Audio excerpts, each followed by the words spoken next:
但是凡夫俗子很难体会里面的意旨。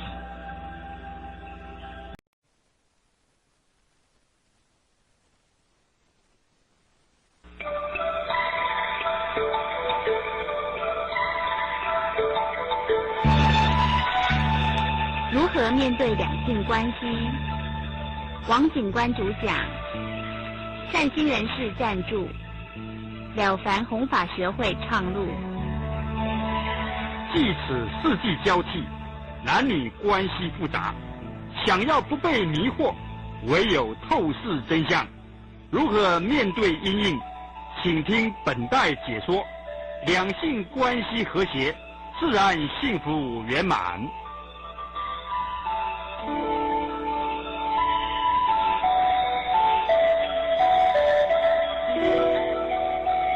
大家好，这个题目如何面对两性关系啊，很难讲不好讲讲了不好啊，会出事因果很重的啊。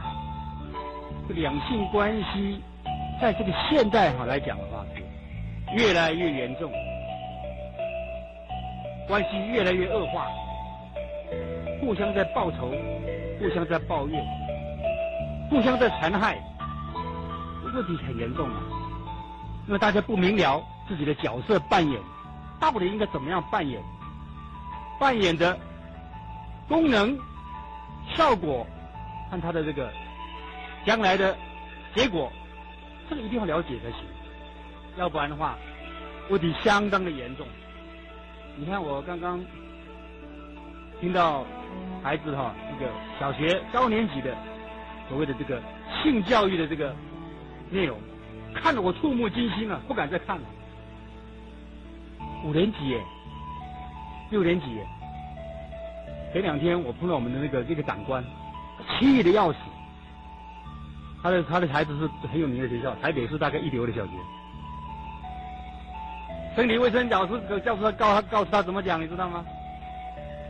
你们要懂得这个，你们要了解自己的这个器官啊，特别强调这个更要懂啊，预防。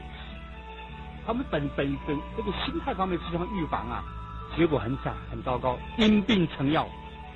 想要治好这个病，结果讲出来变成更严重。想要预防，结果在渲染，怎么办呢？这个问题，这个值得我们深思的。所以这个题目要我来讲，我也是觉得战战兢兢啊，如临深渊，如履薄冰啊，不敢讲啊，不讲又不行啊，讲出来又不得了啊，你说怎么办？现在的这个教育问题大部分都学西方的这种观念，认为他们就没有问题，我们是落后。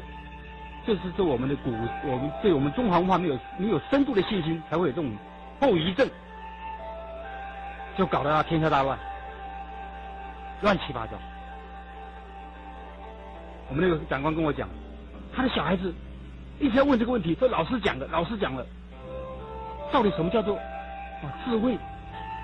我们的科长说这是哪一个位啊？是安慰的慰，他昏倒。小孩子5、6年级要问这个问题5年级怎么办呢？他说我一定要了解。你看小孩子现在变这样，好奇心嘛，老师讲的是半吊子，在那晃，造成他们那个好奇心态，这样同学的污染、媒体的污染。你看我们住在社区里面也是一样，非常严重。因为现在很密集嘛，工业社会嘛，不像以前农业社会住得很分散。我看那个3、4年级、2年级、5、6年级的小孩在我们社区玩打球嘛开始乱讲话了，我们都听得到嘛，因为很近嘛，就10公尺、20公尺的声音就传到楼上来了。我昨天看电视啊，看到几点钟？看到3点钟看什么？就讲出来了。还讲什么那个大人所谓的大人那个避孕的东西，他都讲出来。我听了就阿弥陀佛，这怎么得了啊？我们是40几岁的人了，有的50岁的人了大概有30岁以上的人了。想当初20年前，解严没有解放之前，没有开放之前我们可能这方面的这个资讯很薄弱。结果这个解严一解掉了，这妖魔鬼怪全部出笼，到处群魔乱舞，加上这个电脑更严重。对科技文明啊，对人心的荼毒，真的是无以复加，莫此为甚。我们要如何避免对污染啊？如何在这种乱象之中求得一个保身之道、保命之道啊？今天好好的讲一讲，要不然的话，真的是我们都是受害者，媒体资讯的受害者。你只要看看，走出马路，看到广告，都穿得很少的。你看我们触目惊心啊！所以我们电视广告也是一样，这个不像话的。以前3台的时候，电视广告哪有这样子的？现在真的家长要陪8点档看电视都很困扰。那个演员啊，演的那个声音啊、仪态啊、穿着啊，讲那个话言辞中都带着这个诱惑、勾引。你叫小孩子的观念，他怎么会正确？先入为主啊，进入这个脑海之中啊，将来就发诸于行为，行为一定偏差。现在行为偏差很严重，现在学生的行为严重偏差，加上互相的传染、媒介、诱惑，怎么挡得住这种洪流啊？所以做家长的非常的忧心啊，但是无可奈何啊，怎么办呢？所以我对我的小孩子讲得很清楚，虽然他们很小，我照样跟你讲，可是我讲的方法和老师不一样。培养你的正念，不要有邪念。你小孩子你要把他免疫系统给他巩固起来，他就是碰到了，他有抵抗的能力。如果你不从这方面固本务本的话，这小孩子保证是受害者。他再聪明，更容易上当。聪明反被聪明误嘛。他没有智慧，他挡不住这种洪流。所以各位做天下为人父母的人，我们都是人家的父母，可以这样讲。没有结婚的，现在的问题也很严重，几乎都是先上车后补票，先怀孕，生不下来就先堕胎。将来这个堕胎的问题也很严重。我前2天碰到一个女众啊，她告诉我，她在公馆这方面碰到很多人啊，男生女生一大堆，公馆那一带就是台北市很热闹的一个地方，夜市，都是男女互相牵着手的，甚至勾肩搭背的啊，跟他就把他帮人家他卖些东西很比较时髦的，他就问他问题，他说他拿些这个我们的了凡的书去送啊，就问起来了，这个就吐苦水了，怎么办呢？堕胎的太多，他跟我讲怎么办？他说我们这本书啊写的堕胎的问题，大家看了会嘴皮刷。真的，我再跟你们报告一下，真的是这个问题啊，你不讲也不行啊，乱讲更不行啊。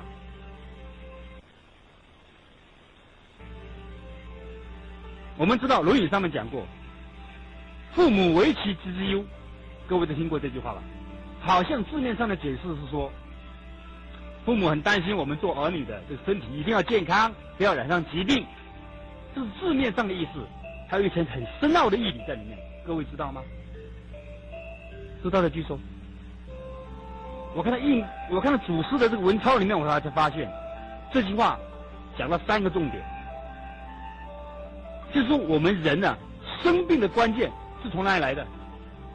就是这个色字害死人，当然病从口入是一个大关键。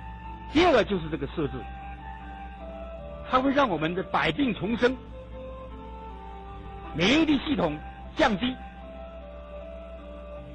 容易染上疾病，甚至减少寿命。所以我们中国人古代很重视这个百善孝为先，万恶淫为首。现在人法律观念和一般的伦常道德，他不讲这个，一般老师也不认为是万恶淫为首。那怎么解释？不知道怎么解释，怎么教都不会教。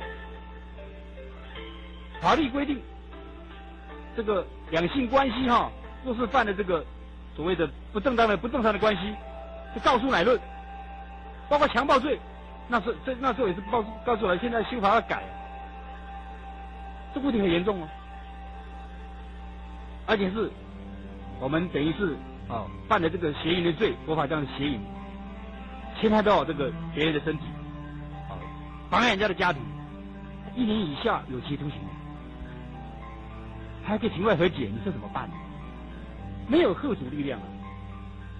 你要看看我们古代，民国20几年、10几年哦，那个县长还可以可以有司法行政权哦，还可以审判的时候，那时候的民法还没有修改哦，那是处分的非常严重，跟以前一样。你只要看古代的这个判案的就知道了，有讲到这个事情，只要是男女发生不正常的关系，乡长、里长、保长啊，这个组长就可以处分了，用火烧死这对这个男女，要不然用放牛板的淹死掉，没人敢救啊，救不了啊，谁也救不了谁，就这样解决掉了。所以那时候会害怕，谁也不敢犯这种大逆不道的罪行，自然就会容易懂得戒慎恐惧，不敢肆无忌惮。现在就不一样了，观念开放之后不得了了，大家习以为常，平时谈话说笑、谈笑风生都会谈到这个。你看现在那个主持人节目的秀里面访问这个歌星、影视歌星，都在讲黄色笑话，都在言语啊，表示自己很有机智啊，很有这个风流啊，很棒。大家都习以为常啊，不以为怪，这都是荼毒人心的媒介，这是口业啊，所谓佛法讲的绮语啊，对不对？妄语里面有分绮语啊，令人家想入非非啊。你说我们怎么办？电视能看吗？所以常常劝人家，电视是魔鬼，最好不要看。若是看了它，超考容易派啊。大家都不相信啊。他演的这个讲经说法的节目不多啊，都是商业色彩啊，广告哈，就算讲经说法了，广告来一段清凉的，哇，又昏倒了。刚刚培养的亲近心，下次又会被染污了。你说怎么办呢？如果我们再不遵守这个圣贤的教诲，不听听圣贤的教化，我们真是受害而不自知啊！命短了，生病了都不知道为什么生病，为什么短命，你说怎么办？所以《太上感应篇》有一句话，叫“见他色美，起心思之”。你看《感应篇》有1000多字，他讲到男女关系是讲这一句哦，重点的是重点了。当然还有吮指堕胎啊。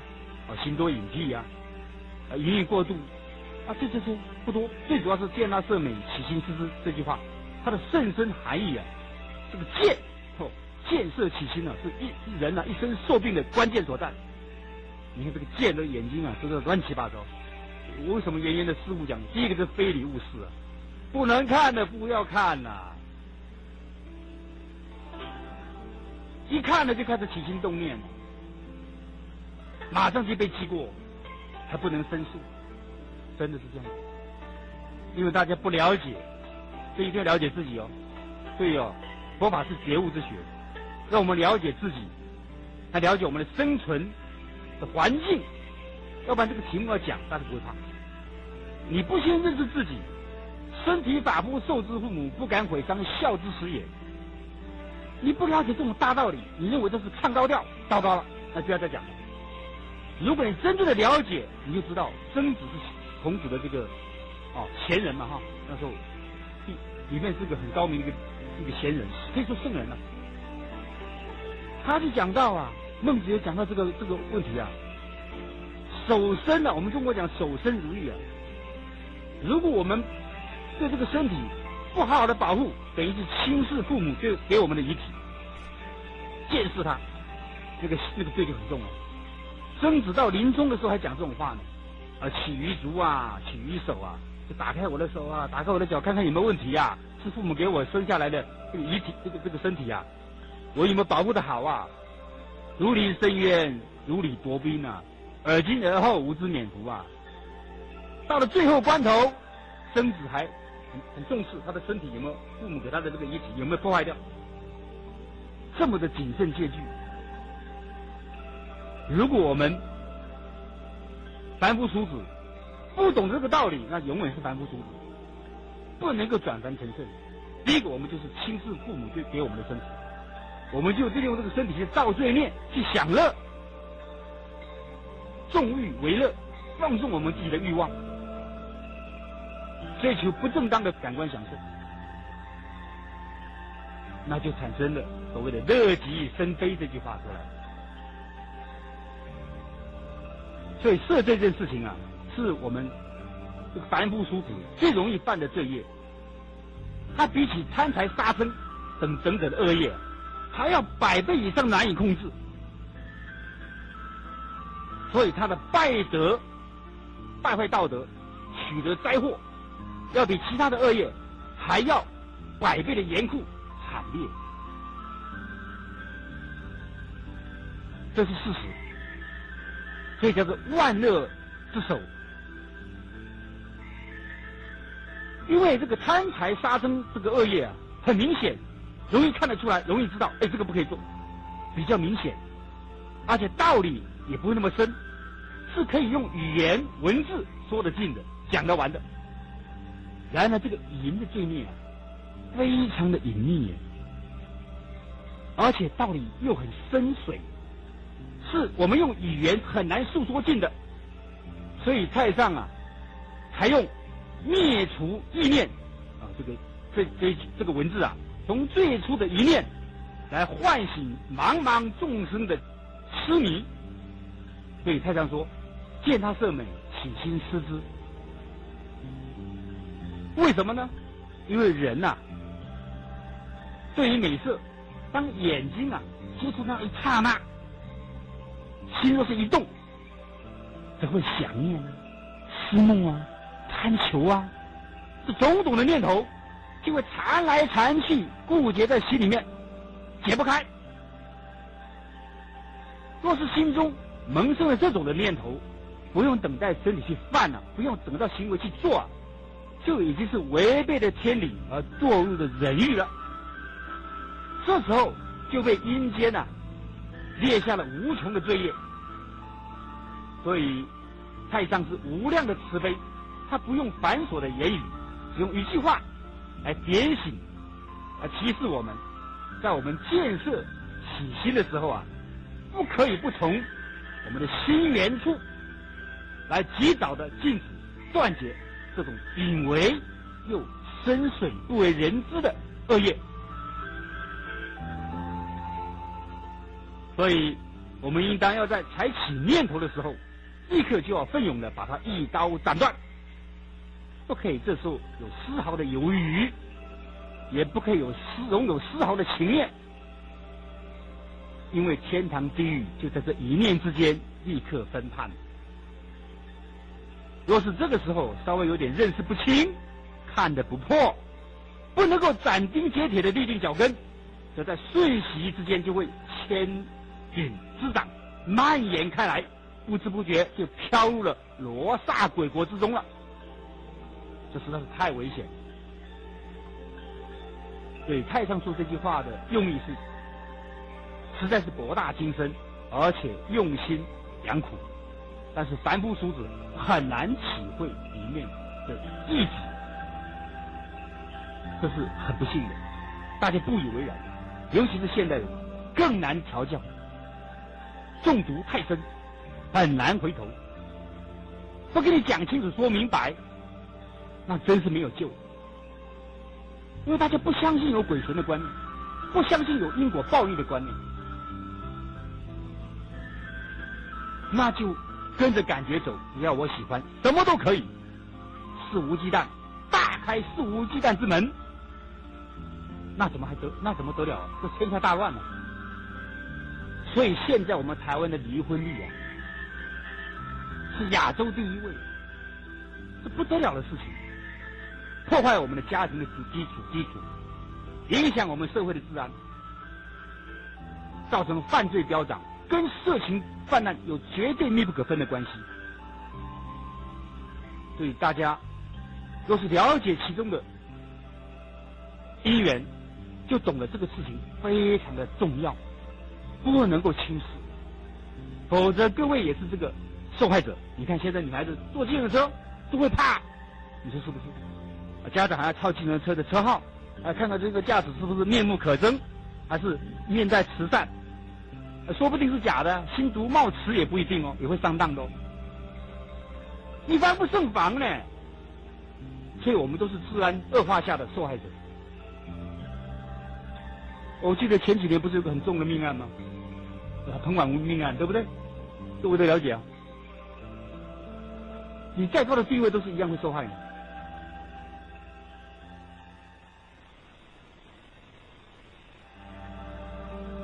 所以大家一定要深信因果，要懂得这个鬼神祭淫的道理。各位有没有听过？鬼神祭淫，你没有听过吧？这是一句成语啊。鬼神很讨厌这些东西的。孔子说：“敬鬼神而远之。”其实我们身体里面就有三尸神，我们的肩膀上有善恶两部童子。各位可能对三尸神可能不甚了解。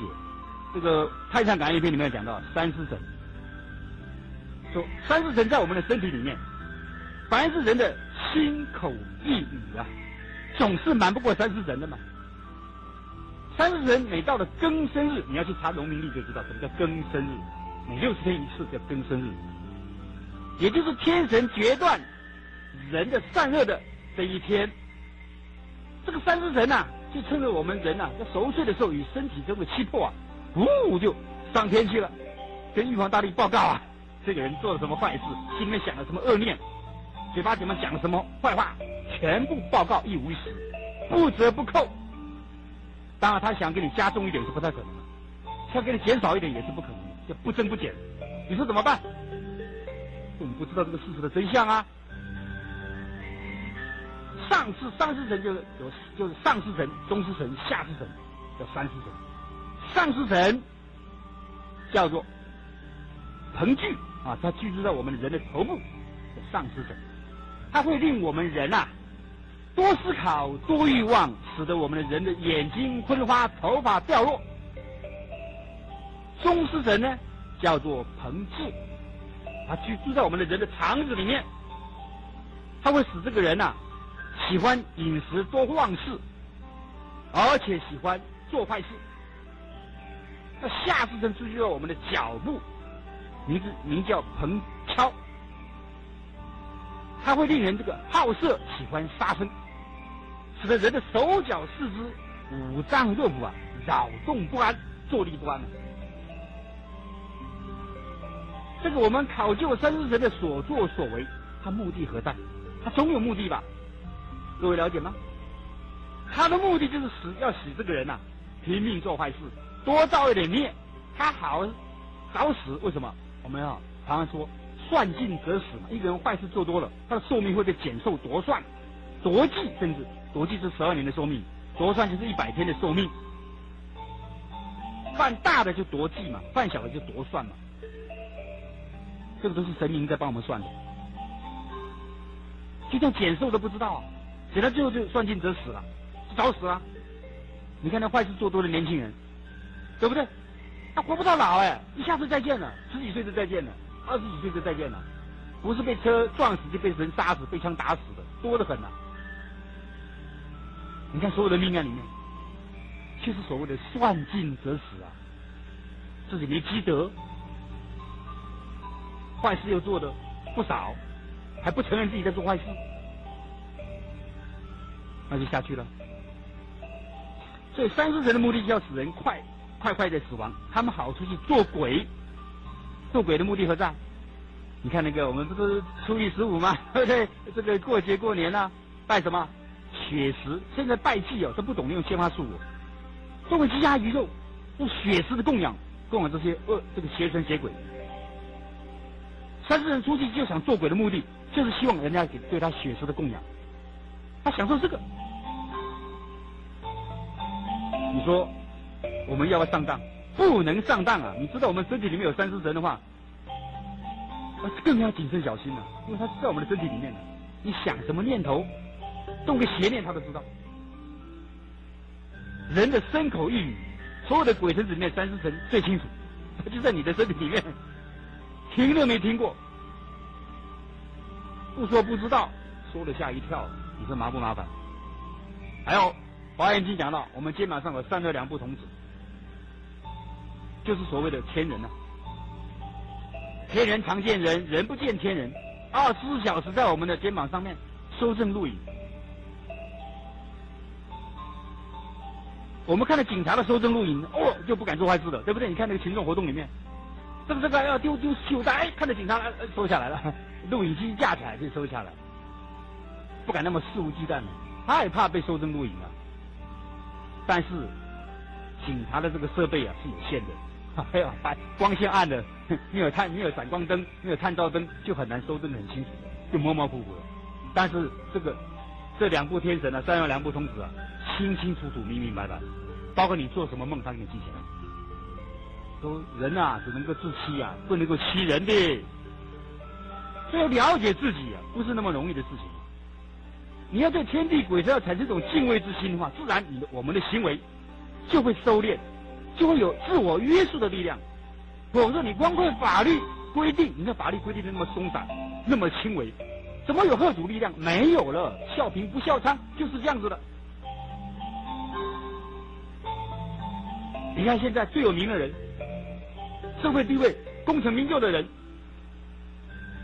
过不了这一关呐，最后还是身败名裂呀。虽然他的速度没那么快呀，但是已经够他呛的，够他难堪的了。他本来的福报很大很大，因为这样子而损得很严重很严重。但是他的果报在哪里呢？根据经典讲，果报都在3恶道。目前只是花报，让他的名誉受损，让他的家庭不和，让他的这个官位啊掉下来，这是花报啊，还不是很严重啊，果报就可怕了。等等我会跟你们细说果报的问题。所以各位要了解，原来我们男女关系这么的复杂，就是因为大家对这个道理明白的不够深入。刚刚我只讲了一点点而已，慢慢再给你们娓娓道来。光是医学的观点来看这个问题，医学的观点就好了。我们中医讲的比较清楚，西医可能不承认，但西医也知道过度也不好。人的身体不是金银铜铁打造的，它是血气所形成的啊。这个我们中国人啊，有个医生很有名，叫孙思邈，各位听过没有？唐朝的孙思邈，他讲到人的气血啊，流行啊是有节气，跟着节气是相应的，要不然的话会非常严重的影响了生理健康。为什么呢？如果我们在社会上如果不加以节制的话啊，开始的时候不觉得有害哦，但是久而久之，日积月累的损伤的结果，必然会使得精髓亏损，气血败坏，最后导致死亡。这是中医我们孙思邈孙真人的讲法。中医对这个易经都有研究的，他知道人的气血必须要每6天才能够走完身体的6处经脉，必须经过7天经脉尽通之后，得到疏解，气血才能够完成通行1周。因此夫妻之间的每一次行房之后啊，易经的气血就会受到损伤，必须要等到7日周行到此经的时候才能够复原。所以易经说7日一来复，就是这个道理，就是人要经过7日的休养的意思。但是很多人还没有到了7日，便又重新犯的这个机会，导致一伤再伤，因此而百病重生啊。所以特别立下这个限制，以作为这个节欲保身的基础。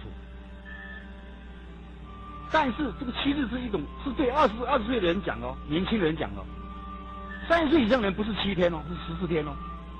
40岁以上的人是1个月哦。50岁以上的人是1个半月，50岁以上才1个半月，60岁以上的是戒绝的，不能再有。但是现在医生讲法不一样，他认为是没关系，这个误导众生哦。如果你懂得这个洁身保育的话，你根本不会上医院的。你精神一定是矍铄，气色一定是光滑，脸色一定非常的红润好看。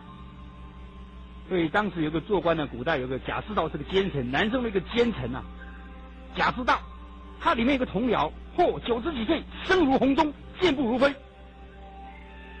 他也想健康长寿啊，但是他们3妻4妾嘛，不太好，精神都不太好，身体都很虚弱，40、50岁就出现衰相、老相出来了。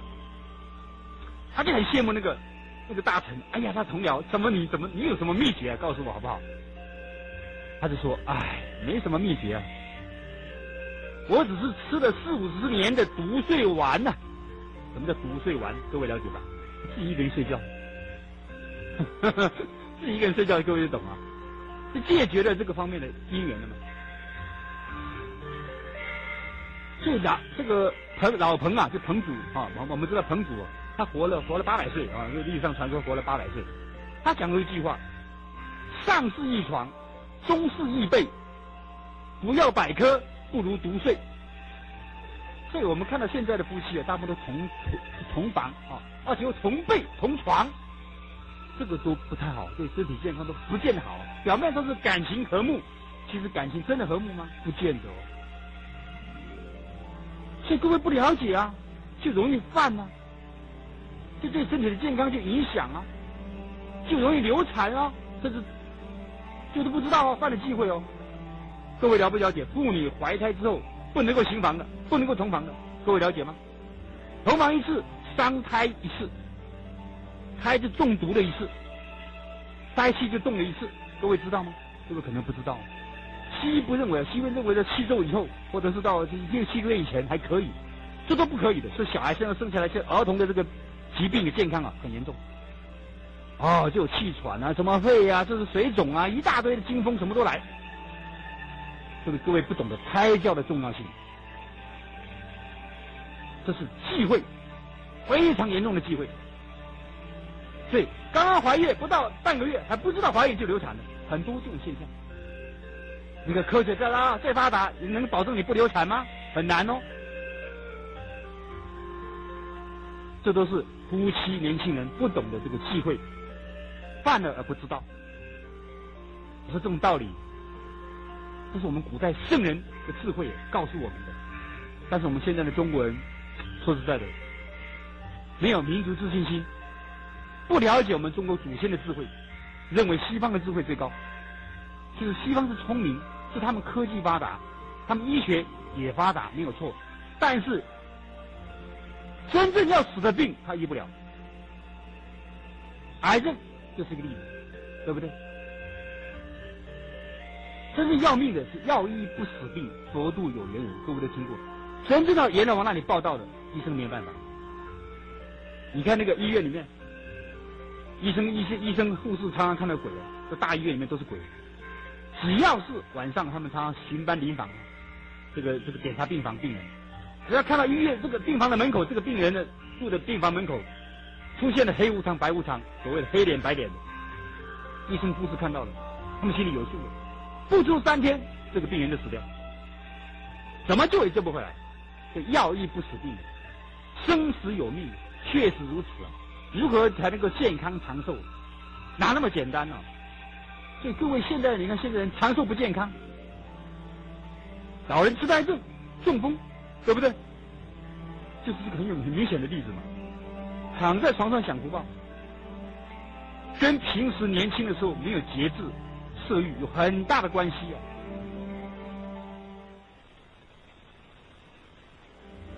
很多人不了解其中的厉害。你看“色”字这一个字怎么写的？“色”字头上一把刀啊，“色”字头上一路杀机啊，没有这个杀自己的身体啊。男人更严重。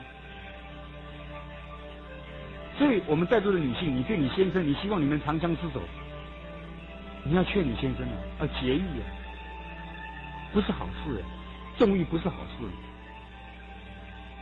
你要有智慧啊，所以妻贤夫祸少，就是这样子啊。我们叫做贤内助啊。这个事情可能你们还不懂哦，你不要以为先生怎么样，你要随顺他也不对的哦。你要有智慧去处理这个闺房里面的事情哦。闺房之礼啊，周公之礼啊，是很深的道理啊，不是随便的。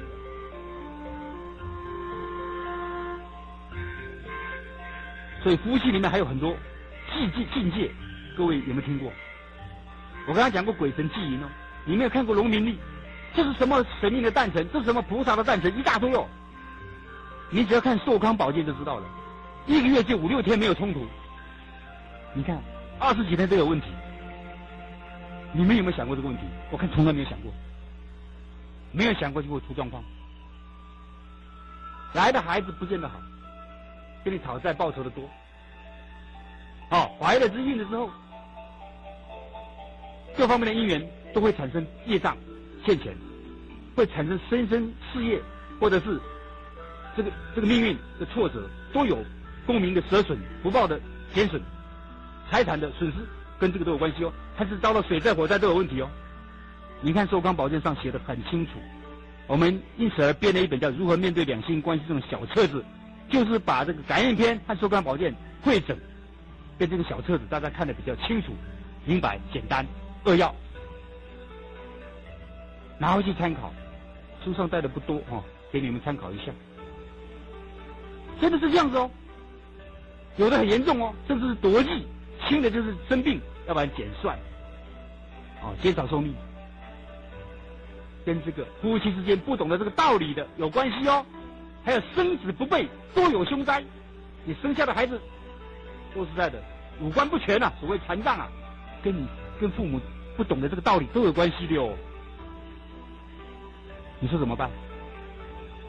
所以我们现在只知道结果很可怕，但是却不知道造的因呢更可怕。所以菩萨为因，凡夫为果。那有的人说，这个生下残障人怎么办呢？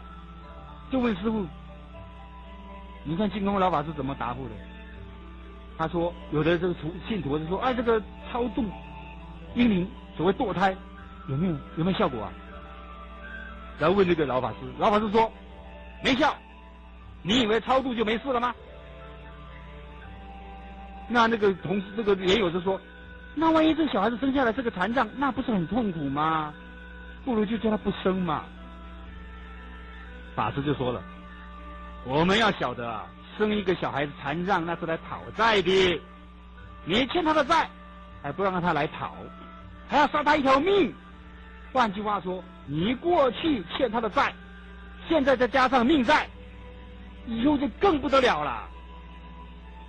现在科学家只看到眼前的这一段，不知道后世的因果。要知道因果通三世，这决定是大罪。那莲友说，没有，这小孩子还没有成型，只怀了1、2个星期嘛。法师是说不行，神是一投胎他就来了，成不成型没有关系，他一投胎他就找上你，他跟你过去是有瓜葛，所谓报恩报怨讨债还债。如果他是来报恩的，你把他杀害，这就是恩将仇报，以后就变成仇人了。明明他是孝子贤孙来报恩的，你杀害了他，他就变成仇人了，变成冤家了，这还得了啊？这不得了了！就不要以为做了一点功德，花了几个钱，安个牌位就能够超度，没有这种事，那是骗自己，安慰自己，决定不是事实。这是老法师讲的，这个各位要了解，非常的严重啊！大家喜欢拜文昌帝君，你看考记到了，文昌帝君怎么讲呢？文昌帝君在民间很流行啊，日本都知道，这儿女不孝父母自然会有天律来责罚诸路。儿女无罪，而父母却把儿女给杀了，这就是等于杀了天下的人民。而且父母欲杀儿女，为什么不自己节制自己的欲望呢？所以做人家的父母竟然敢杀人而不顾天理，今世像这种人实在是很多很多了。所以文昌帝君说，他看在以丰都鬼城中受罪的人有很多都是犯了这个罪的哦。因此期盼世人要积极的反省觉悟，不要使自己加速的遭到天谴。这是文昌帝君对我们的教诲。我们一天到晚这个求神拜神明求保佑很多这个世间的信仰都这样子嘛，结果反而出事了。不是文昌帝君不灵你没有依教奉行所以不感应。以前呢，还有一个故事，郭印这个人呢，他的女儿叫郭颖凤，有一天呢就被2个小鬼追出他的魂魄，遍历了18个地狱。他看到最后一个地狱，有位冥王坐在殿上，大殿下面有数百名妇人依序的在那排列，而且每一个人都有小孩，抱着他们的大腿、2腿抱着他们的脚在哭泣嚎叫，叫什么？还我命来，还我命来！跟着妈妈在喊这些妇人有的是因为女儿生多了，就把女婴给溺死了。以前有这个风俗，很不好的风俗，重男轻女嘛。有的是因为家里面穷，生了孩子养不起就杀掉了。有的是因为妻子妒忌妾，这个妾就是小太太嘛有身孕了，把妾腹中的孩子打掉。大太太有权威就整这个小太太。有的是因为怀了私胎，男女之间没有结婚就怀了私胎，就把胎给毒死。有的是因为争执打斗，怀了孕没有胎教还打架，你看怎么办？还斗气不顾命，触动了胎气而使胎儿流产。有的是因为讨厌小孩子啼哭，殴打或丢摔孩子。有的父母真的，有的母亲真的个性比较凶悍，她很讨厌孩子啼哭，甚至就是不小心把孩子弄死。有的是因为照顾孩子不谨慎，而使孩子死于非命。我们以前邻居就有这种事情，喂奶睡着了就把孩子给噎死了，有这种事情，我们身上就有发生过。所以这是妇人做妈妈的不仔细，使小孩子死于非命，都有罪过的。所以冥王都一一的加以诘问审讯，每位妇人的身上都带上了枷锁，而且都是面容憔悴，身体瘦弱，看起来都十分的可怜。这郭颖凤看到这种情形他返回阳间之后，就把他所知所闻告诉他的父亲。郭印就把这件事情写在天宁寺的墙壁上面，以警惕世人。这个往往会有这种印证的事情来借机教化众人。刚刚我也讲到堕胎的问题，一定有医生帮忙，要不然自己用药。以前自己用药，也有用靠医生的下药。以前中医也有这个药现在西医科技更昌明更容易更方便你看医生的个案。所以我们看到刑案里面，警察发觉警察里面发觉那医生被绑架勒索大部分都是妇产科医生。你有没有发现？有没有发现这个事实？所以世间处处是学问，就看你心专不专了。你只要稍微用一点心，就知道里面的因果在哪里。到底说妇产科医生功德最大，接生上天有好生之德。但是现在很多医生妇产科医生他为了赚这个堕胎的钱，就昧着良心，扮上婴儿的杀手，都是赚血腥钱，很容易得到精神耗弱，很容易来麻醉自己，很容易产生精神空虚，甚至精神关联症，甚至产生意外事故、车祸，在这个淹死，或者是这种反正横死了。这是真不是假的。新闻报道你只要稍微注意一下，你会发觉里面很大的学问，不是一笔带过。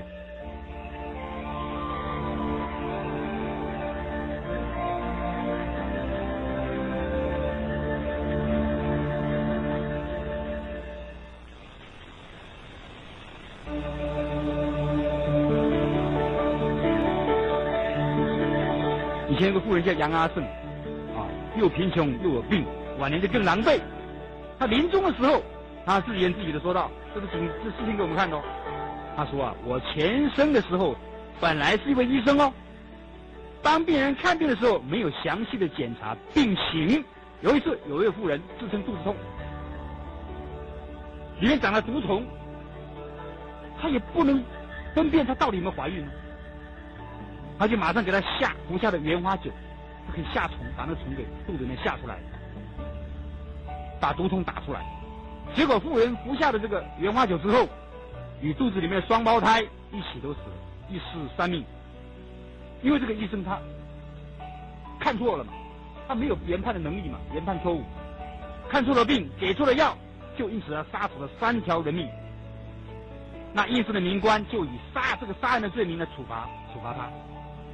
所以他说我在阴间受苦，阴间的苦受满之后，又处罚我投胎做女人，这一生已经是第3次了，而且生生世世都是做下贱的奴隶，帮人家做女佣，经常必须忍受着饥渴贫穷的煎熬，很少有安宁的日子。我这种的遭遇可以告诉世间做医生的人，他以前是医生，一定要以我为戒啊！说完之后，杨阿胜就死，临终前自言自语讲出来这句话。你说他胡言乱语吗？临终前会讲这种话的人不多，各位不要等闲视之呢。你看临终都昏迷了，他会讲话，这都是幽冥界的一种事情，给托他来告诉大家的。但是不是每一个偶自为之，警醒世人。你不要以为自以为是哦，世间没有地狱哦，没有阴间哦，没有刑罚哦，通通都有。所以这个女众啊，说实在的，刚刚讲过，女众确实是比较辛苦一点啊，因为会有这个传宗接代的，有这种结了婚就要传宗接代嘛，会有这种现象出来。生儿育女啊，都是女众，很辛苦的。所以各位要了解自己是女众啊，更要认真修行啊，知苦要离苦啊，要互相的勉励啊。所以说这个影视媒体啊，那种让致命风流啊，给人家一种坏的印象，说我是男儿当好色，那谁该倒霉啊？谁该受害呢？不可以这样子的。所以吕洞宾有讲过一句话：劝君莫借风流债，借得快时还得快。家中自有代还人呐，你要赖时他不赖。我相信在这个现代的社会中，男女关系这么的密切，没有像公知后面讲的那么清楚，保持距离与车安全，几乎都越轨了。怎么办呢？那要懂得忏悔之道啊！光讲这个会吓死大家。要懂得忏悔还有功德呢，还可以灭罪的，这是真的。忏悔可以灭罪。现在很多小说家的笔下都是有点带着言情的小说里面，这是罪过很重的。以前有个公案，你看我们《水浒传》的作者施耐庵，他写的《水浒传》是毁淫毁盗，极尽之能事，太会描绘了。所以他死的时候很难过。他死的时候，他子孙3代都是 A 告，都是哑巴，历史上都有记载。那《西厢记》是我们中国的小说，很有名的小说，里面就讲到《西厢记》的情节都是男女私奔幽会的情形。所以《西厢记》的作者王师傅啊，他怎么死的？嚼舌而亡，他自己也受不了了。意念呢，在胡思乱想，他都会写出那些东西出来啊，他自己都没有办法控制自己的，就咬舌自尽。还有另外一个袁维之崔莺莺。这个《会真记》的作者叫做元稹啊，也是很有名的诗人。所以自古诗人多妄想，没有事就乱想啊，写出那些这个艳词来，艳诗艳词来，迷惑众生，颠倒众生，这个罪很重哦。宋朝个大诗人叫黄庭坚，就是这样子。还有一个公案，他就问了，当时那个圆通会禅师袁秀。那个禅师叫做袁通秀，好像这个得道的高僧。还有一天呢，李博士2个人去拜会这个当时这个得道的高僧，他就问秀禅师说：“因为李博士一天到晚画马，就跟月醉白一样啊，画的比他还好。”但是秀禅师说：“哎呀，博士啊，你不要把你一生的心力啊，都投入在画马的功夫上面了。画马会变马哎，会这个心想事成哎，一切唯心造啊。你懂这个道理吗？”这个李博士听了吓一跳，一时的觉悟是不敢画马。袁通秀这个黄山谷在旁边笑，那李博士画马变马，那我会变什么？他就逗他笑李博士啊。秀禅师就很呵斥他一顿。李博士画马变马只是他一个人的事情哦。你写那个言辞小说诗词，演绎的诗词。那让多少天下人受害啊！你可能不知堕马身而已啊，你还堕地狱。哇，吓得黄山谷，以后再也不敢写了。为什么？他知道这个秀禅师是得道的高僧，不会乱讲话的，他的境界很高的。所以说，这个现在写小说编剧的啊，所谓这个媒体艺术工作者，真是问题啊！这方面的问题，可能他不知道这个公案，没有读过，叫他们拼命的造这个奇语啊，造这个这个情节非常引人入胜的这个言情小说戏曲来让众生啊颠倒迷惑，这个业是很重的，很重的。我们谈到这个，我们古代啊，对他们为什么那么重视啊？甚至认为会损功名，其实啊，真的会损功名。我们可以用这个公案来解释啊。李登这个人，在18岁的时候就考中乡试中的解元，但是一直到了50岁都考不起功名，也考起进士。那李登啊，就拜访叶净老法师，他问他其中我为什么考不上的原因。叶法师便替他叩问了文昌帝君啊，请求指示。这个文帝啊，就命神力啊，拿李登的官籍，他做官的这个户籍啊，给法师过目，请法师参考。上面怎么写的？上面这样写：李登出生时，天地赐玉印。这李登刚刚出生的时候，天地就是玉皇大帝赐给他玉印。18中解元，18岁就考中解元，19做状元，19岁考上状元，52岁官拜右丞相。因为18岁中了解元之后，暗中偷窥了邻家女儿西岛，因此功名延迟了10年，而且还被降了2甲2等。又因为侵占了哥哥李丰的房屋的地基，功名又延后了10年，而且还被降了3甲。又因为奸淫一位郑姓的良家妇女，功名又因此而延后了10年，前后合计延了30年。现在又奸淫了邻居的女儿，真是造恶不断，不知悔改。上天已经消去了他的功名，因此李登终身都不会再考中功名。这个叶法师就把这些话告诉了李登，李登因此而惭愧羞愤而死。所以我们要知道啊，祖父啊、祖先啊，不知道积了多少年的德啊，才出了一个状元宰相的儿孙。李登却是自己造孽，把自己的状元宰相的功名啊，真是全部消尽了。这样不但是辜负了天恩，也辜负了祖宗。自己把这种男女间的欢乐看作最重要，功名富贵靠一边，根本不当一回事，竟然以些微少许的淫恨，丧失了原本自己许许多多的福禄，你说悲不悲哀呢？所以于铁桥先生说啊，就算你是状元宰相的命，也是不难一笔消尽的。这是很有名的公案。所以说，这个犯了这种男女之间不规矩的事情啊，确实会影响我们的福报。大家都怕被损福、折寿、折禄，就要千万注意这种事情。另外呢，犯了之后怎么办？可不可以忏悔？可以忏悔。但是你是明知故犯，那就不行了，是罪加一等了。就是不知道，以前不知道做错了事情，现在知道了，回头是岸，苦海无边，知道忏悔要改过，一样可以灭罪。所以上天不罪哈，以忏悔的人嘛，有这种话啊。我们里面讲2个公案来证明这个事情。以前金华人叫齐望，他到了50岁都生不出儿子来。这个相士就看他，哎呦，齐先生你这脸上有恶气，必定是做了亏心事啊。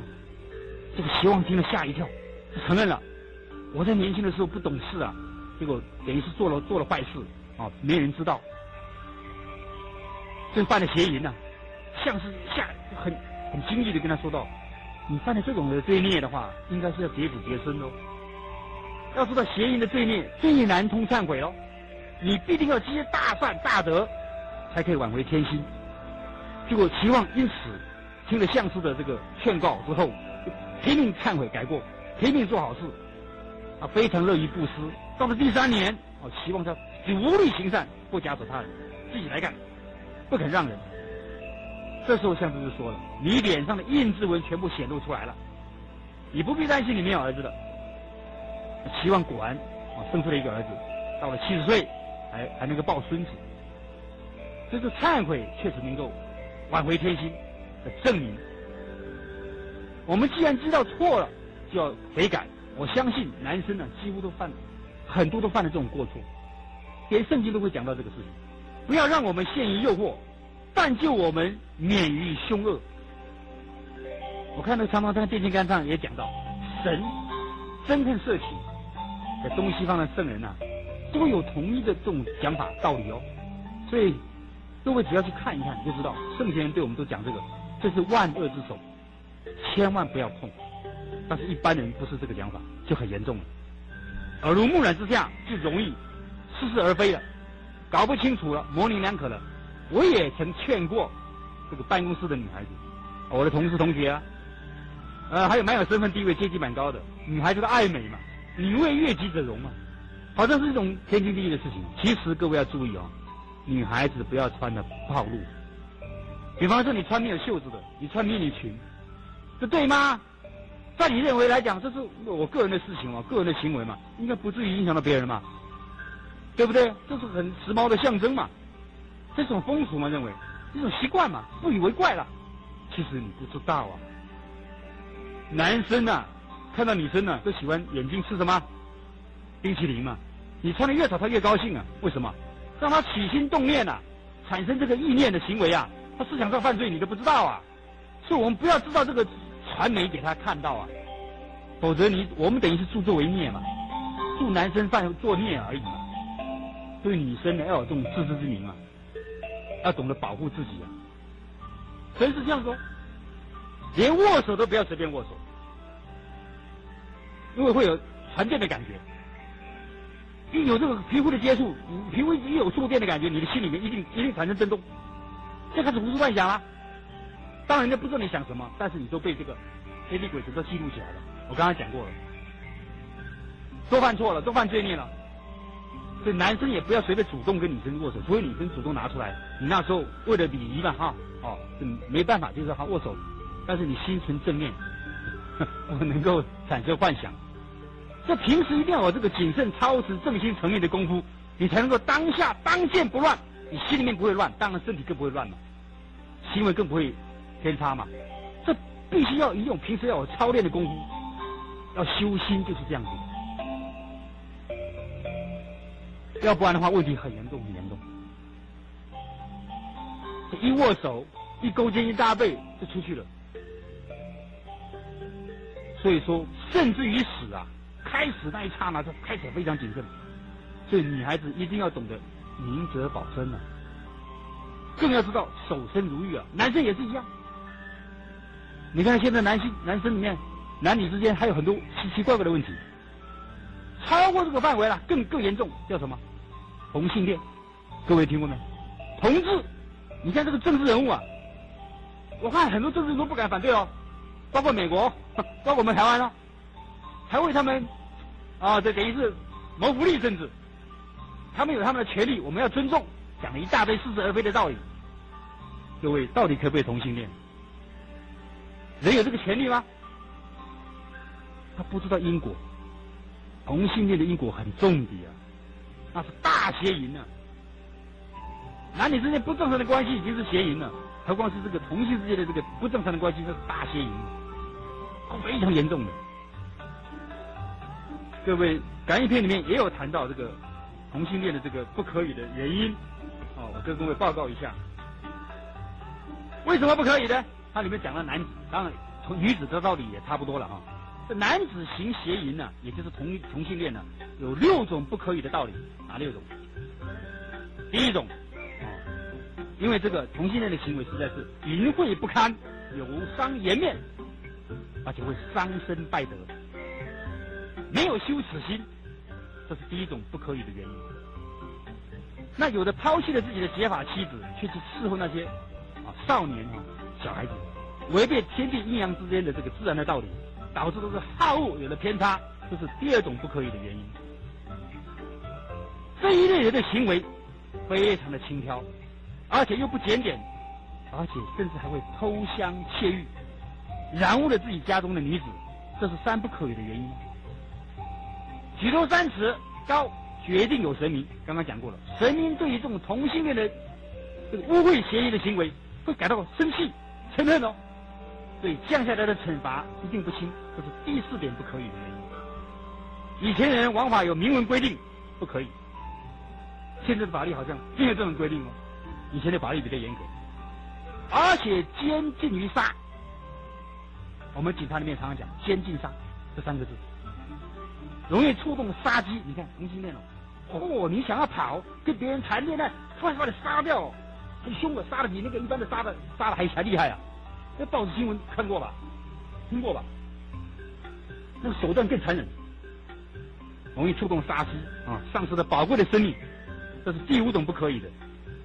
另外，不是为了传宗接代，随便的这个把自己的身上最珍贵的东西卸掉的话哈，这种的行为是愚蠢到了极点，只是加速的伤害自己的生命而已，这是第6种不可以的原因。这同性恋不可以，不晓得同志们听过没有？我还亲自碰过这种事情啊。那我现在辅导里面还碰过这种事情。有一个个案跑来找我，痛哭流涕，不是他有问题哦，是他儿子有问题。为什么？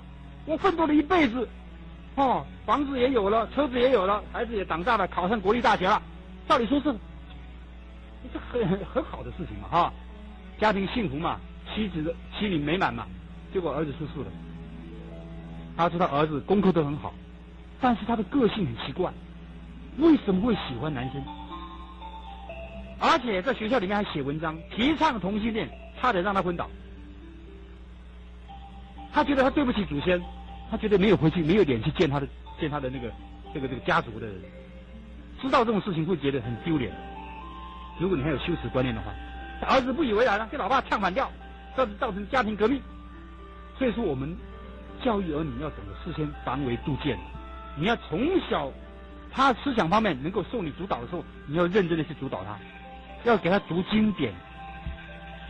对，子孙虽愚，经书不可不读，他才有免疫的能力，他才不会随着群魔乱舞，他才有是非真伪的辨别能力，要不然都是受害者。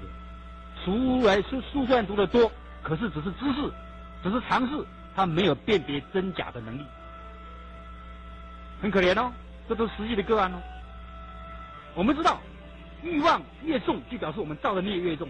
你看那个陈继兴，一天到晚对不对？没事就强暴，他的欲望太重了，孽重情偏迫，他迫不及待。你看那个狗就知道了，巨灵犬嘛，有比巨灵犬啊，贪心何太赫？为什么那么贪心呢？啊，心烧一聘狗，一个母狗在那里，又烧又臭。群雄爱彻骨，你看公狗都爱得要死啊！强者居其间，哦，比较强的就上去了。这个弱者绕其侧，你看比较差的狗体力不够，打不过他的，就躲到旁边看。以遂思愿者，洋洋独自得之后，非常得意。妥舌迷两耳，啊，这个舌头吐出来，两只耳朵垂下来，惭愧全不是，根本不知道什么叫惭愧，公然降坐在街头马路。莫有狠心人，大杖殴其脊。有一个人看到很不高兴，你怎么乱来？影响这个观瞻，妨碍风俗，胖棒打下去。一片好恩情，俄请上魂魄，吓死都跑掉了狗。所以说各位了解哈，我们这个娑婆世界没有一个不爱色的，男色女色，女爱男色，男爱女色，上至诸天仙哦，包括仙人都喜欢哦，下至于藻丝。狮子跳蚤也喜欢，各位也应该知道嘛。凡有行事者，皆被业蛊没，都被这个业力啊埋下去了，都被这个淫欲啊所扶住、所控制住了。但是其中有轻重的差别，不是天渊隔，有天地之间的悬隔。就是刚刚讲的福重欲失衰，孽重情偏迫。有福报的，他这种欲望就开始慢慢的减少。比方说，哦，有这个学问的人，或者是有修持的人，他这欲望就减少了，他福报大，对不对？他不随便了，他守身如玉啊。那福报差的，做仙班科的，他就乱七八糟，很随便，放纵情欲。所以佛家希望我们能够先扶住这个烦恼，就把它断掉，就是这道理。尤其是《楞严经》讲的最清楚了，《楞严经》各位听过吧？里面怎么讲呢？若诸世界六道众生，其心不淫，则不随其生死相续。这个所有的世界里面呢，都有六道的这个众生啊，不是我们这个娑婆世界而已啊。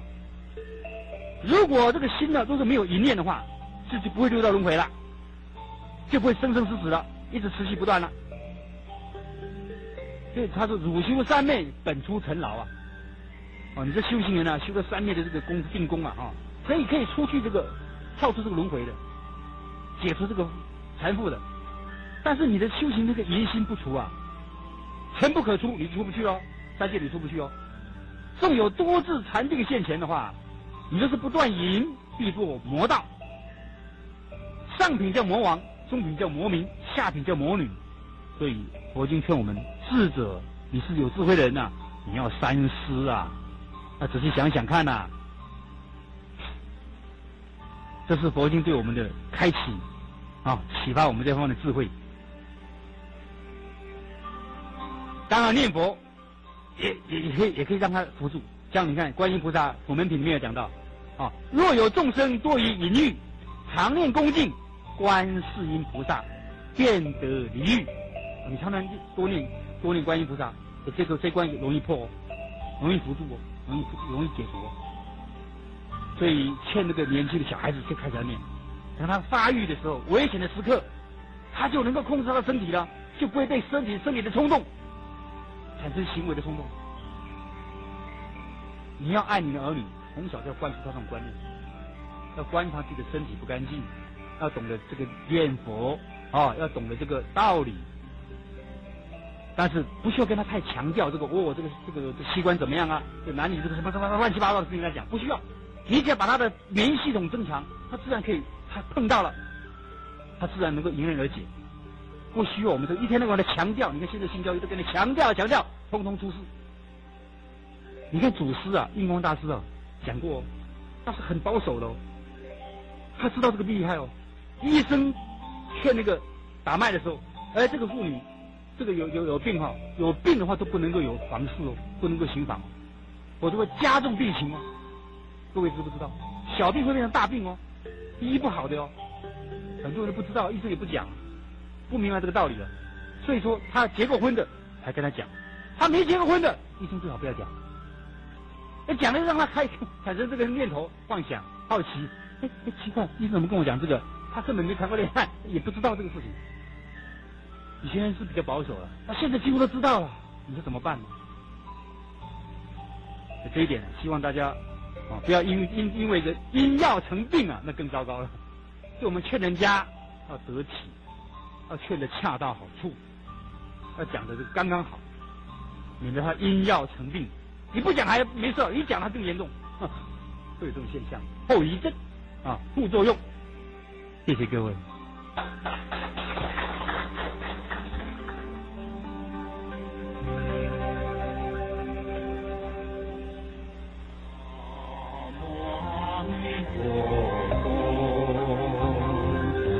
最后提供一个方法给各位听众。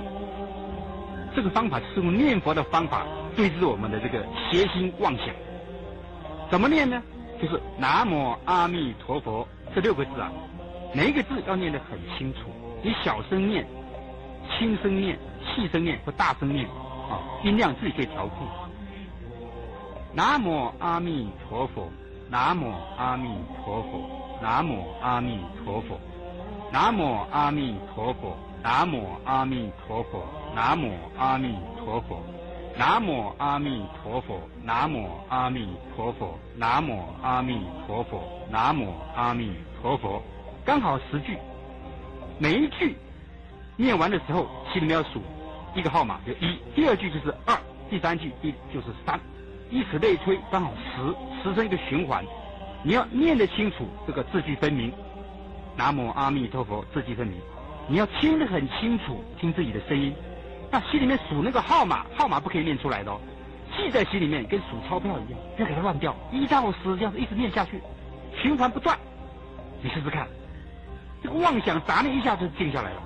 你可以10声勾鬼指头，10个指头就100声了。行住坐卧，随时可以念啊。厕所、浴室啊，这个睡觉的时候是默念，听你自己的心声。我们心里面有心，有那个声相啊，你可以仔细去听。这个佛号啊是不能离开心的，所谓佛不离心呢。像我们的心呢，自然就会被这个佛号转得清清净净。所谓佛号投于乱心呢，乱心不得不佛，这决定得到大好处。将来等到我们这一期生命报尽的时候，决定往生极乐世界。今天供养各位这个重要的念佛方法，希望大家认真的去做。谢谢各位，阿弥陀佛。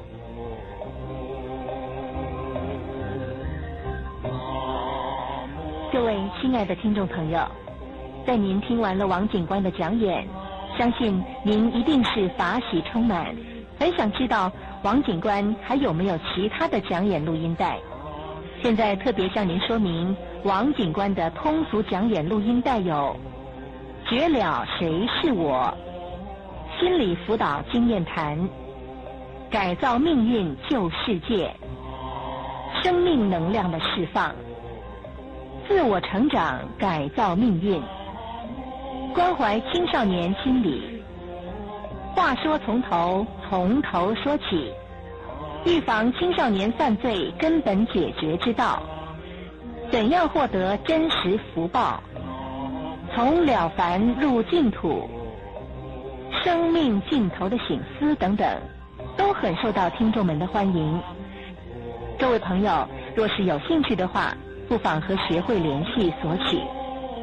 在此祝福您福慧增长，平安吉祥，阿弥陀佛。阿弥陀佛，南无阿弥陀佛，南无阿弥陀佛，南无阿弥陀佛，阿弥陀佛，阿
三。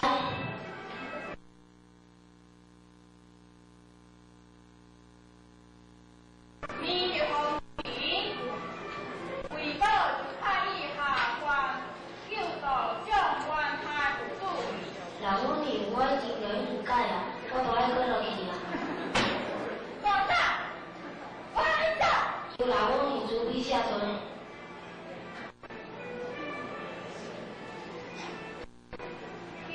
老母你准备下船，我愿意随你的主呀，下官救到救了官人。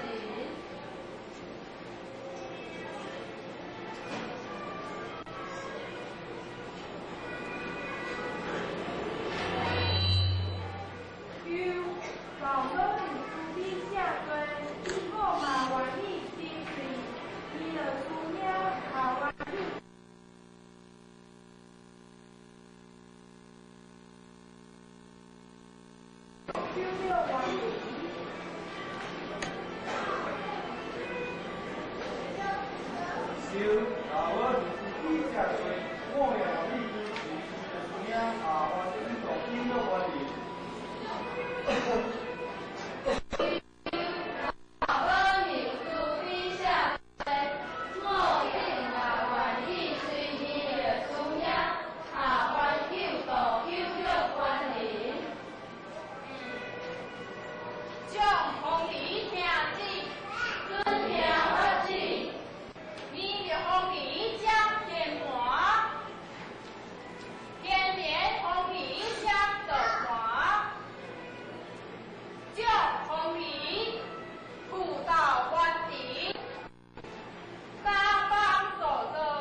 三宝 Three treasures for new doll receivers。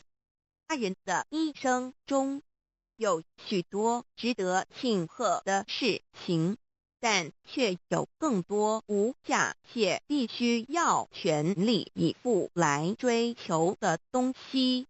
There are many things in life worth celebrating. However, there are even more priceless things worth pursuing with all our efforts.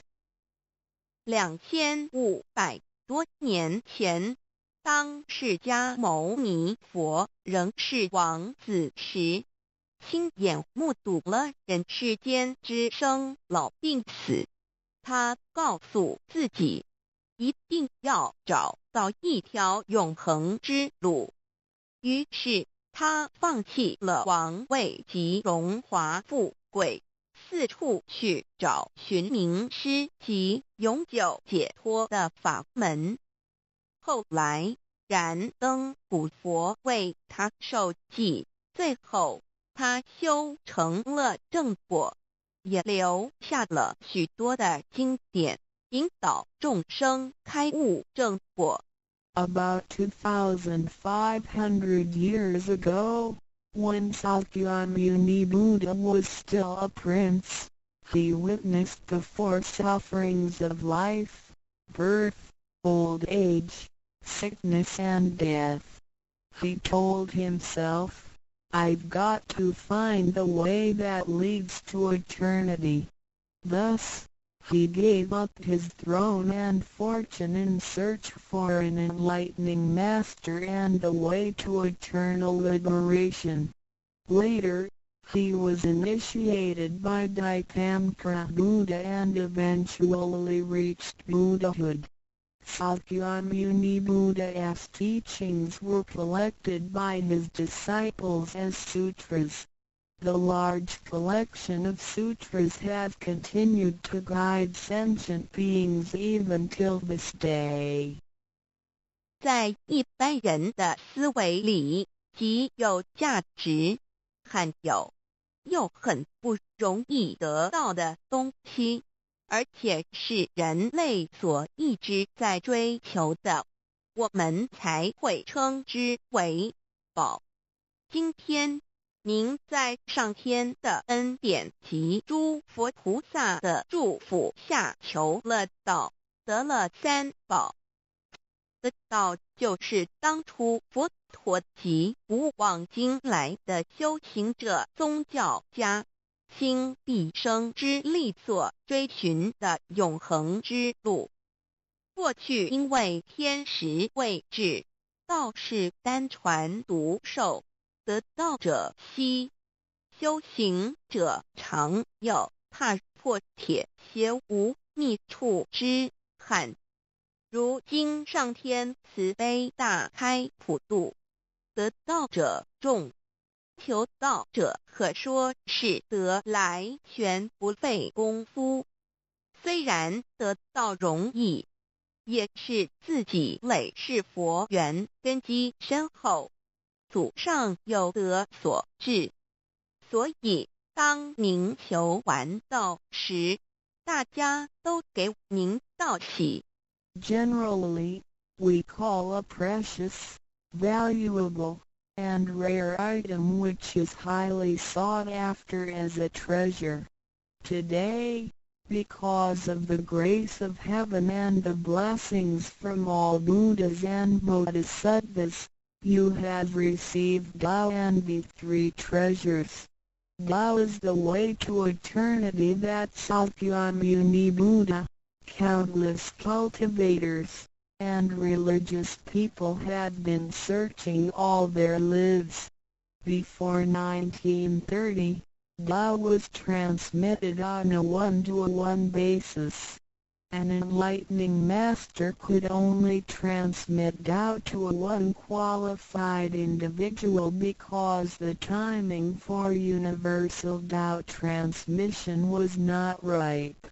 The number of people receiving Tao were scarce due to the lack of opportunity to meet with an enlightening master and receive Tao.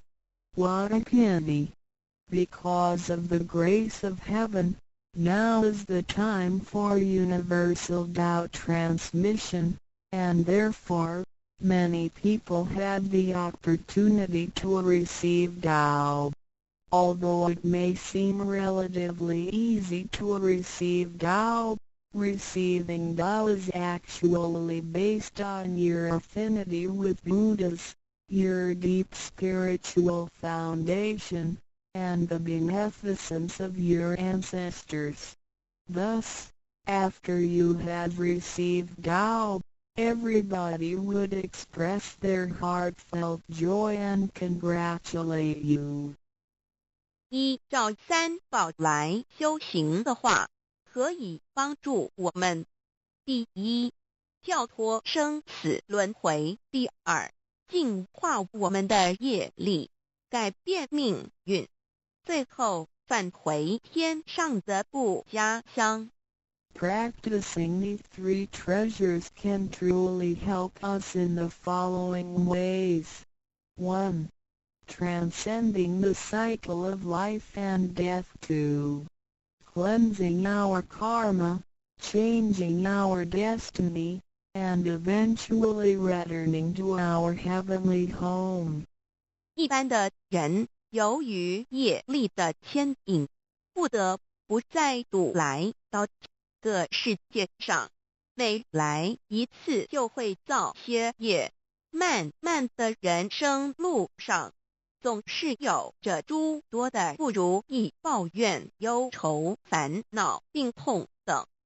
面对命运的枷锁与生死的轮回，却不知所措，更无法跳脱出来，实属无奈。Because most people as destiny are led by their karma, they have to go through the cycle of life and death repeatedly without choice. Each cycle of life and death would accumulate some karma, good and bad.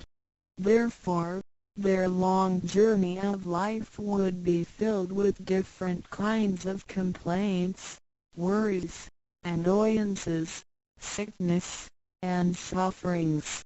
Life's journey is never what we expected. Most people are imprisoned by fate and trapped in the cycle of life and death. They feel helpless because they failed to find a way to become liberated. 我们人的身体只是灵性暂时居住的房子，当生命旅程结束时，灵性会脱离身体，进入另外一个世界，而求道时得到的三宝就是回天的凭证。这也是人生中最重要的一件事。以下是像是需要您放在心上的意，不要忘记三宝，也不可以泄露三宝。2不反倒败德，3多了愿，多行功立德，如此我们才可以回天上的故家乡。Our physical body is a temporary home for our soul. When the journey of our life comes to an end, our soul will leave the body and enter another world.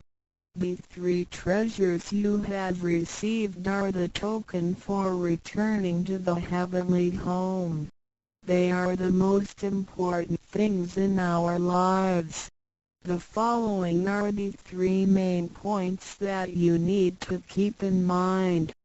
1. Do not forget and disclose the three treasures.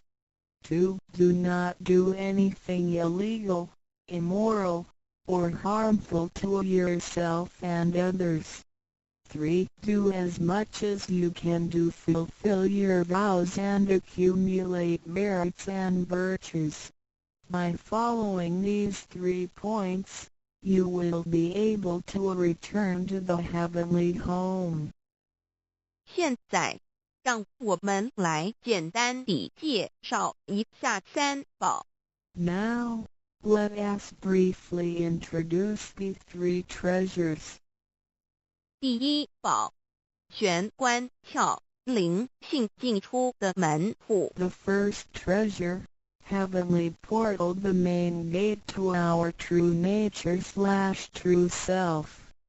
在庄严神圣的求道仪式中，电传师在我们的玄关窍这么一点，点燃了自信之光明。当下玄关窍立刻现出了如同绿豆大小般之佛光。我们可以看一下各宗教圣人的画像，每位圣人之头部都有一个光圈，此光乃是自信之光。借着后续的修行及行功立德，此佛光会逐渐扩大，最后就像各教圣人的光圈一样地光亮圆满，展现出来的智慧及德行，随着因缘愿力而四处利益众生。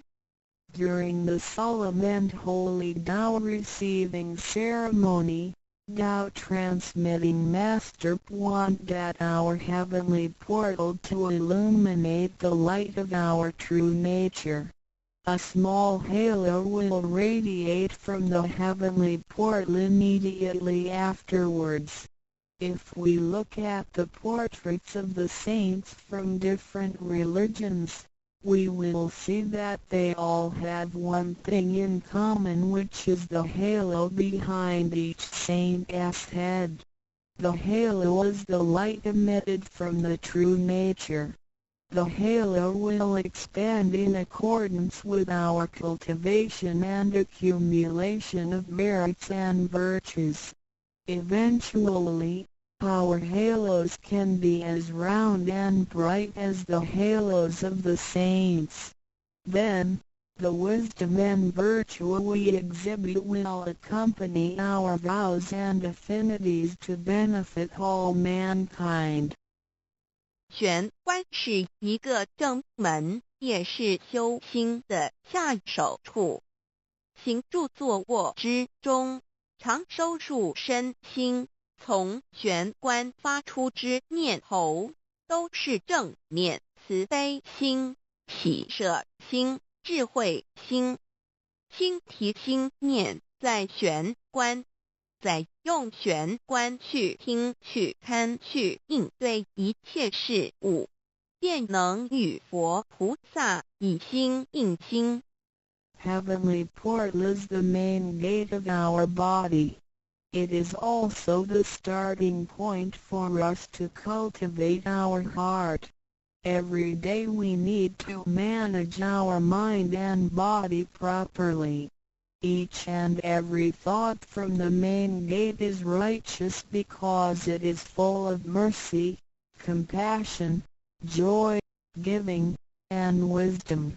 Focus our mind slightly on the heavenly portal and use this focused attention to listen, look, and deal with everyday matters. Then, we can unify our heart with the heart of Buddha and Bodhisattvas. 我们求道，是了解我们有个真主人，真主人也是住在我们的家里面。每间房子都会有主人的房间，主人有主人该睡的地方，客人有客人该睡的地方，这不能错乱的。Receiving Tao is to help us recognize the true Master. Our body is like a house. Now, we know that this true Master lives in our house. Every house has a master bedroom. The master bedroom is the room where the master sleeps in. Guests have to sleep in the guest rooms because only the master should sleep in the master bedroom. This arrangement should not be altered in any way. 各教经典也有关于玄关窍之论述。子曰：谁能出不由户和莫由私道也？每个人要走出房子，都要经由门户。的肉体犹如火宅，修行者欲跳脱此火宅之束缚，何不走这一条光明大道呢？ The classics, sutras, and scriptures of different religions all contain descriptions of the heavenly portal. Confucius said, "Who can go out without using the door, so why doesn't anybody follow the way? Now everyone gets out of the house through the door." The physical body is like a burning house. A cultivator needs to take the correct and bright path in order to break free from the confinement of the burning house. 圣经里也提到， Testimonies of the heavenly portal can also be found in the Holy Bible. 眼睛就是身上的灯， The light of the body is the eye. 你的眼睛若嘹亮，全身就光明；你的眼睛若昏花，全身就黑暗。你里头的光若黑暗了，那黑暗是何等大呢？ The lamp of the body is the eye. If therefore thine eye be single, thy whole body shall be full of light. 马太福音 Matthew 6:22 But if thine eye be evil, thy whole body shall be full of darkness. If therefore the light that is in thee be darkness, how great is the darkness? 马太福音 Matthew 6:23 The lamp of thy body is thine eye. When thine eye is single, thy whole body also is full of light. But when it is evil, thy body also is full of darkness. 路加福音 Luke 11:34你只有一只眼进入永生，强如有两只眼被丢在地狱的火里点。 It is good for thee, you, to enter into a life with one eye, rather than having two eyes to be cast into the hell of fire. 马太福音 Matthew 18:9试问是用左眼还是右眼上天堂进入永生呢？肉眼早晚会毁坏的，如何使人上天堂呢？ After reading the above verses, some questions may arise. For example, should we enter heaven and attain eternal life through the left eye or right eye, since the eyes of this physical body will deteriorate one day? How can they help us return to heaven? 玄关窍已被点开后，好好地修持，久而久之，身体内外真的会光明，连毛细孔都会发出光来。尤其是真修持练的到清闲，只是我们的肉眼看不到而已。点 Once the heavenly portal is opened, if we cultivate Tao sincerely for some period of time, then both our internal and external body parts including our pores will be luminous. This is true for Tao members who have cultivated sincerely and truthfully. However, the light or halo emitted from the body cannot be seen with the naked eye. 佛经也提及，无有正法掩藏，涅盘妙心，不立文字，教外别传点是问。佛陀所言之正法是藏在左眼或右眼呢，或是第三之真理？眼求过道的人就很清楚答案了。In the Buddhist Sutra, Sakyamuni Buddha also said, "There is the true Dharma in my eye, there is no form, there is no word for it. So where is the true Dharma hidden? Is it hidden inside the left eye or right eye, or is this Dharma hidden inside the third eye, the eye of the truth?" The answer is very clear for any Tao receiver. 儒家所说的君子圣其独也，指的也是我们的自性佛性，是独一无二的，来自上天，要善加戒慎保护，莫让它受到污染。慎独的功夫，简单的说，就是存好心，说好话，做好事，以及诸恶莫作，众善奉行，精进永恒地向导前进。In the Confucian classics, a noble person needs to be cautious with the One. The One is referring to our true nature or true self, which is unique and came from heaven. We need to be cautious by protecting it from pollution. In other words, we need to keep a good heart, say good words, and do good things. We need to do all good deeds continuously with all our efforts. 一个人若平日能够时常守玄，祥和之气自然会引发善因缘的发生。佛像尚未开光，佛没有被请入，拜他是没用的，那一尊佛不会接受。你本身就是一尊佛，要开光，要求道，求道就是开光，告知你真主人在哪里。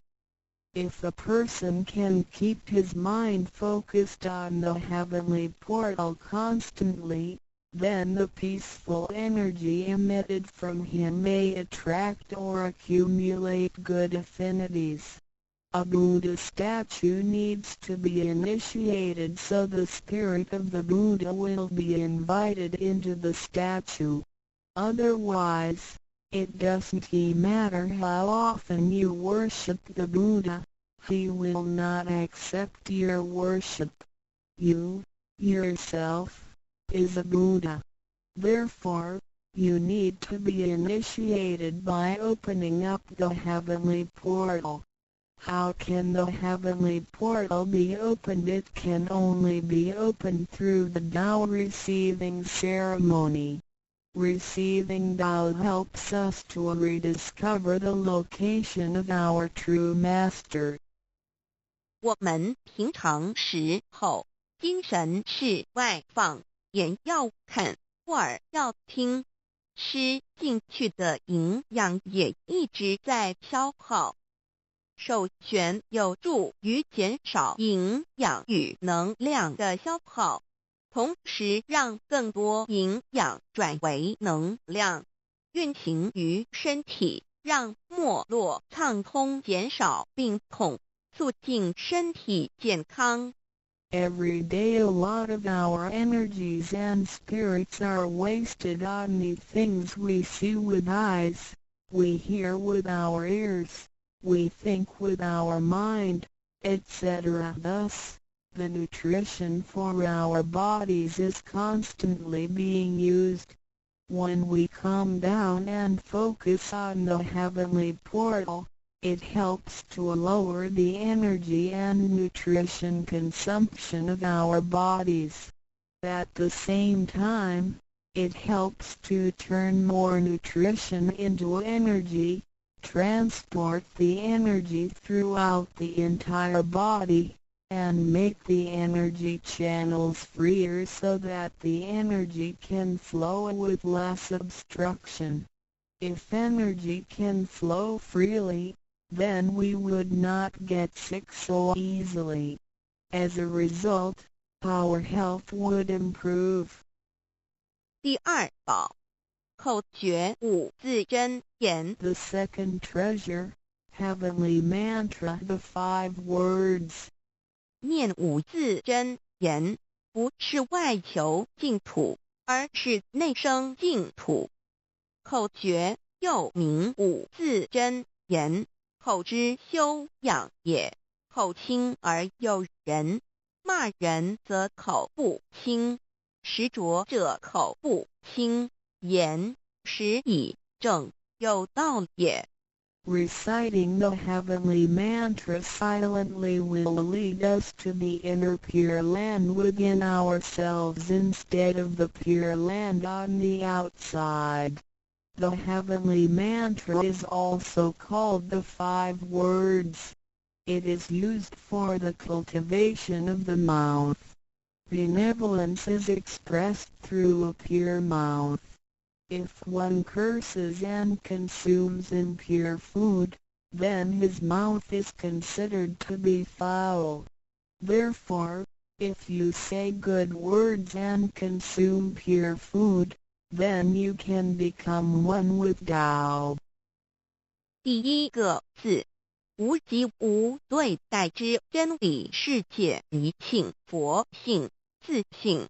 真我二儒家中庸之天命之谓性，也就是说，我们都是老母的分灵，都是兄弟姐妹。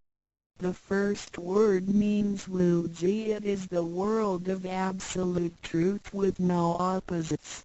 It can be explained as 1. Our true nature, Buddha nature, true self. 2. In the doctrine of the mean, what heaven or heavenly matter confers is called true nature. In other words, our spirits came from heavenly matter. In this sense, we all are brothers and sisters because our spirits all came from the same origin. 第二个字，太极有阴阳相对待，诸如日也、善恶、高矮等，也可以理解成一人心二儒家之率性之谓道人们的心思是错综复杂且迷惑的，因此需要依循着上天所赋予之纯善的天性走在正道上。The second word means Taiji. It is the world of duality. Duality consists of having 2 opposites such as the sun and moon, day and night, good and bad, tall and short, etc. It can be explained as 1. Our mind. 3. In the doctrine of the mean, in accordance with true nature is called the way Tao. The human mind is complex and often filled with confusions. Therefore, we need to follow the true nature from heaven and take the righteous path. 第三个字，黄极物质的现象世界，它不是永恒不变的。也可以理解成一人身二儒家中庸之修道之谓教。 The third word means Wangji. It is the world of physicality, which is the one we live in. Nothing in this world is permanent. It can be explained as 1. Our physical body. 2. In the doctrine of the mean, cultivating the way Tao is called education. 要走在正道上，是需要有正确的教育与引导的点。 In order to be on the righteous path, we need to have the correct education and guidance. 性心身是一贯的，性在心思万计，生命万能。性去心思尽失，生命不动，一具死尸而已。 Our true nature, mind, and body are one. Without the true nature, our mind and body are useless. 第四个字是放出去，无所不在。 The fourth word means permeating. The greatness of our true nature can permeate the universe. 第五个字是收回来，回到玄关窍里。 The fifth word means contracting. Our true nature can contract and return to the heavenly portal. 我们的自信是无所不在的，而且自信是没有分别、没有对待的，才称为无极。无到极点就是没有分别对待。Our true nature is everywhere. It is absolute. It doesn't discriminate or judge. Thus, it is also known as Wuji, which means genuine emptiness. 弥勒也有慈爱之意，修行上让慈爱布满个宇宙，就如同老母及诸佛菩萨对众生的爱是没有空间的限制的。The fourth and fifth words can be combined to mean mercy and loving kindness. As we cultivate, we learn to love all things in the universe with mercy and loving kindness, just like how Lao Mu, Heavenly Mater, Buddhas, and Bodhisattvas love all sentient beings without spatial limitations. 常念五字真言，你就与弥勒祖师及供活佛老师有感应，遇困难时感应就快，心不平静时默念五字真言，有问题时静不下来时默念五字真言，就有妙智慧。当念到一心不乱时，意志可穿越时空，直入佛之愿力之间，让能量发挥到极致。By silently reciting the heavenly mantra often, you will create a strong bond with Maitreya Buddha and Jigon Living Buddha. Then come whenever you encounter some difficulties, Buddhas will get the signal more quickly. When you feel uneasy or disturbed, recite the heavenly mantra silently in your heart, then your great wisdom may arise to help you resolve any difficulty. And when you silently recite the heavenly mantra with full attention, your willpower can permeate through time and space, and enter the power of Buddha's vows. Then, the strength of the mantra will reach ultimate attainment.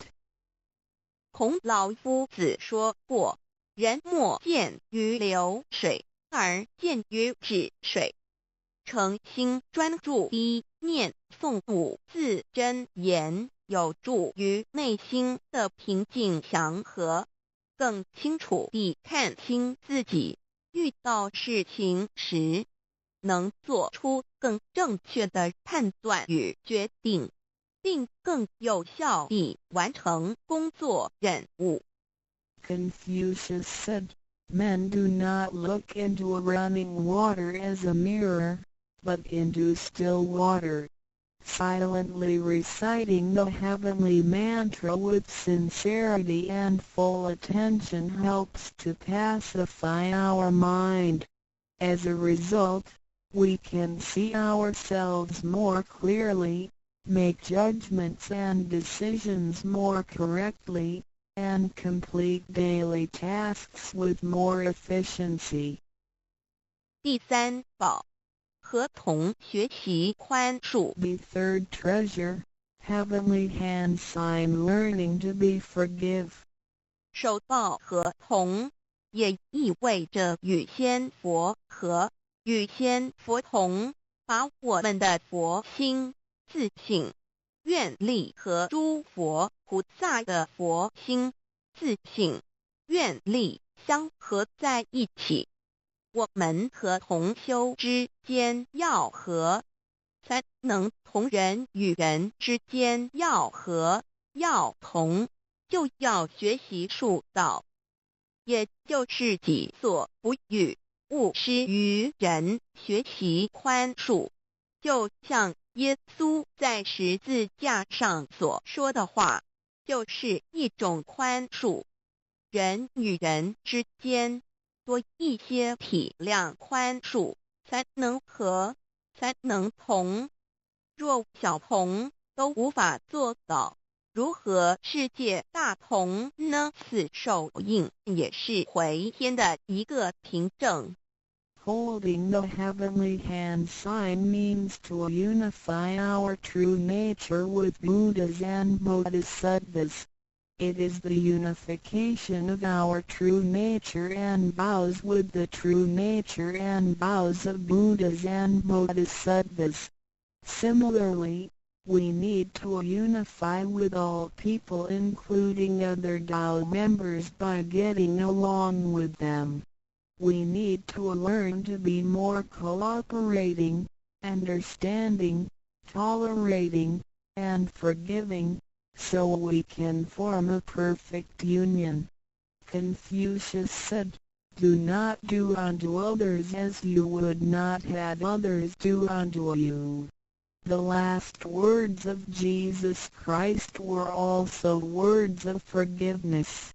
In order to form a perfect union with others, we have to be more understanding and forgiving. If we cannot form unity with the people in our society, how can we form unity with the rest of the world and achieve great harmony? The heavenly hand sign is also a token for returning to the heavenly home. 现在来探讨一下三宝的修持。Now, let us examine further the practice of the three treasures. 三宝珍藏蕴含道统真传、天命真传、心法真传，这三样每一样都很重要。The three treasures encompass the true transmission based on the lineage of Tao and the mandate of heaven. It is the wordless heart-to-heart transmission. Each of the three treasures is equally important. 求道时，点传师点的右手点完玄关之后，会用左手在玄关前做一个附带的动作。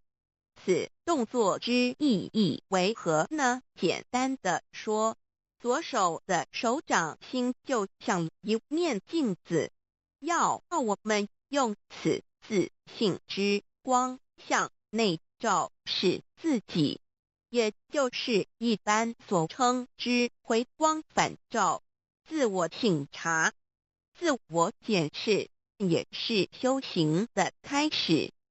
During the Tao receiving ceremony, Tao transmitting Master pointed at our heavenly portal with his right hand and made a gesture of covering it up with his left hand. What does this gesture mean? Simply speaking, the left palm is a metaphor for a mirror. The gesture signifies the constant use of this mirror to examine our inner selves.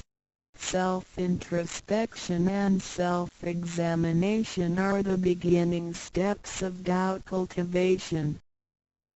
每个人自身有个自性真主人在当家，不是由眼、耳、鼻、舌、身、意六根产生之六种情境当家，也就是说，不被眼见之事物、耳听到之声音、鼻子所闻到之气味、舌头尝到之味道、身体所触摸到的东西及自身之习性来掌控我们。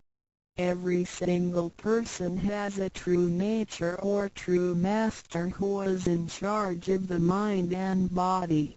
We should not let the six perceptions produced by the six roots of sensation, eyes, ears, nose, tongue, body, and mind, be the master. In other words, we should not let what we see with our eyes, what we hear with our ears, what we smell with our nose, what we taste with our tongue, what we feel with our body, and what we think with our mind. Be in control. 现代人生活过于忙碌，需要留点时间收心。济公活佛老师慈悲说过，平时常手旋，祥和之气自然会引发善因缘的发生。为什么我们修道到最后，心性无法再提升？因为我们很少去反省自己，甚至从来不问自己内心深处什么是我们的真正需求，什么是我们的根本。若不从根本上去下功夫，以为来佛堂听道理就是修道，心性当然无法提升。Nowadays, everyone lives a very busy life, so we need to spare some time to relax and bring peace back into our mind. Our holy teacher, Jigon Living Buddha, mercifully said, in your daily life, you need to find a suitable time and place to focus on the heavenly portal and empty your thoughts. Then, the peace and harmony around you will attract good affinities.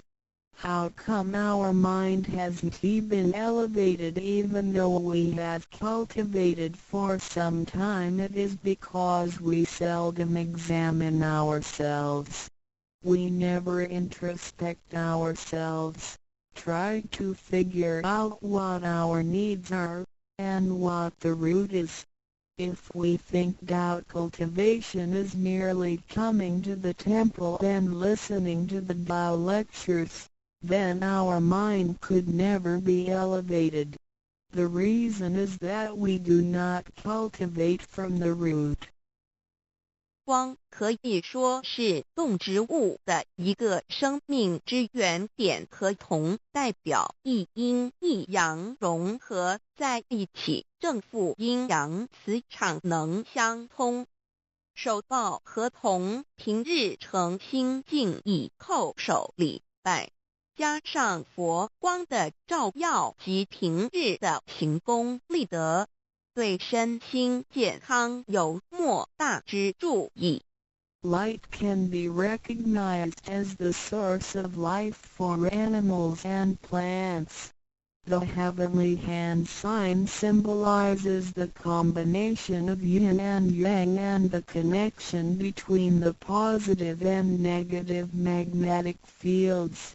When we hold the heavenly hand sign and pay respect to heaven and Buddhas wholeheartedly, the heavenly light will shine on us.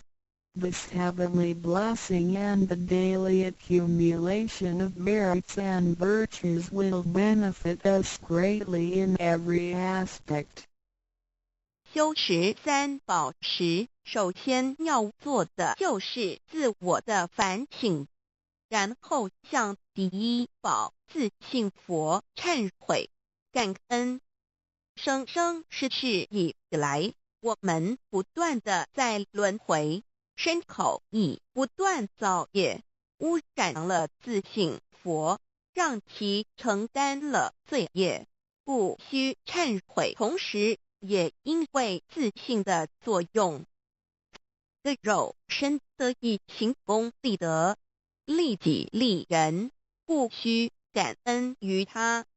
When practicing these three treasures, the first thing we need to do is to truly introspect ourselves. Then, we need to sincerely repent and thank our true nature. We had been through many cycles of life and death.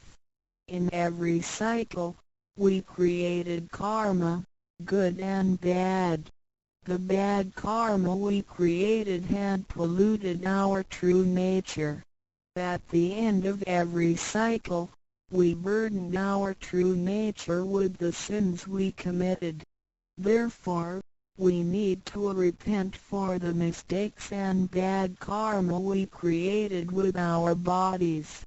However, it is because of the possession of this physical body that we have the opportunity to accumulate merits and virtues and create good karma to benefit ourselves and others. Thus, we need to thank our true nature for guiding our physical body in doing these good deeds. 第二宝，常默念五字真言，让心中的爱自然流露出来，爱自己，爱众生。第三宝，多包容宽恕别人。260中，无论身在何处，更要时时提醒自己的心，愿力要和仙佛菩萨的心愿力相合。 If you silently recite the second treasure, the heavenly mantra, often, then you will naturally love yourself and all sentient beings. If you use the third treasure often, then you will be reminded to be more tolerant and forgiving. Always remind yourself that you need to unify your heart and vows with the heart and vows of Buddhas and Bodhisattvas. 道场处处都是行功了愿的机会，要多行财师、法师、无畏师，度化更多众生返回不家乡。如此，必得上天加批拨转，不好的业力会逐渐消减，从此改变了命运。当然，当我们在布施或为上天办事时，目的并不在于希望能交换到上天的祝福，让自己得到什么好处。事实上，是因为我们的诚心敬意和无条件的付出感动了上天，继之而来的就是加诸在我们身上的恩典与拨转，这是任何人都无法阻挡的。 There are many opportunities within the Tao society for one to accumulate merits and virtues. We need to seize every opportunity to help more people to return to the heavenly home by making some material contributions, truth sharing, and voluntary contributions. As a result, we will receive blessings from heaven. Then, we can change our bad fortunes and bad karma into good ones, so our destiny can be changed as well. We do not make material contributions or propagate Tao for the sake of our own benefits. If we do good deeds with sincerity and without asking for anything in return, then heaven will reward us. We will, then, receive grace and great help from heaven. These blessings will come naturally to us without hindrance. 从我们求道那一刻起，我们的姓名就已经登记在生命册上，成了上天的人。上天无时无刻没有不注意着我们，都在看着我们有没有在用三宝，是不是有什么事情需要济公或佛老师帮忙的。 From the moment we received Tao, our names had been registered in heaven. We had become the citizens of heaven. Therefore, Heaven will continue to watch over us to see if we practice the three treasures or need help from Holy Teacher, Jigon Living Buddha. 现今人类的物质科技虽较以往进步，但幸福的指数并没有提升，而且灾劫越来越多。部分的原因在于人的负向思考与行为、自私与贪婪，造成价值观的扭曲与变相。有太多的人对未来都有着不乐观、不安定的感觉。面对着下一代的子孙，我们能留给他们什么呢？想要圣凡如意，就先问自己有没有众圣轻凡。圣事就是上天所在办理的普度众生之事，凡事就是和我们个人相关之人间事。有句俗话说，你看重上天的事，上天也必定重视你的事点。 Technology and living conditions have improved tremendously in the 21st century, but the index of happiness hasn't risen at all. In addition, there is an increase of natural and man-made disasters.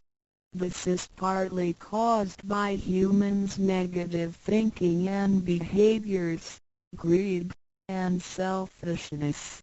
These thinking and behaviors twisted the values of our society. Therefore, there are a lot of people who are pessimistic and uncertain about the future. So what can we give to the next generation if we want our worldly and holy affairs, the work of heaven, to be smooth and successful? Then we need ask ourselves if we have prioritized our holy affairs over worldly affairs. Holy affairs are defined as activities of truth-sharing and doubt propagation, and worldly affairs are defined as our day-to-day activities and matters. There is a saying, if you prioritize the work of heaven, heaven will prioritize your affairs as well. 愿大家能在三宝修持上多下功夫，守住自己的愿力，并实际付诸行动，本着真心佛性，借着的肉身来做佛事，共为三曹普度而尽心尽力，众生将会因你而得救，你也因众生而成就。如此，世界大同不再是个虚幻的名词，真正的和平必会来到的。I hope everyone will make every effort to practice the three treasures, guard your vows, and put them into action. Remember to make good use of this physical body by following your true nature/Buddha nature. We can work together to help with the salvation of the three worlds. Because of your efforts, sentient beings can transcend the cycle of life and death. In return, you can succeed because of these sentient beings. Then, great harmony is not just an illusion. It will certainly be achieved. 感谢您，愿上帝赐福与您。Thank you very much. God bless you.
NDRODUCDIOLANDUDIAO.html 先天大道简介中应对照 http://www.cloudlibrary.com/category/category6/c63006.htm Introduction to DAO 先天大道简介 Introduction to DAO 中应对照先天大道简介一和为先天大道二道与我有什么关系？三求道是求什么？四求道对我有什么好处？五具备什么条件才可以求道？六求道对我的生活有什么影响？七道的宝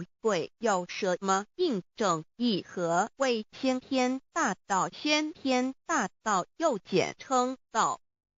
我们若仔细地去观察，心窍开悟之后，就可发觉宇宙间森罗万象皆是杂而有序，而自然界万事万物的运转也都有一定的法则。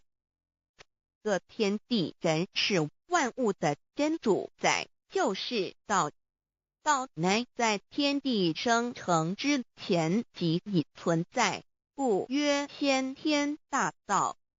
道者理也，理就是真理。在天地人万物未生以前，道即已存在，而道能生天、生地、生人、生万物万类。在天地人万物毁灭之后，道不会毁灭。道因为无去无来，不生不灭，乃代表着宇宙间亘古不变的真理。道的本体，也就是宇宙自然的本体。在混沌未判之初，宇宙间只是一团灵妙理，无天无地无人，也没有语言和文字，所以我们实无法以任何语言、文字或思虑来形容它。故大道无名强名曰道，我们也是勉强用到这个名词来代表它。在天地万物生成之后，道又能贯穿于宇宙万事万物之中，使一切的自然现象均能呈现和谐有条不紊的运转。这就是道的妙用。道大理为，我们虽然无时无刻离不开道的本体和妙用，却又很不容易去认识它。因此在2-3千年前，各教圣人应运出世，各化一方，针对当时天时地利及众生的根器，留下千经万典，传下诸多去恶从善的修持法门，同时也让芸芸众生认识了冥冥中宇宙万事万物均有一个真正的主宰，或称为上帝，或称为造化，或称为天主。我们称其为道或无生老，均是一名而同义。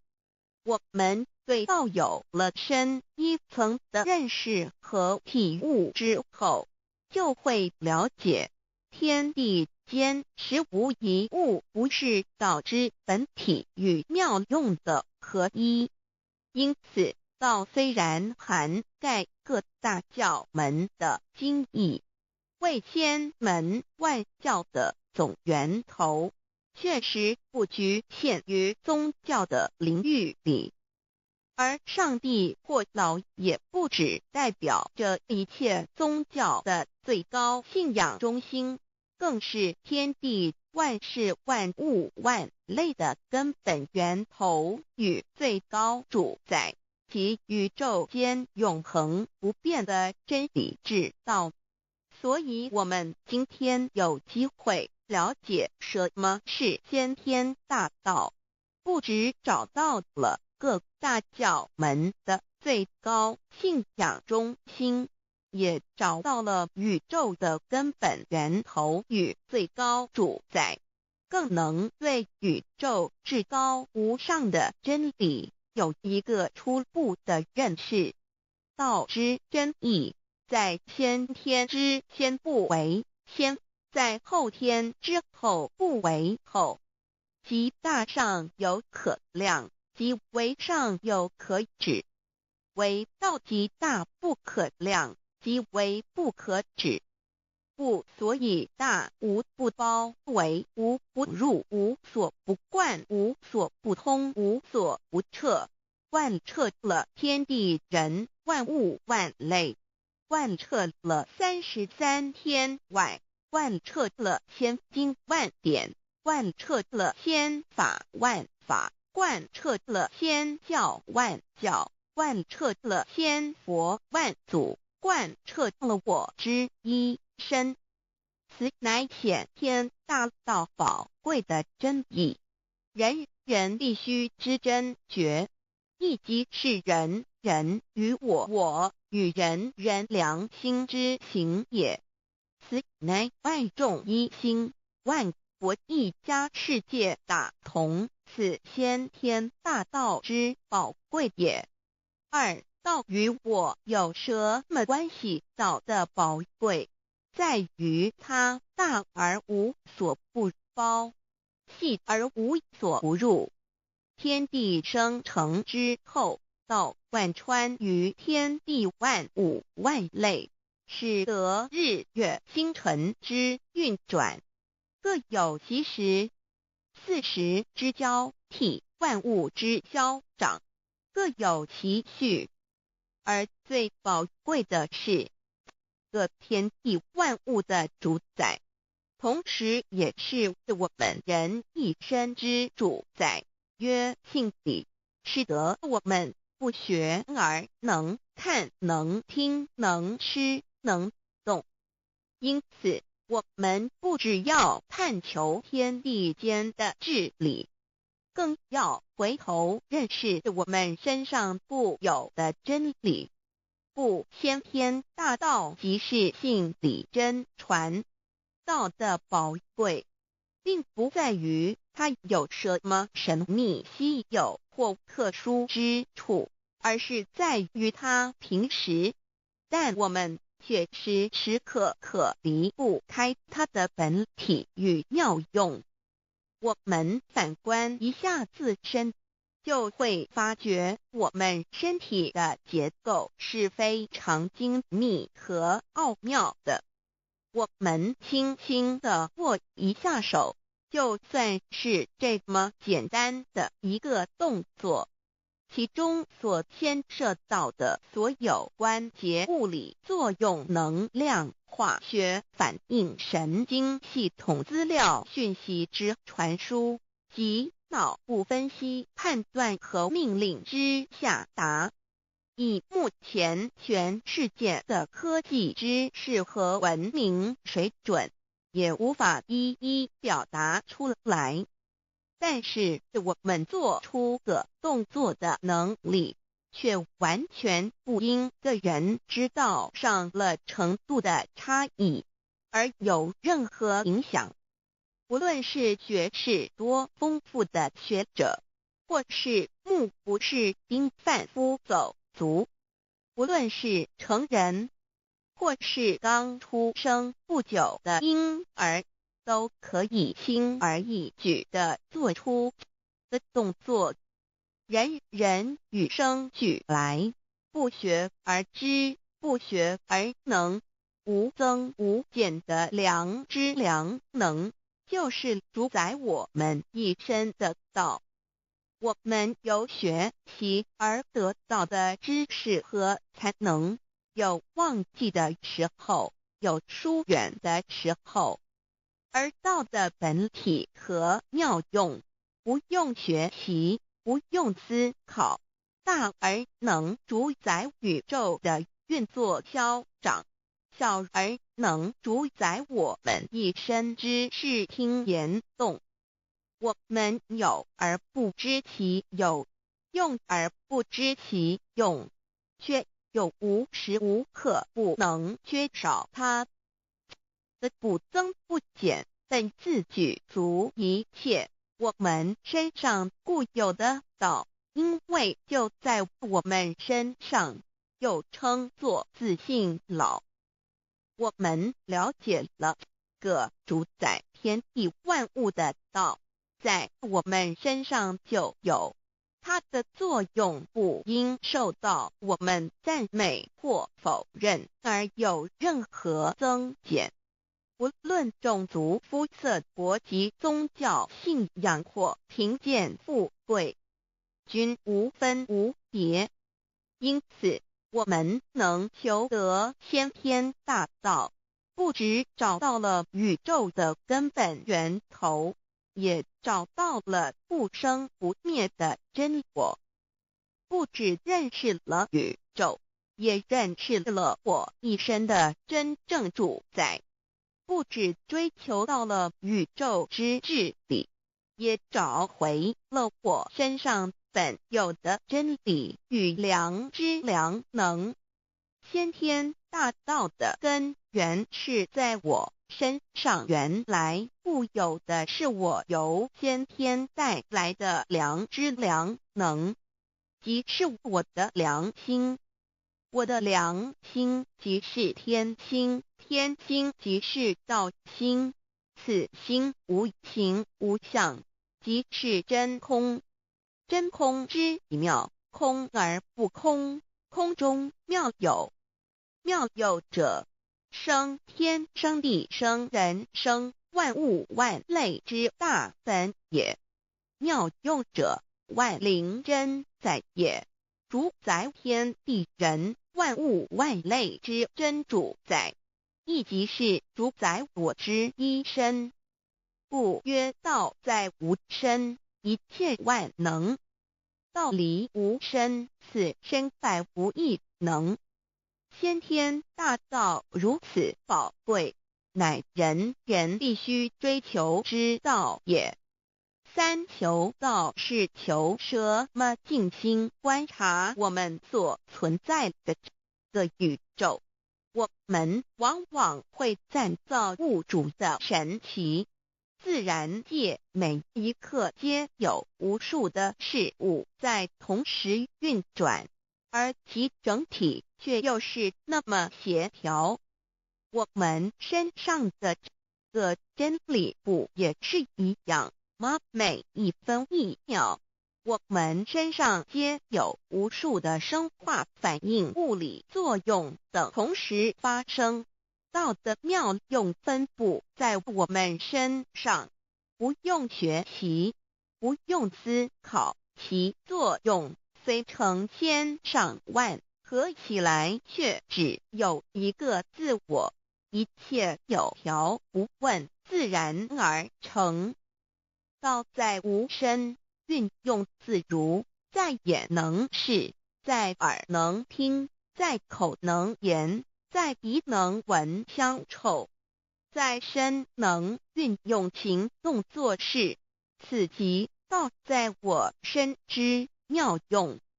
所以我们了解了道不只主宰着天地万物，更主宰我们一生。宇宙根本源头最高主宰与我一生主宰，并非二也。道的本体无形无相，我们肉眼看不到它，手也摸不到它，但它却无时无刻不在发挥其妙用，更进而随着天时及环境而发展出语言文字经典及造福人类的文明，此即是我们良知良能之作用。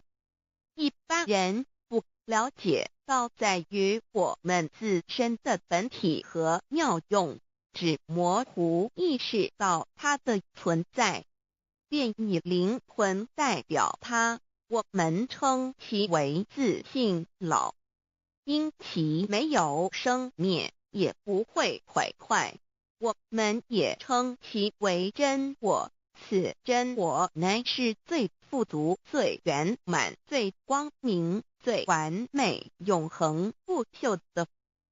现在我们来生一看，看得见摸得着有形有相的肉体，能不能代表我把一个人生命中不同阶段的照片拿来比较，我们就可发觉，面貌是无时无刻不在变化的。我们一般均习惯以相貌认人，但相貌却不是永恒的。我们的肢体也不是真我，某些人不幸失去了一只手或一只脚，仍是好好的活着。我们的内脏呢？现在科学昌明，其自己能把动物的心脏成功地植入人体。我们不能因此说这人不是他自己了。就算头的脑细胞从我们一出生就开始不断的在坏死、减少和变化之，因此有形有相的肉体只是真我的一个工具而已。肉体虽然看似真实，却无时无刻不在改变之中，不需数十年又变成一堆黄土。因它不是永恒的，我们称之为假我。对于真我和假我有所了解之后，我们也就可以了解我们为什么要求到了。如今我们非常幸运能有机会求得先天大道，求得的就是三宝。三宝简单明了，但也博大精深，其内容在求道时会详细解说。现在只简单的提出两点。首先，求道就是直接点出了真正永恒不朽的真我，也就是良心本性的发。在物质文明远较精神文明昌盛的今日，假若迷失真我，我们的人生将有如行尸走肉。若是认假为真，更是我们为了盲目满足假我而做出害己害人的事情，造成自己在世时与死后的灾祸。因此，求道启发了我们内在本的真我良心，真我假我协调融合，使我们的人生不论存没，都是平安喜乐自在充实而有意义。其次，求道也就是开启了我们身上的正门，又称良心之门、智慧之门、慈悲之门。这个门非常的重要。当我们要离开一间房子时，自然由大门离去。如果此门无法开启，而被迫从窗户或阳台跳出时，就可能会摔断腿。我们的肉体就像一间房子，真我灵性就像是房子的主人。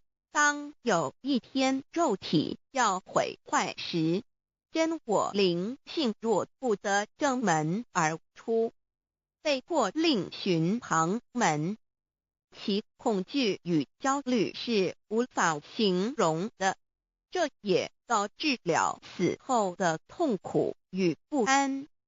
因此，我们可以发现到，绝大多数的人临终时，其肉体皆显现山僵硬、恐惧、无助与挣扎之相。求道就是开启我们的生来死去之正门，也就是通天大路。因此，我们今天很幸运能求道，求得三宝，打开灵性通天之正门，可以让我们找回真我，认识我自己身上的道，自然以良心作为待人物之准则，使人生更有意义，更进而解决生死大事，得到超生了死的保障。100年之后，回到我们的来故家乡。所以先天大道又是回天之道。先天大道之宝贵，即是千经万典不如一点。此点打开玄关正门佛门，天堂大路一步直超级的永生之道。此点宝贵，超佛越祖，超经越典，超越天地。得到这一点宝贵，它是诸经之师，诸法之王，诸佛之天地之故曰超生了死级的永生，不毁不灭之先天大道也。此乃即是人人原来固有的，必须返回天之道也。四求道对我有什么好处？我们今天很高兴能有这个机缘求道，能够开启良心之门、智慧之门、通天之正门，这是第一步。这宝贵的道还能带给我们终生受用不尽的福之益，离苦的乐。人生在世，遭受种种之苦恼，就其根源皆起因于迷失了真我。求道首先就是让我们认识人人身上固有的道，找回我们本有至真至善至美具足圆满永恒不朽的真我，在日常言行之中发挥真我，使我们一举一动皆能合于理，止于至善，自然不会受周遭的人事物所左右，我们的心也就不会患得患失。心为一身之主，我们既然在心境上有所提升，自然不会与邪恶之事相感应，则不相随心转，还可以改变命运，趋吉避凶，朝向光明，使我们得到真正的喜悦，逍遥自在。2堕地难，自有人类文明以来，道的真意便代代单传独授，其没落贯穿了早期的主要文明，如中国、印度等。奈何近100年来，人类受物欲所逼，在空前繁荣的物质文明中逐渐迷昧了良心，甚至竟将制造威力极大的杀人武器。回顾数千年人类历史，在近代短短数十年间，便发生了2次世界大战，无数小战，伤亡无数。滥用科技文明，同时也损害了自然环境，造成大气臭氧层之破坏，全球性气候的改变，人心之变，干造了天灾人祸连连。人类已为自己酝酿了一个空前的浩劫，因此上帝洪恩慈悲，特将大道谱传于世，以挽救良善。求道以后，我们时刻存着道心，以良心待人处事。当遇有人力不可挽救的灾祸时，只要诚心使用三宝，必能灾必劫，逢凶化吉。此事验证甚多，不胜枚举。三超生了四人生，有如一段苦乐相参的旅程，遭受生存竞争、衰老、病痛、死亡等困苦，人皆难免。而人间种种欢乐，又往往是短暂易变的。尤其当旅程结束时，终究成空，归宿渺茫，更不禁令人凄独怅惘。是以智慧者有见于此，乃以超生了死，追求真实永恒的人生意义为人生至高之目标。古代先修后的，因此古人为求超生了死，尽毕生之力苦修苦行，仍难以访得名师达成心愿。如今大道谱传，先道后修，在求道过程中，天命名师一指，开启了我们通天正门，先赋予超生了死的保障。我们得道以后，认识了真我，以真我为主宰，远离邪心妄念，让我们的心念、言语、行为，无论待人处事，皆合于良知。100年之后，真我灵性自然返回故家乡，永享平安喜乐。4成圣成贤求道，也就是为我们种下一个成圣成贤的正因道种。只要我们以智慧慈悲心境灌溉它，它必然萌芽开花结果。在此功利主义弥漫的黑暗时代，大道乃是光明的灯塔。求道修道，不仅让我们能够独善其身，更使我们有机会可以兼善天下。求道之后，只要我们时刻抱着道心良心，在日常生活中真诚实践道的精神，不计个人得失荣辱，努力使周围每一个人都可得享道的好处，让道的光明照亮每一个角落，尽其一生精进不懈，则在世即成就圣贤事业，归天之后，必证圣贤果位无疑。先天大道的宝贵就是天道天命，天命就是三曹名师，名师一点玄关开，打开正门佛祖来。天堂非在我身外，天上地下我都在。此乃先天大道的尊至贵至宝也。先天大道，天命宝贵，三曹名师这一点妙至极意，非是在言语文字相声音可得，非是在千经万典上的，非是在讲经说法上的，非是在是智辩聪上的，非是在博学才能上的，非是在才高八斗上的。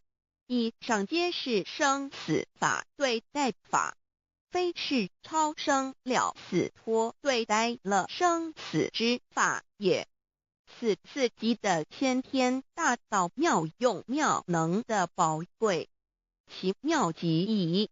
此者是无师智，此智是妙智妙慧，此智此慧是我本来固有的，由先天带来的，亦即是在找外类未生以前我的初心，即我良心天心道心老心也。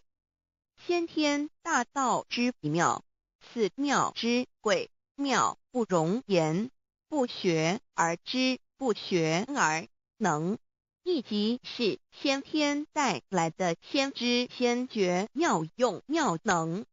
此知此觉此能此用，不用言语文字声色，不用思想，不用念头，不用言听是动，而生天地人万物万类。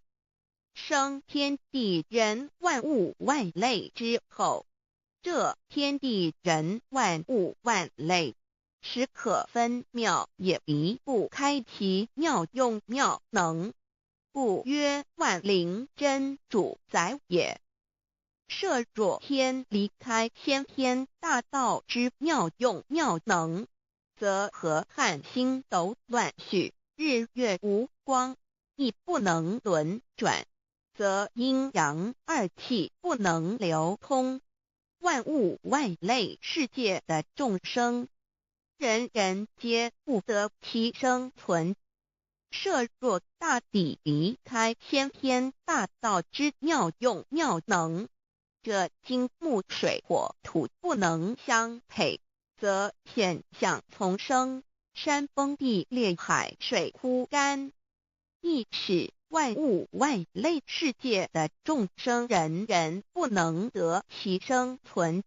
设若人离开先天大道之妙用妙能，则寸步难行，眼不能看，耳不能听，口不能言，总之全身不能动作。100日之后，成了一堆臭骨臭泥土。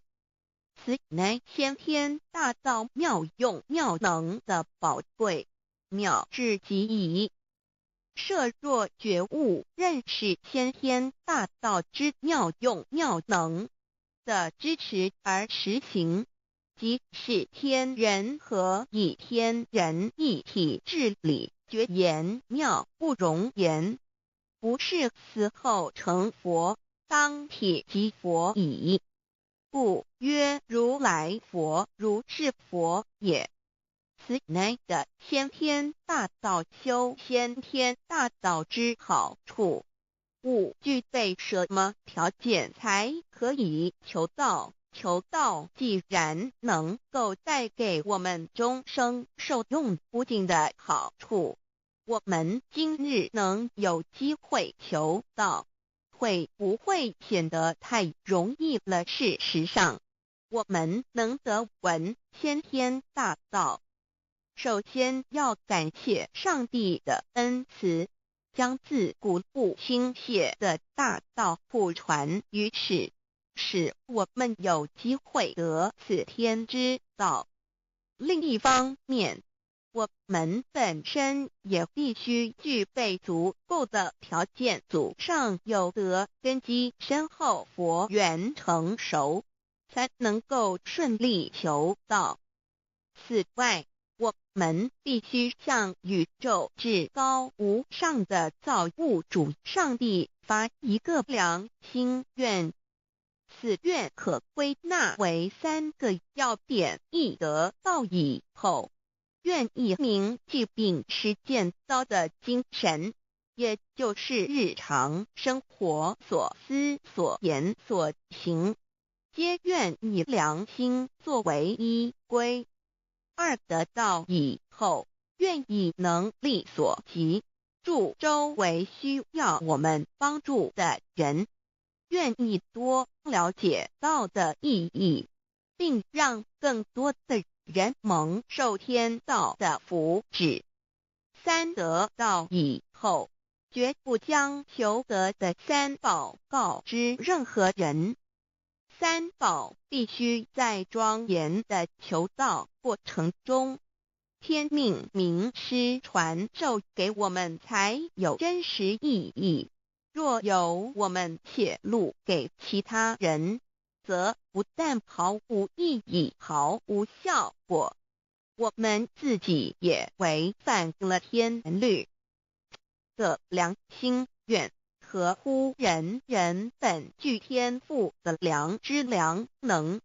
所以我们人人都能够做到真诚实践良心愿，也必须滋润我们求道时种下的智慧、慈悲、清净之正因道种，使它顺利萌芽、开花结果，才不致虚度这千载难逢的求道修道良辰。值得一提的是，我们能顺利求道，原因之一即是沾了祖德的光，是故上天开恩，只要我们修道有恒，则我们的祖先也有机会可以求道超生得救。我们的子孙亦的印地，对父母祖先尽大孝，这是最好的机会。只要具备以上条件，则无论任何国界、种族、宗教信仰的人都可以求道，欲求得先天大道，脱出轮回之苦、地狱之灾，世间的穷通受忧、鳏寡孤独、生老病死苦，而返天堂永享天伦之乐者，必须我有得遇6万年良辰佳期的幸运。我本人心地善良，我有先天根基深厚，也就是我本人前世做的功德善事很多，此即天缘。我本人祖先有功德，做善事，此即祖上有德。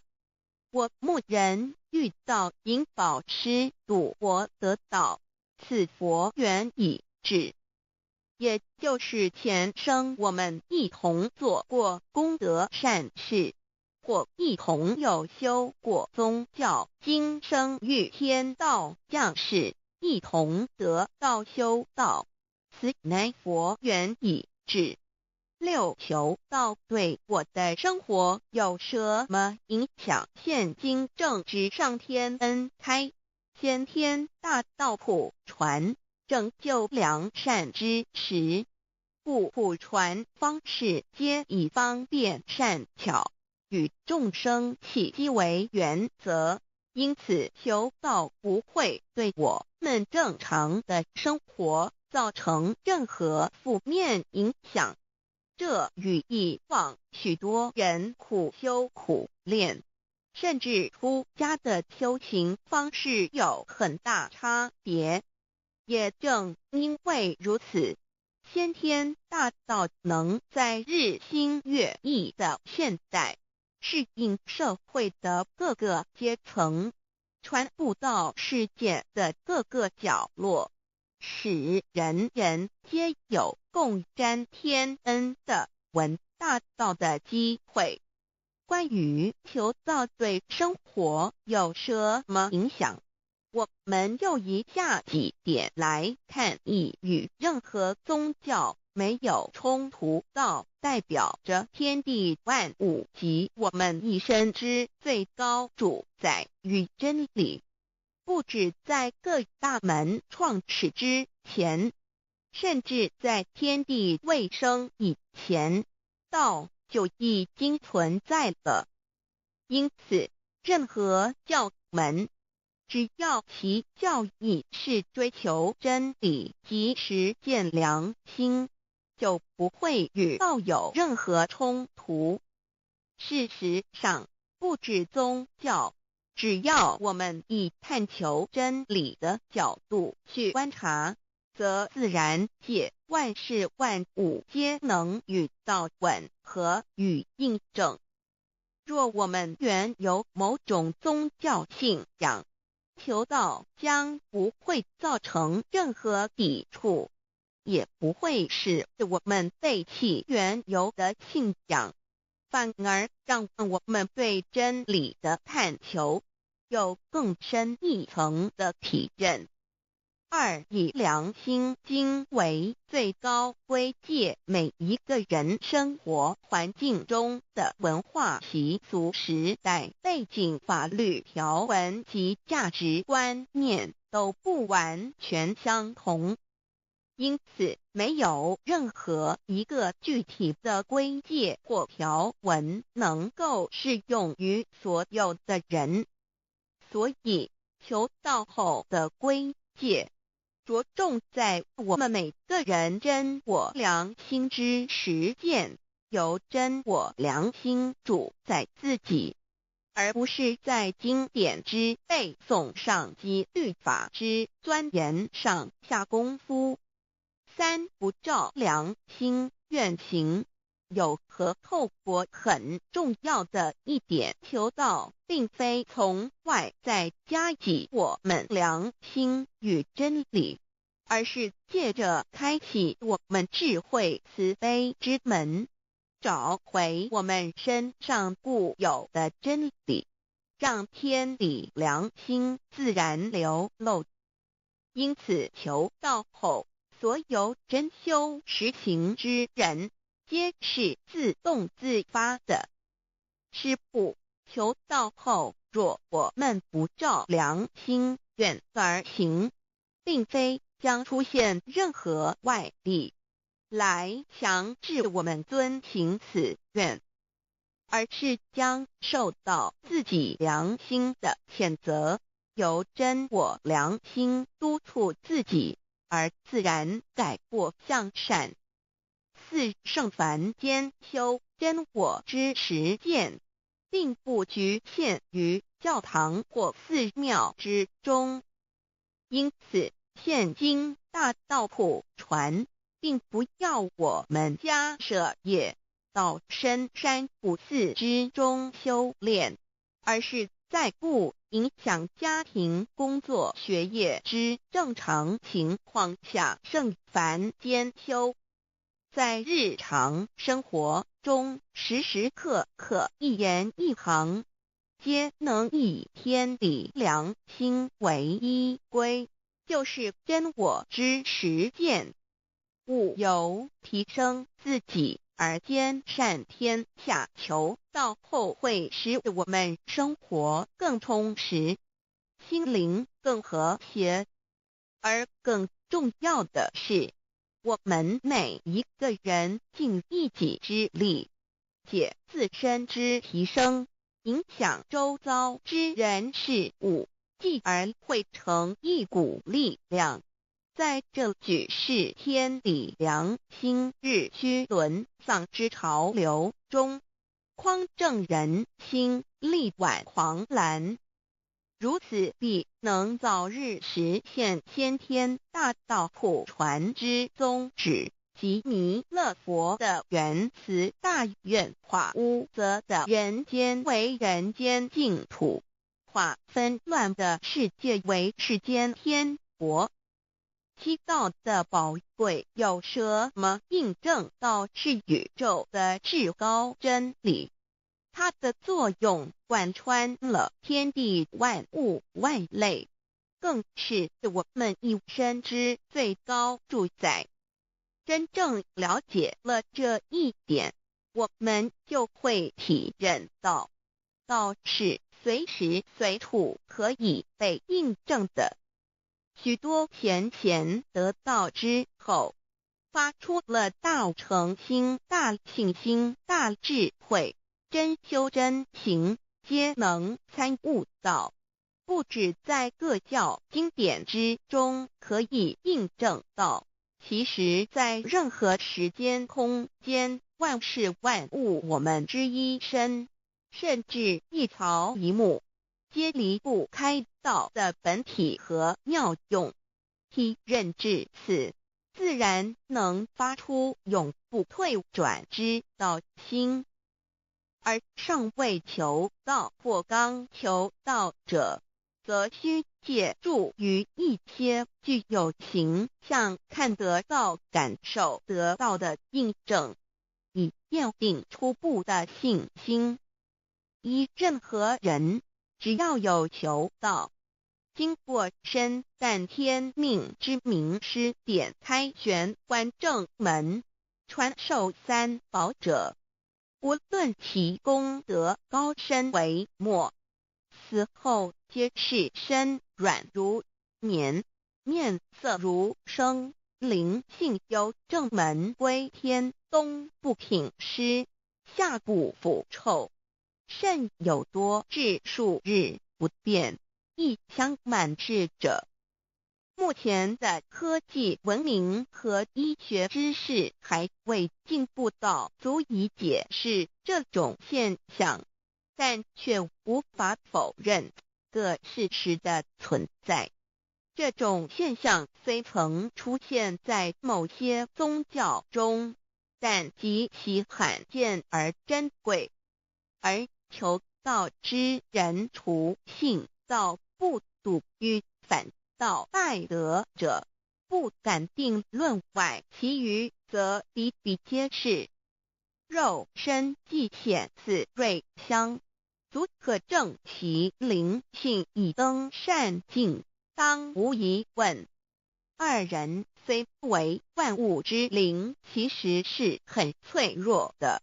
自从生在这个世界上，就难免天灾人祸的威胁，甚多以求道者，在遇到人力不可挽救之危急情况下，诚心使用三宝，皆能大事化小，小事化无。这种例证多得不可胜数，无法在此一一例举。以上两点虽然极为宝贵，但却是任何人只要一求道，借着上帝的天命宝贵，立刻就可以得到的保障。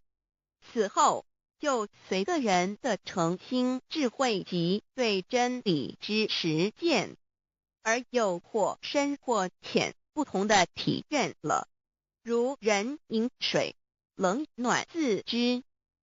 希望各位具有善根，有机会能得闻大道的先生女士，皆能入宝山而满载而归，皆能求道而同真善境。 Introduction to DAOI. What is DAOI? DAO and MEII. What it is in DAOID. What do I get in RECI beginning DAOB? What do we need to receive DAOBI? What impact does receiving DAO have on MEDII? What can attest the validity of DAOI? What is DAO? Observing the cosmos and all the living beings consciously. Among all the earthly activities and phenomena, we will find the existence of the laws of nature. There is a supernatural origin which guides all the operations happening across the galaxy, the earth, and the human beings. We call this source DAO. DAO existed before primordial time, and even before the universe was merged. It is the origin of the world, and it thereafter nurtures all the creatures and beings. Since it is unchangeable and does not evolve with time, it is the ultimate truth. It is what all saints and sages throughout human history had been searching for. The essence of Tao is the foundation of nature. The law or the power that existed before the universe was formed is beyond description because there were no civilizations nor creatures, let alone languages. Since it cannot be applied any name, we simply call it Tao. After the world was merged, along with the mutations of the universe, we see the harmonious actions as exhibited in seasonal changes, rhythms of time and tide, and the balance of the ecosystem. We also find some conformity of human nature across various cultures. These prove the laws of nature. This is the extension of that original Tao when it is substantiated and materialized. It merged into everything that is within us. Now that we know Tao is present universally and yet difficult to be recognized, there have been prophets and preachers trying to make us know and understand the origin and the truth of life through various teachings and literature since the beginning of civilization. They were scattered around the world throughout history. As a result, great commandments were taught to disciples and goodness and badness were differentiated. These teachings varied, based on differences in culture, background, timing and the level of each individual's comprehension.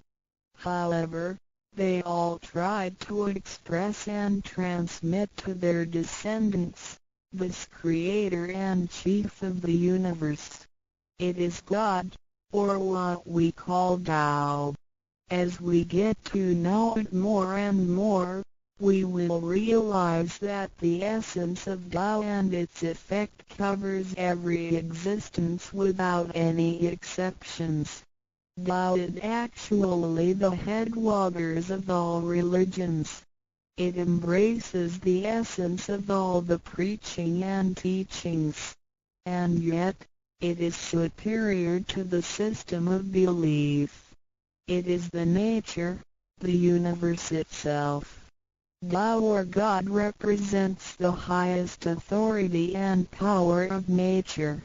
It is also the headstream and superior to all. It is the unchangeable principle. Understanding Tao allows us not only to discover the center of all religious belief, but also to communicate with the origin and the highest power of nature.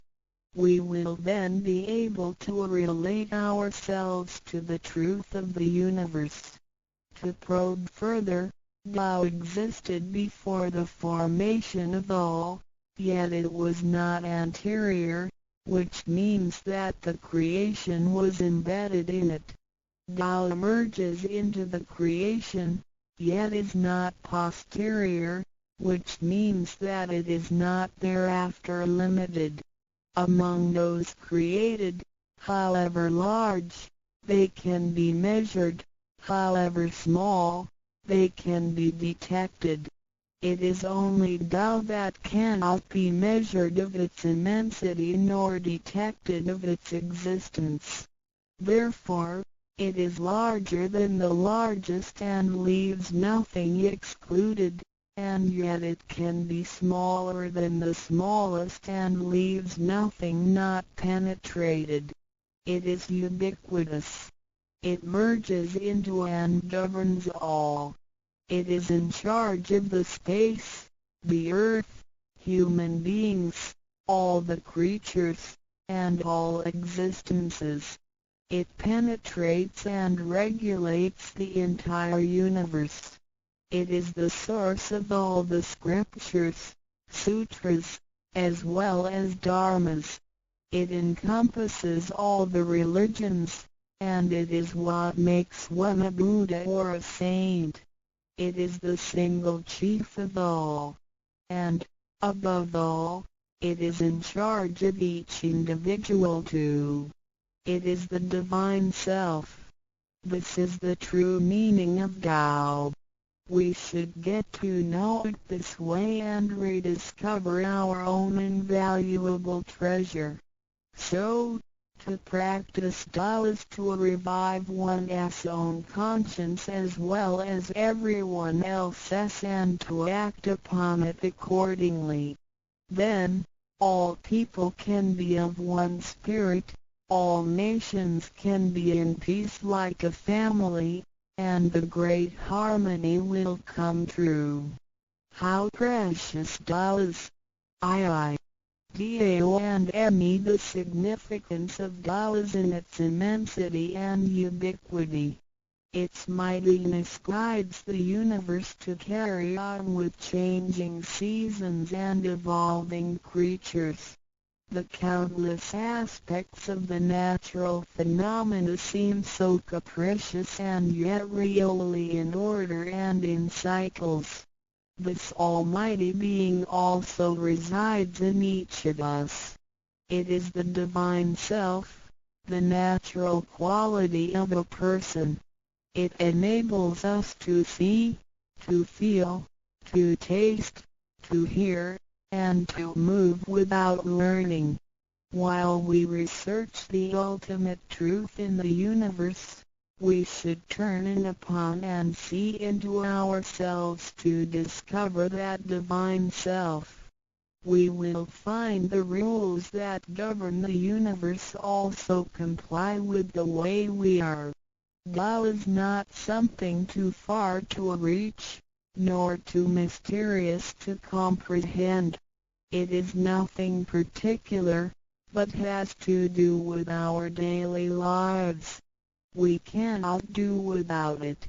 Every movement we make, in order to see, to touch, to feel and to think, is associated with Tao. Consider how many wonders are hidden in our body, how delicately our physical functions are carried out. For example, when we shake hands, the components involved would include the coordination of joints and muscles, the chemical reactions of energy, the transmission of information through nerve systems, and the actions occurring in our brain such as issuing orders, making judgments and analyzing situations. Even with the most advanced technology and the highest level of knowledge we have developed today, we cannot completely reconstruct such a function. Yet the ability to perform such a simple movement is there for all individuals, regardless of the level of a person's knowledge and his/her being a grown-up or a baby, a scholar or an illiterate. These are the kind of abilities we come equipped with naturally, without learning and being taught. It sits within us and is in charge of all. It is Tao, never diminishes nor inflates. Worldly knowledge acquired through learning can be forgotten.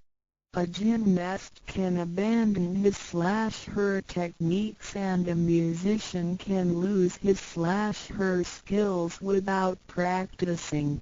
The essence of Tao and its extension are always in charge of the macro-universe, the nature, and the micro-universe, the human being's self. We are associated with it unconsciously since the first day. Because it encompasses the whole nature within us, we also call it native self. Tao is within and surrounding us. It needs not be worshipped nor debated over, because its existence is unconditional, regardless of race, color, nationality, religion or status. It is impartial and stays constant. In receiving Tao, we not only find the origin of the universe, but also the divine self. We get to know the highest power in the universe as well as the genuine nature in charge itself. We discover the ultimate truth of the cosmos as well as the integrity of ourselves. Recognizing that the laws which govern the universe also govern us makes us be able to return to our true nature. To probe further, the most essential concept in Tao is that we all possess it intrinsically. It is the wisdom and ability we were born with without learning or practicing. It is one's conscience, which is like the Spirit of God, the divine and immortal nature. It is invisible and intangible. For this reason, we call it genuine emptiness, which means that to be really empty, it goes beyond emptiness and can therefore have marvelous existence in it. Marvelous existence is the foundation for the sky, the earth, human beings, all the creatures, and all existences. With omnipotence, Tao is called Great Lord of all beings. This almighty being is not only in charge of the entire universe, but also in charge of oneself. So the proverb is, Tao is within self, which is the drive of all one's abilities. A physical body without Tao is useless. This is the treasure that we should all realize and fully explore. What it is indeed when we look around the world, we admire the miracles and wonders of nature. Countless things change and move simultaneously every second, and yet in order and in harmony. So do our bodies. Countless biochemical reactions and physical functions occur concurrently within our bodies. Without learning and thinking that comes subjectively, the thousands of activities that happen within us are the extension and action of Tao. And altogether, it is one single self. It functions naturally and automatically without the need for our intents to be involved. This is the effect of Tao within us. Tao is not only in control of the universe and nature, but also in charge of every human being in his/her own actions. In other words, it is the same source that governs us as well as everything else. Tao is invisible and intangible, but it has been working out its magic before day one. Thereafter, languages, cultures, religious scriptures, literature, and civilization were developed. They all originate from Tao functioning within us. People don't realize it is Tao that has been residing and working within us and have used soul to represent the confusing and yet irrefutable being. Because it is eternal and intangible, we also call it true self. This true self is the most abundant, brilliant, and imperishable being. Let us take a look at our tangible body and see if it can be the true self. We know the pictures taken throughout one's life show different faces and expressions. We recognize people by face, but our looks change and are not permanent. The handicapped, with impaired arms or legs, can also lead a complete life. One with a transplanted animal heart is still a human being. Even our brain cells keep decreasing and changing every second from the moment we were born. Therefore, the physical body is only the interim residence of the true self. Though it seems so real, solid and alive, it turns into dirt eventually. We call it false self because of its tentative and transient nature. By recognizing the difference between the true self and the false self, we understand the reason and importance for us to receive Tao. Luckily, we are given the opportunity of receiving Tao and learning the three treasures. The three treasures are straightforward yet profound.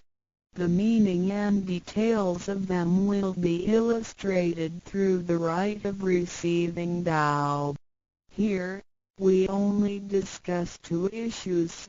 First, by receiving Tao, the true self gets blotted out. It leads to our conscience.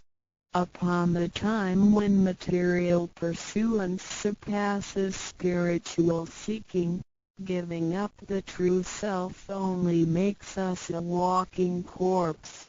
In order to fulfill and satisfy the sensational desires of the false self, we may commit wrongdoings and harm others, eventually creating troubles for ourselves. Our inner conscience is identified and enlightened by receiving Tao. Thus, the body gets to work with the spirit in a mutually beneficial and harmonious way, making our lives joyful and meaningful. Second, by receiving Tao, the front door or main gate of our bodies gets opened. It leads us to conscience, mercy and wisdom. When we leave a house, we leave through the front door. If the front door is locked, we may have to leave through the back door, or even by breaking the window or jumping off the balcony. We may fall and get hurt by doing so. Our body is like a house, and our soul is the master who lives in the house. One day, when the body is aged and depleted and the soul has to leave, we can imagine its horror if it cannot leave through the correct exit. This is the pain and discomfort human beings experience at the coming of death and after death. As we know, for most people, when they are dying, their body shows stiffness and signs of helplessness and confusion. After we receive Tao, the door of life and death will be opened. Being able to receive Tao and the three treasures while having the door to heaven opened, we have the opportunity to recognize the true self and the Tao that dwells within us. We are going to treat people and the world with conscience and make our lives more meaningful. We can transcend life and death.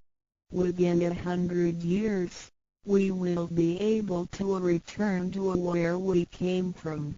Therefore, the heavenly Tao is also the way to return back to heaven. To probe further, the enlightenment of Tao is superior to studying thousands of sutras. This is the value of Tao.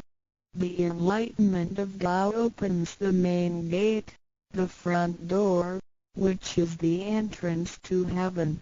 It gives us the guarantee to be exempted from rebirth cycles and to reach eternity. The superiority of this enlightenment lies in that it surpasses Buddhas and saints, It exceeds the scope of sutras and dharmas, and it transcends the universe. Tao is therefore source of all sutras, king of all dharmas, mother of all Buddhas, and creator of the universe. Transcendence of rebirth cycles leads to eternity.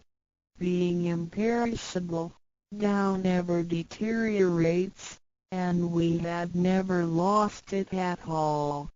Hence Tao is the direct way back to heaven. What do I get in RECI beginning DAO as mentioned earlier? By receiving Tao, we act upon our conscience, gain more wisdom, and find the door to heaven. In addition to these basics, we also benefit from the following for our lifetime. Being away from sufferings and closer to happiness. The troubles and worries we face in our daily lives mostly result from our disregard of the true self.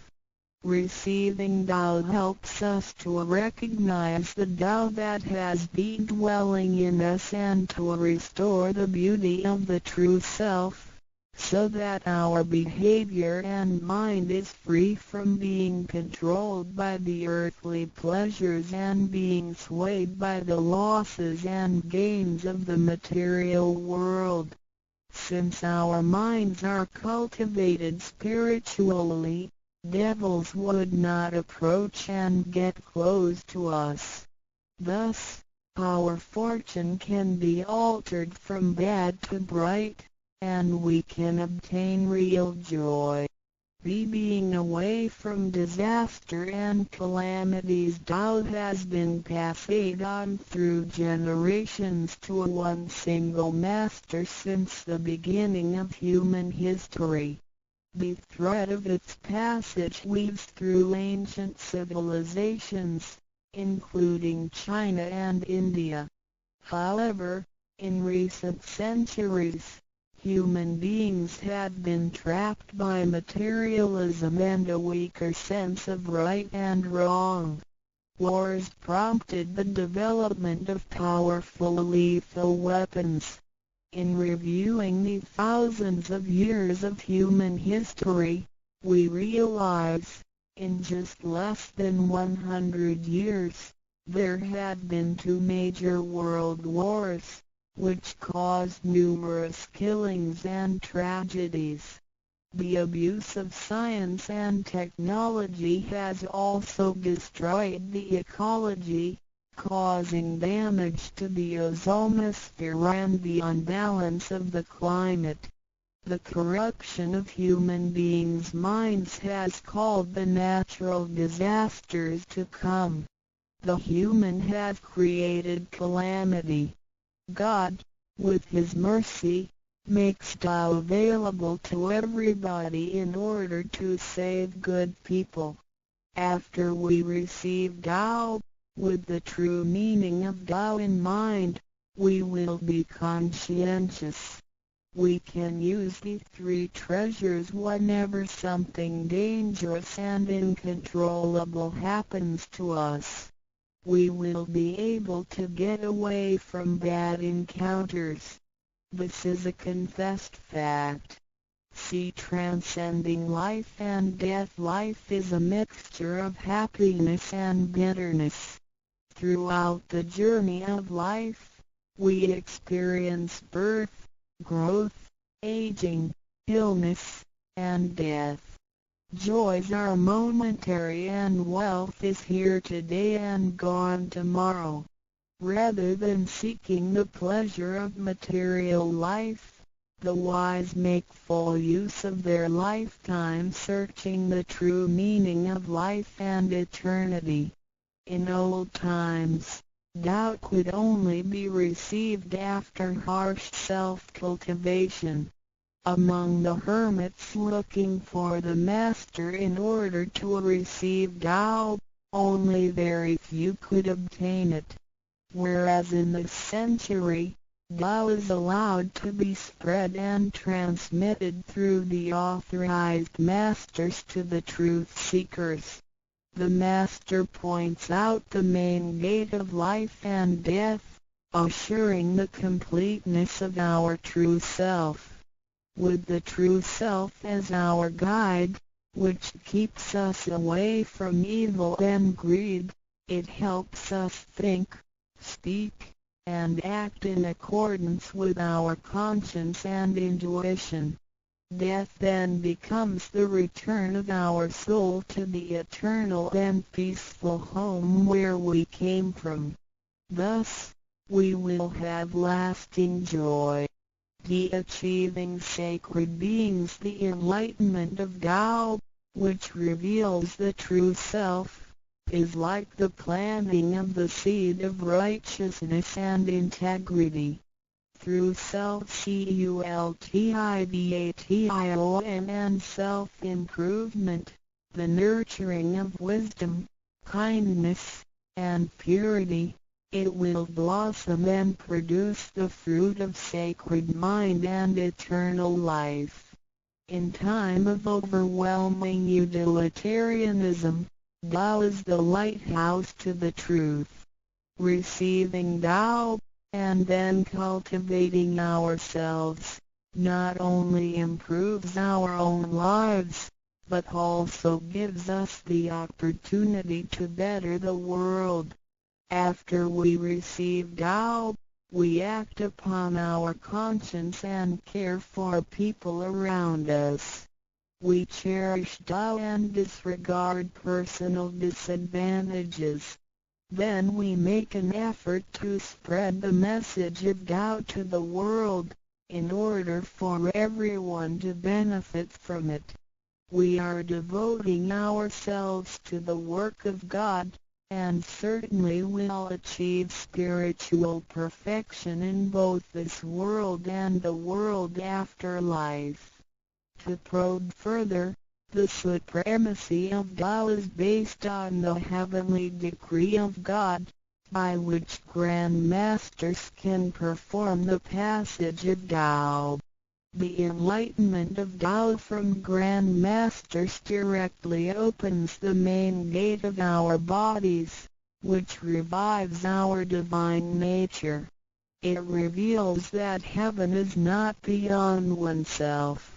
Instead, one's true self merges into the entire universe. This is the supremacy of Tao. 1. With the heavenly decree, the enlightenment of Tao is extremely profound and marvelous. It cannot be completely expressed by any words of languages. It is not recorded on any scriptures or sutras. It cannot be described by preaching, nor can it be acquired by human intelligence, nor derived from knowledge and experience, nor achieved from gifted talents. Because the above-mentioned all have to be created and can be eliminated, which means that they cannot last forever themselves. They all bear partiality and cannot be applied universally.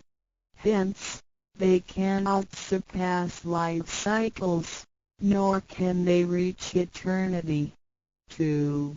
The wonder of the effects and omnipotence of Tao is beyond words. It is the wisdom that does not come from learning. It is what we acquire from God and possess intrinsically. It is the same divine heart before the creation of the universe. It is conscience, the holy heart. It is the divine and immortal nature, the Spirit of God. 3. Tao is too marvelous to be described. It makes us know without learning and function without practicing. It is a prior wisdom, perception, potency, and ability. It is not constrained by words or languages. It functions without thinking, intents, or even actions. However, it can create the sky, the world, the human, all beings, and all existences. All these, after being created, still cannot carry on without Tao even for one moment. Tao is therefore called Great Lord of all beings. For, without Tao, the stars and planets in the sky wouldn't he had been in order. The sun and the moon couldn't he had illuminated or revolved properly. Then the yin-yang energies wouldn't he had circulated, and, as a result, this world wouldn't he had been suitable for all of us to live in. 5. Without Tao, the 5 primary elements of the earth, metal, wood, water, fire, and soil, wouldn't he had been balanced and complemented one another, which could have put the entire world in chaos. Mountains would have collapsed, lands would have cracked, and oceans would have dried up. Likewise, this world wouldn't he had been an environment for us to live in. 6. Without Tao, we, human beings, wouldn't he had been able to walk, to see, to hear, to speak, or to move. Our physical bodies would deteriorate quickly into a pile of soil in 100 days. 7. If one really comprehends the effects and omnipotence of Tao, and can practice accordingly and persistently, one can communicate with and be united with God. This is the absolute truth. It is a glory and marvel beyond description. Therefore, it not after death that one becomes a Buddha. It is when one is still alive that one achieves being a Buddha. And to be a Buddha is to revive and hold on to one's divine and original nature. This is what we benefit from attaining and practicing Tao. What do we need to receive Tao? We have discussed the many benefits we obtain after receiving Tao. Some would wonder why there is so much given to us. Of course, we should realize it comes from God's grace toward human beings. This allows Tao to be spread around the world, especially at the approaching of the worldwide calamity. People with merit and conscientious mind will have the opportunity of learning about Tao and the way back to heaven. It always holds true that people who had the fortune of receiving Tao are derived from the tree of righteous ancestors. In addition, during the passage of Tao, it is required that we make promises to God that, after we receive Tao, we will keep in mind the true meaning of Tao and put it into action in our daily life. What we speak and what we do will all be based on our conscience. After we receive Tao, we offer help to those in need of it, and do our best to indicate Tao to more people so that they can all benefit from the grace of God. After we attain these 3 treasures, we promise not to tell them to any other person. These 3 treasures can only be transmitted through authorized masters in front of God. If we reveal them to any person, they become invalid to the person, and we also defy the heavenly decree. All the promises required are reasonable and achievable. It goes with our nature. If we practice and keep the promises, we will be able to become a wiser and a better person. We will become merciful, and nurture the good seed of doubt planted in our mind. One last thing to mention is that one of the reasons we are able to receive Tao is due to the good deeds of our ancestors. Therefore, as we persistently practice Tao, our ancestors will also benefit from it, and so will our descendants. As long as you are prepared for the above-mentioned, you are qualified to receive Tao, no matter what nationality, race, or religion you belong to. Notes: in order to be exempted from the rebirth cycles, to avoid the ordeal of hell, to alleviate the suffering and misfortunes in our lives, and to be able to return back to heaven after death and enjoy permanent happiness, we have to receive Tao. And the general qualifications are: 1. To be with a compassionate heart, and to be fortunate enough to be born in a time when Tao is available to the public. 2. To have sowed the seeds of virtue by helping many people and offering lots of charitable services in the previous lives. This is the divine affinity with God. 3. To have ancestors with beneficences and welfare work as well. 4. To meet the introducer and guarantor who indicate the way to attain Tao to me. It is very likely that, in the previous lives, we did charitable services together, or we cultivated together in the same religion.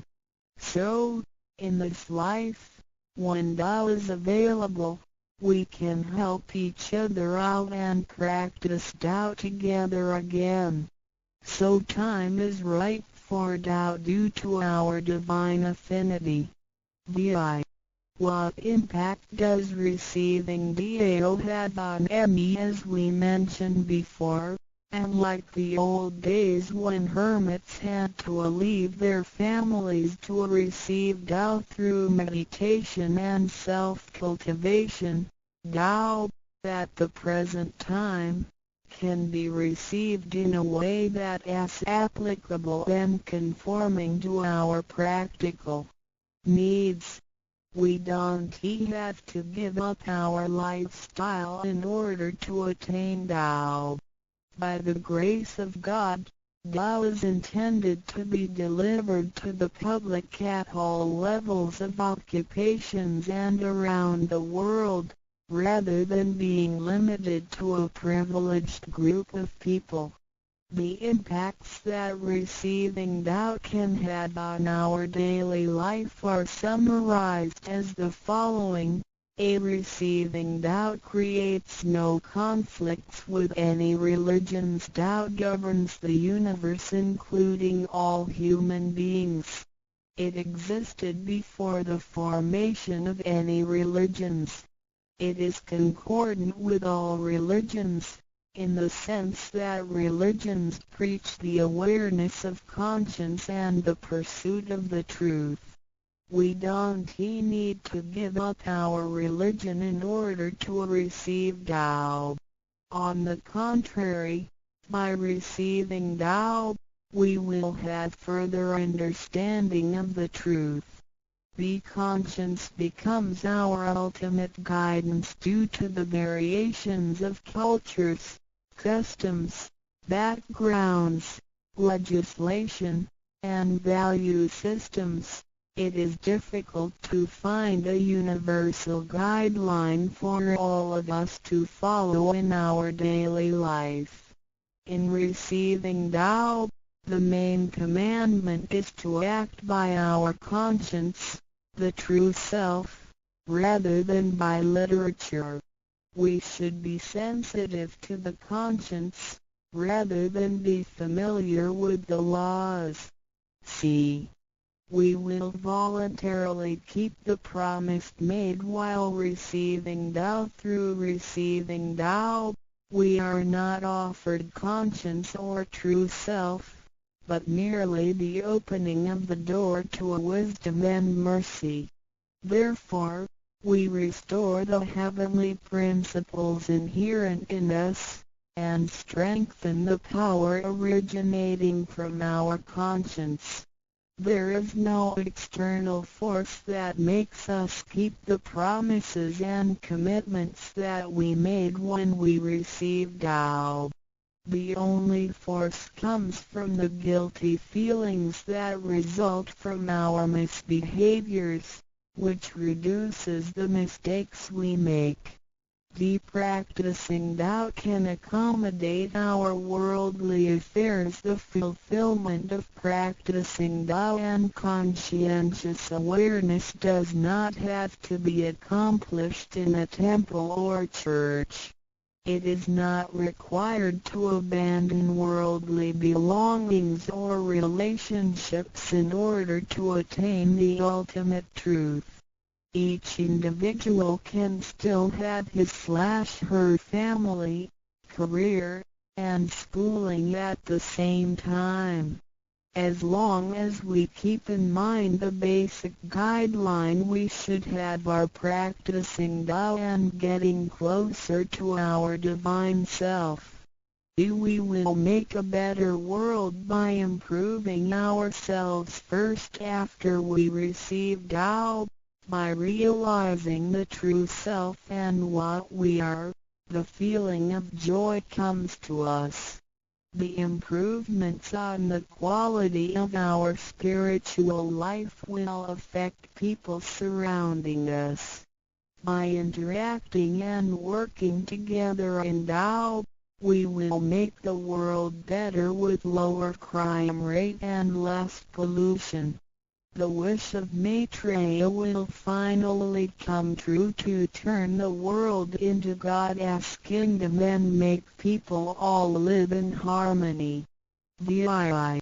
What can attest the validity of Tao Tao, due to its completeness and generality, regulates the totality of all beings. Many people, after receiving Tao, with their wisdom, faith, and devotion, realize that Tao is the fundamental principle that governs all things. They comprehend the truth of the universe not only through literature, but also through daily living and nature. Their faith in Tao becomes strengthened and they move forward in their spiritual life. However, for people who haven't or just received Tao, Tao can be confirmed through revelations. Anyone who has received Tao with the front door open shall die peacefully. One proof of this is that for those who have received Tao and died, their bodies remain soft and their faces vivid. Since the soul leaves the body through the correct exit, the corpse can actually remain uncorroded for a few days. With the most advanced modern science and technology, it is still difficult to explain this phenomenon. However, it is a fact that cannot be denied. This has happened before in some religions, but very rarely. For people who have received Tao, this kind of testimony is ubiquitous, unless they have committed serious sins and corrupted their own mind. This can prove the soul has reached an ultimate harmony. Being the superintendent of the things on earth, human beings are nonetheless weak. Since birth, we are subject to unpredictable accidents and natural disasters. There have been many people who encountered danger, used these three treasures with faith, and got away from the danger or reduced the damage to the minimum. Testimonies of this kind are numerous. The above two mentioned are rarely heard of and difficult to believe, but they are the immediate security given by God once a person has received Tao. Thereafter, with each individual's faith, wisdom, and the accumulation of good deeds, one will come to know the truth more and more. It is up to you to experience the value of this treasure. I hope you will have the opportunity to receive Tao, experience it in your life, achieve ultimate perfection, and realize eternity.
各位丁老师、各位官员，大家三。我针对天恩师德、都市的风水、师尊师母的改革，以及咱人民的栽培，咱丰富理事长的邀请，会当伫早起这个讲座来甲咱结缘，感到非常的荣幸。那么，伫这个课题内底我想要甲咱报告，就是有关于一贯道伊的内涵。甲信仰的好处是啥物呢？那么在座各位虽然伫这个讲座来听，咱这个录影带流传去外口，流传去外口。那么伫这外口内底对咱一贯道这了解，可能无咱遐尔做遐尔好安尼吼。那么因此，今仔日伫咱这个讲座的报告以外，由咱家己内涵知影。来介绍一寡互社会人士知影，所以我要报告的课题就是信仰一贯道的内涵甲好处是啥物货。那么各位，一贯道到目前为止也都是互人感觉充满了神秘色彩的一个宗教信仰，非常神秘、真神秘。感觉讲这个宗教到底是咧创啥？伊传的是啥物物件？伊做的是啥物工课？感觉奇怪咧，有当时还佫做，是用诚心邀请人去看，有当时还佫无爱互知影咧。所以，伫社会人伫各位有看到电视的人应该会感觉这一贯道也感觉真神秘。但是一贯道，互人的感觉历史以来几多十年来，咱对民间的误解，甲政府的改进，这段真辛苦的路程咱大家拢行过。过去一贯道，互人批评，互人指教，上好听讲压两道，上歹听讲趁3顿苦咧拜。这是一贯道伫民间互人误解诚深的所在。但是各位，对咱的政府，对咱的民情，对咱的风俗，是绝对无用阮讲车身裸体来拜拜，这无可能。尤其一贯道的道亲。真容易去渡人就是讲带你的亲情朋友，带你的爸爸妈妈来就道。咱来用另外一个角度来看吼，要做妈妈的绝对无讲头壳歹去带查某囝来遮吼，车身裸体拜拜。这是上界会当为咱的证明讲，一贯道会通讲咱车身裸体咧拜原因就是因为咱咧传三宝传下的过程内底袂使互看。袂用咧互知影，所以人出外口就甲咱风声，为啥物袂当看？其实在历代以来传法拢是秘密的，传话是秘传的，这是为家来。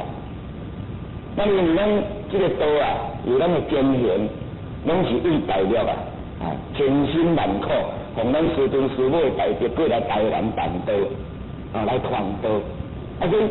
就沾染就是讲大陆甲咱台湾的这个色彩，所以政府甲咱定期真久的时间。不过针对这个课咱一贯道内底讲这课，就针对这个课也袂歹，安那袂歹讲因何结合，因为久报纸就甲咱宣传，迄种毋免开广告去的，但是。对嘛久就甲咱报讲这一贯道拢掠着一版拢爱几落万呢？即回咱宝光建筑落成敢若牵一版就要30几万呢，迄甲咱牵几落工拢免钱，看咱历年来我趁偌济，你甲想看嘛？甲咱趁这广告费趁不少。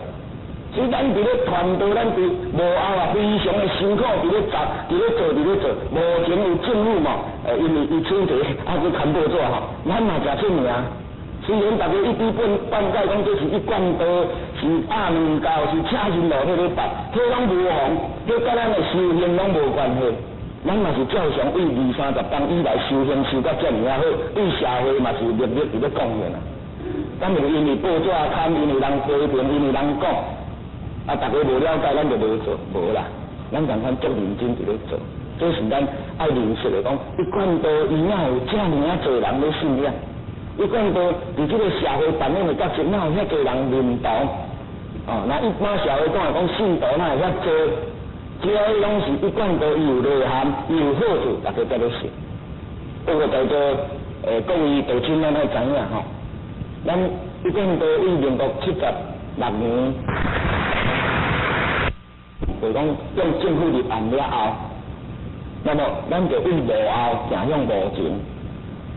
过去哦，若讲食菜，若讲修行，爱讲较细声淡薄。咱若去无素食馆的所在食饭，啊，若要共买一饭买一菜，啊讲啊你哪安尼食？无啦，我食菜啊，甲食菜无啥共款，食菜啊较细，啊食菜较大，你知无？吼，啊，即摆咱拢讲食菜，啊，较早若人去做兵，还是去创啥？去倒位参加活动，讲你信啥？无啦，我都信佛教。啊，上古早讲话你信道教，因为咱古早伫咱理事长张国生前任台北啊，伊甲咱有参加道教会，所以上古早咱是道教，吼，还未改正以前，咱就挖过一间道教。所以后人讲咱是佛教，咱讲是道教，其实在拢毋是，咱叫做一贯道。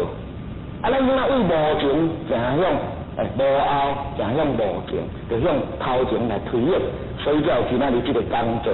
希望讲透过这个录音带，希望透过咱这个工作，互咱的社会人士知影咱一贯道是啥物物件。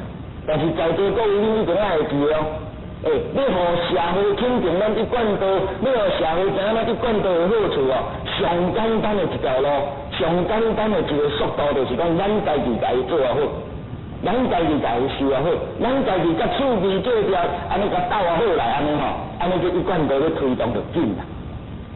各位工作的人，各位恁有看录影带的人拢同款吼，可能你的厝边这条拢有一贯道的地主，有一贯道的道亲。啊，你若听到道亲，看到道亲讲，哎哟，这个人都袂歹，有影人信迄吼修养袂歹。啊，你若一讲甲毋甲人做到烧麻烦多牛济吼，伊讲啊，我看迄道吼，你讲什么一贯吼，一贯道吼，我看是差不多啦。无偌济啦，但我也办餐厅啦，人我无信别行，也无咧创啥，也无咧食菜吼，要修养也无比伊较差，所以这个可能一个误解，吼，因为都是真宗教，都是真知性的，毋过个人的修养吼，也佫有差别。所以我希望咯，咱的道亲咱在做，一定爱安那，家己本身修啊好，啊佮厝边这条吼，啊下会来。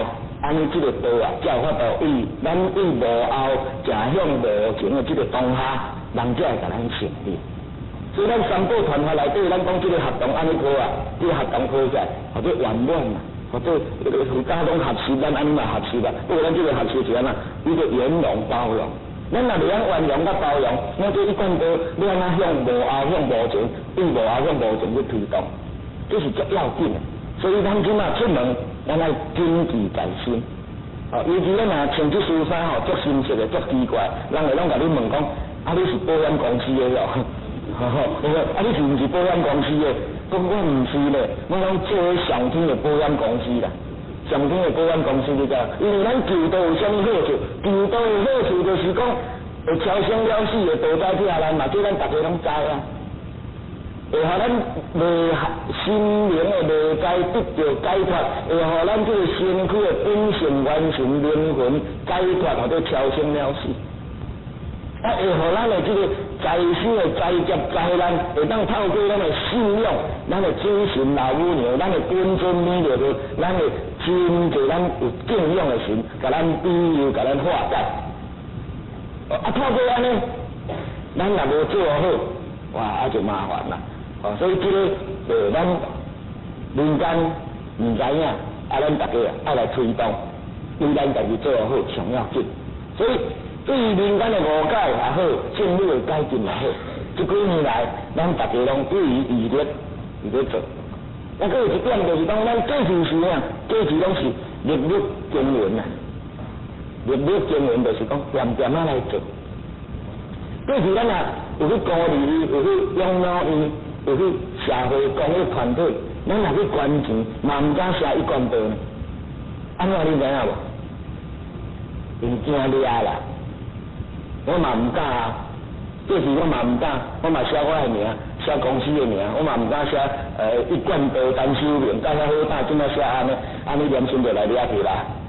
但是政府改进了啊，咱社会肯定，所以咱就公开来活动啊，公开活动做了足济工课，所以在座各位，咱诚心的捐献啊，咱若有伫社会做公益事业，一定爱办一个1罐刀总会，1罐道总会，代表我们的团体，代表我们的道，代表咱的道，代表咱的团队，安尼才好做。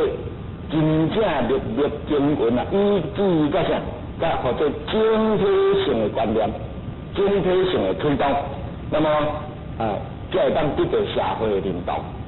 这是说为这来做开头。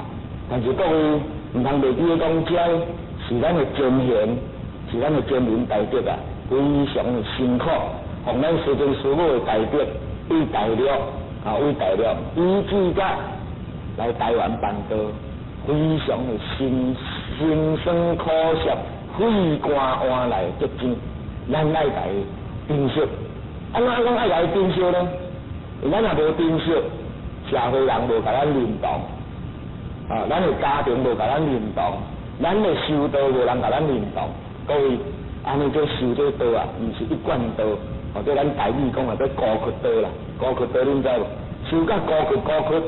啊，无亲情，也无朋友，也无厝边，也无隔壁，50、60亲情，80、90岁拢无啊，剩咱家一个安尼的时阵那这就很麻烦了，就真麻烦。咱一贯都是一个真宽容、真包容的宗教信仰，希望讲咱安家来用心对咱师尊师母的代表，用心对咱捐献的辛苦的迄个结晶。安尼，咱向社会来讲，咱1贯都是好的，人会肯定；咱向社会来讲，咱1贯都是赞的，人会甲咱认同。那么，安家咱好好来甲伊珍惜，这是足要紧。那么，再来就是讲，虽然咱是公开，虽然咱是已经伫社会啊有淡薄这个或者名望啊，尤其最近咱的道场啊。一直听到咱政府的首长种种来甲咱活动啊，哇，感觉名声真好。不过社会人士对1贯刀的宗旨、甲伊的活动内容、甲伊传发的内涵，也是一知半解。真侪学者你甲讲1贯刀，真侪学者你甲讲1贯刀，伊讲1贯刀听说过，捌听过，伊是咧讲啥？有当时咱嘛才临时向良说，毋知要安怎甲伊讲咧，讲1贯刀是安怎？向良要甲讲就讲1贯刀是安怎照咱1贯刀的宗旨安尼甲伊安怎，甲伊念互伊听，正听刀无心灵，讲修无，念了后听伊讲怪怪你来信甲遮尔后头机械化科技化，其实在希望讲今仔日借这个机会。做这个讲座，做这个录影，会当咱会当来讲咱1贯刀的内涵是啥？讲咱1贯刀对社会活动的经营是啥？讲咱1贯刀伊伫咧传发的过程又是啥？那么首先就要来甲咱讲来讲1贯刀的名称。1贯刀名称按倒来？1贯刀的名称按2条线索来，两条线索。对文化传承来讲，文化传承来讲的话，伊是按孔子甲颜回颜夫子的一个对话来。有一天孔夫子叫颜渊来伊讲这个我道一以贯之，这句话伫四书真出名。时常互咱1贯刀的弟子提起要讲的讲1贯刀就是我道一以贯之，但是。这个是伫文化传承是对的，如果你传发的传承内底伊要有淡薄缺失。缺失的所在就是讲，这几千年来，毋是1贯刀一直传来，是伫16代祖才传来，这是伫文化传承上是对的，传法的传承上还是有缺失。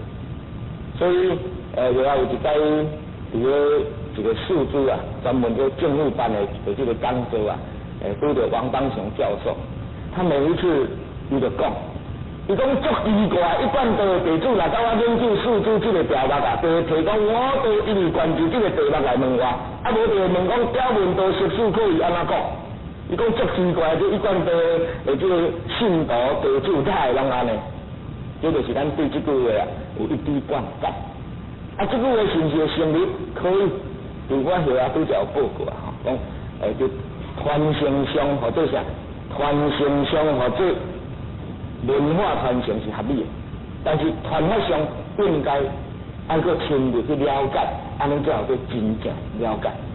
那么这一贯都为倒位啊来，为倒位啊传承，就是为15大祖清末年初啊。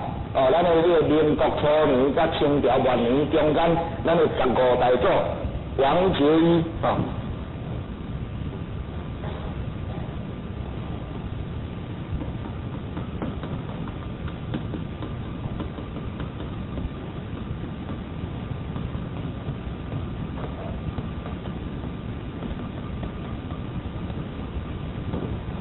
一贯道传承内底15大祖。15大祖师王觉义，目前伫学界学界对咱师尊师母无印象，因为咱师尊师母无译作，没有著作书本呐，没有书本经典流逝。唯一有做译作近代有关咱一贯道的经册啊，就是15大祖师王觉义，其中有注理数合解、历年夜历。历年的历，还佫有一贯探源，谈经录，读书48份，这种种这典籍，和学界真认同。所以目前有研究宗教的学者，若讲王杰义讲历史学就是比这支的，伊讲一贯道啊，有真济理论会带伫这个所在徛的条卡啦，国语讲或者站得住脚。那么伫一贯探源内底有讲一句话，讲吴太洪三绝一贯。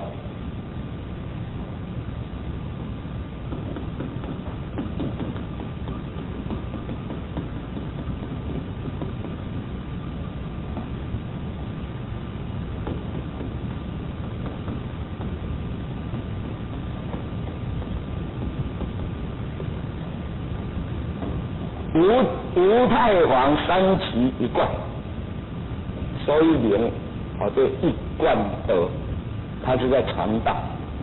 那么这吴太皇三绝一贯又是什么意思？吴太皇三绝一贯，才会当展现着咱佛堂的设备。咱的佛堂设备有无？咱的女灯或者武则灯，咱的迄边对花灯或者啥，或者太极灯有无？咱的这边这花灯或者强天的灯，其实咱唔是在强天或者皇极，皇极是皇帝的皇才对如果您以前有讲强极，都是讲唔对的，要改进，要改进。那么吴太皇三绝就是武极、太极、皇极，甲伊串做一会，或者一贯。就是讲，咱这个道是安怎来？为天、为无极理天一路来到人世间呢？这个一条金线贯穿落来，安怎做一贯道？要按正来理解，咱传法的过程就无瑕疵啊，就无弊病啊。安尼社会啊，若要咱要到社会人士知影，尤其咱在座有看到录影带的人要了解一贯道，一定要为这个所在入手。来了解伊的精神甲内涵上，咱无极就是讲无极理天，无极理天，即讲无形无相、无声无头的所在。若气天就是讲咱看会到这个看会到这气象界，看会到这个咱要包括星球这拢是。皇极咧，皇极就是咱这个所在，地球的地方啊。宋朝理学家就把这个所在讲做皇极、皇极，皇极就是有形有相。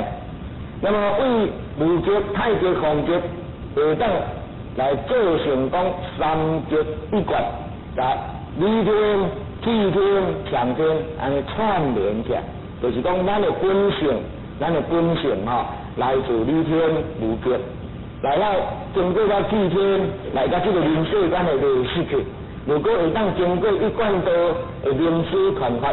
一条三宝了后，伫这个方式来修持，会当安会当反气入理，反气甲这个气病啊，把咱这个所感染到气质这款物件拢甲伊去除掉，咱的本性同款会当归本位或者理天的世界，这是按照来做解释。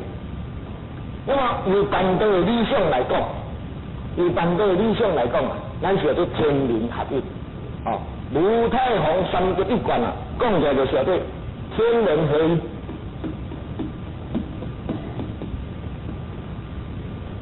那么这个天人合一啊，是安怎讲？如果咱各位若有思考有想，咱即摆办道的精神啊，你甲伊了解，啊，咱甲伊写来就知影吼。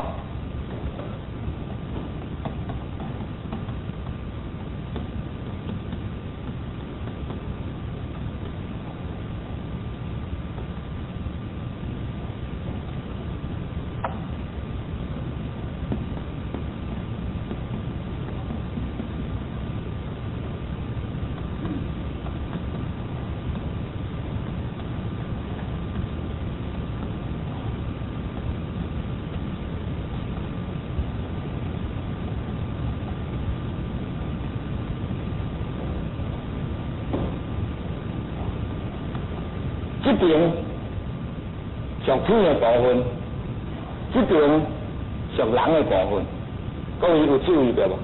哦，一边是天，一边是人。按咱呢，六太皇三极无极理天，咱的信仰就是咱中尊有写灵灵上道，无量清虚，至尊至圣，三界十方万灵真赞。对不？咱来，尤其来这个心理讲堂啊，我们都可以看到我们老母的全名啊，老母的全名、全含名就是灵灵上帝、无量清虚、至尊至圣、三界十方万灵真赞。这就是咱一贯道咧讲的老母，伊含义伫遮。所以为无极开始啊，这灵灵上帝啊，安尼咱简称或者老母。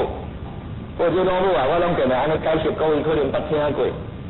因为中国人对这个庙啊，非常的这个敬重。就咱出世来讲，咱先到妈妈巴肚来15个月，吼，咱巴肚来15个月，所以对妈妈拢特别较亲切。啊，美国人是父权社会比较重吼，所以因离婚啊种吼，啊，甲大汉甲细汉吼，妈妈换几落个安尼，所以因的上帝啊对啥？因为上帝啊，对天父哈，啊，咱的上帝啊，对啥？老母啊，是共的啦，是共的哈，啊，所以真心切的代志哈，真心切，所以他们的上帝叫天父啊，我们的上帝啊，叫老母。啊，其实在咱中国人有拜老母无？恁看，中国人有拜上帝无？有啦哈，啊，恁捌拜无？你是伫佛堂寺了都拜，恁以前捌拜无？我讲以前捌拜无？唔捌啦，捌敢捌？安怎拜？哦，拜天公，有人讲拜天公。啊，其实在咱中国人拜上帝吼，拜甲拢唔知乌白拜，乌白拜安怎拜你知无？因为咱过去啊，咱中国社会啊是皇帝制度，你知无？皇帝制度就是讲天主。啊，所以伫咧咱的史书内底讲，斋戒沐浴可以啊，事上帝会当拜上帝。啊，你知影孔子以前是做大官，你知影无？伊啊对皇帝去拜上帝啊，会当有影斋戒沐浴，人间袂当拜，人间拜吼，哎呀，去拜天公。安怎讲？因为吼，咱的皇帝啊，对啥？天主，啊天主拜上帝。安尼嘛，甲变拜天地安尼，天主拜上帝，安尼嘛，甲变拜天地安尼。啊，咱是天主的子民哦，咱变天仙那个。咱对天尊咧，天尊拜天公就对啊。你对啊，这理论是对啊，合理的啊。你慢慢啊对于思考，这是中国人来的所在啊。所以讲，对啊，老早咱就咧拜老母，老早咱就咧拜上帝，咱就是拜甲唔知，啊拜天公，对无？啊，大家拢讲天公送送王大天尊，嘛合理啦，迄是天尊的主神嘛。啊，那理论的主神吼，绝对是上帝，这一定的嘛。所以一见到伊就是按这个信仰主神为老母开始。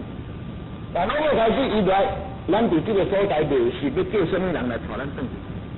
就说到啊，电视镜头前会俾解决啊。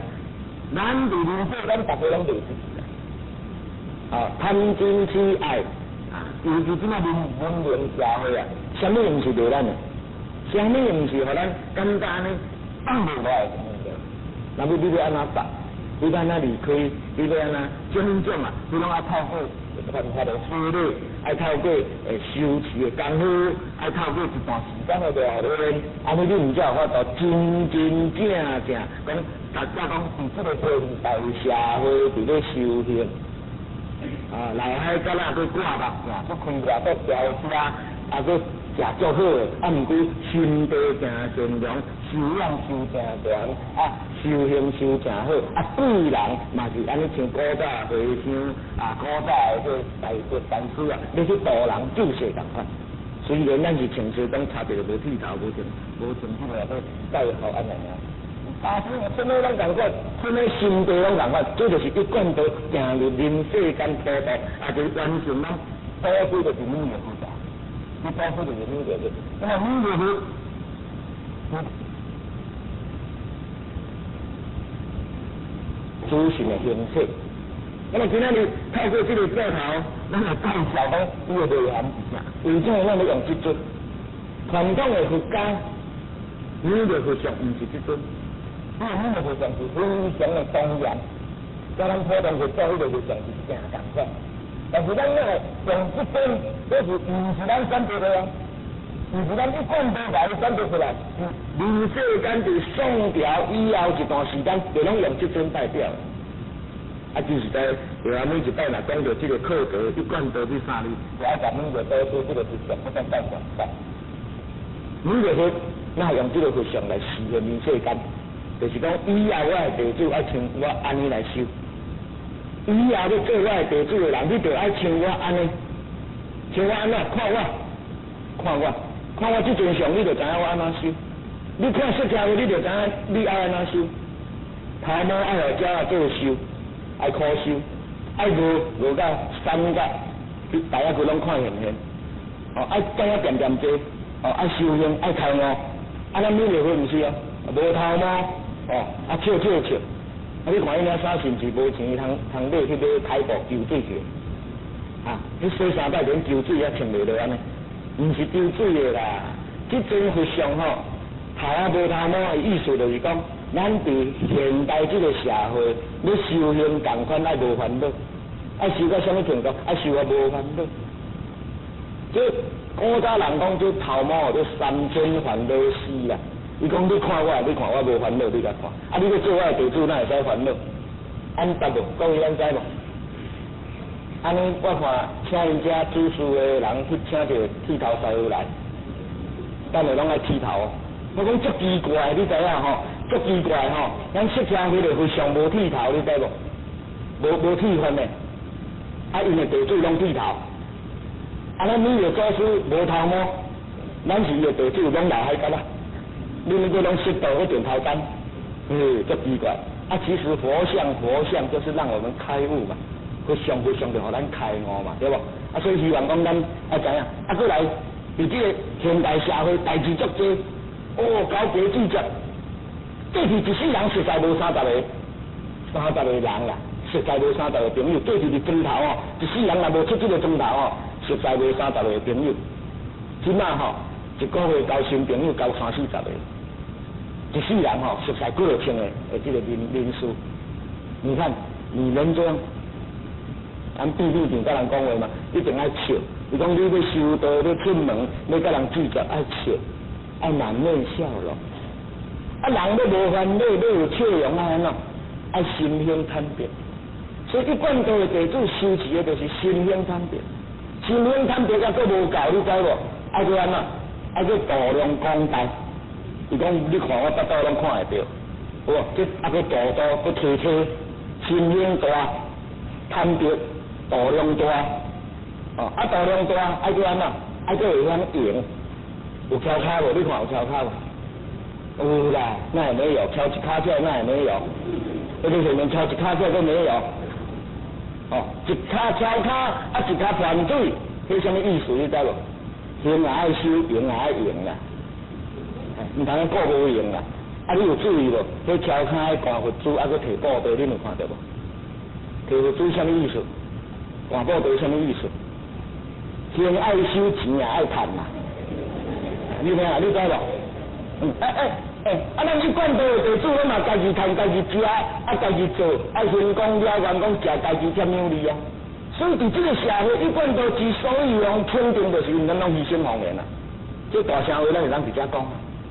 咱有钱家己食饭，家己啊去做别人的工课啊。哦，去斗做工课就是安尼嘛。啊，所以你甲看讲，伊这个咱的免疫力、护理和上，安尼一路来，互咱感觉到是啥？无烦恼，真笑容。心胸坦白，度量广大，哦，人感觉真用，不过刀嘛要收，钱嘛要赚，对无？就甲咱现实这个咱做伊的地主，拢相像就对啦，完全共款，这也叫天人合一。你着做出来人世间实现，就是一路对科技、对社会无败欠，共款就这个社会伫咧走动，但是你的事业安怎经营拢无要紧，你安怎做拢无要紧，但是你都爱修。你才会当超生了事，所以咱足侪企业家嘛，哦，大家嘛，这大家拢知影，长荣航空的董事长张荣发典传师，你拢大家拢捌，也都足侪念袂完啦，哦，这是较代表性。企业家燕然木正批的董事长，啊，姚伟年姚董事长嘛是咱的典传师啊，这种大企业啊，啊，因哪会肯牺牲奉献，就是伊对一贯道的内涵有了解，所以。各位，祖师来，啊，就华佛师尊，咱讲有啲老师，啊有如意菩萨，这是天的部分。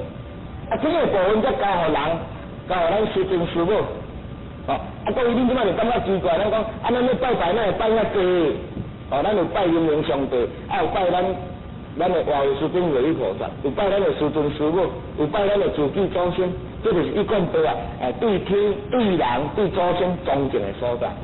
那么安尼。咱按照天啊转互人，所以咱的师尊师母来传道。师尊师母一个人袂当传全世界，只互真人来代表来传道，互咱的典传师来代表来传道，叫做天人合一啊！天人合一。那么按照天人合一的理想，为无太极啊、无太洪三极一贯的理念来，由人来这人世间。修办道，乃至人世间磨练，乃至是人世间得到了，会当透过咱祖师的心法，安那得到超生了死的门路，安尼登去无极理天，或者三极一贯。啊，这也是人世间吼理想带动世界人间净土的事件。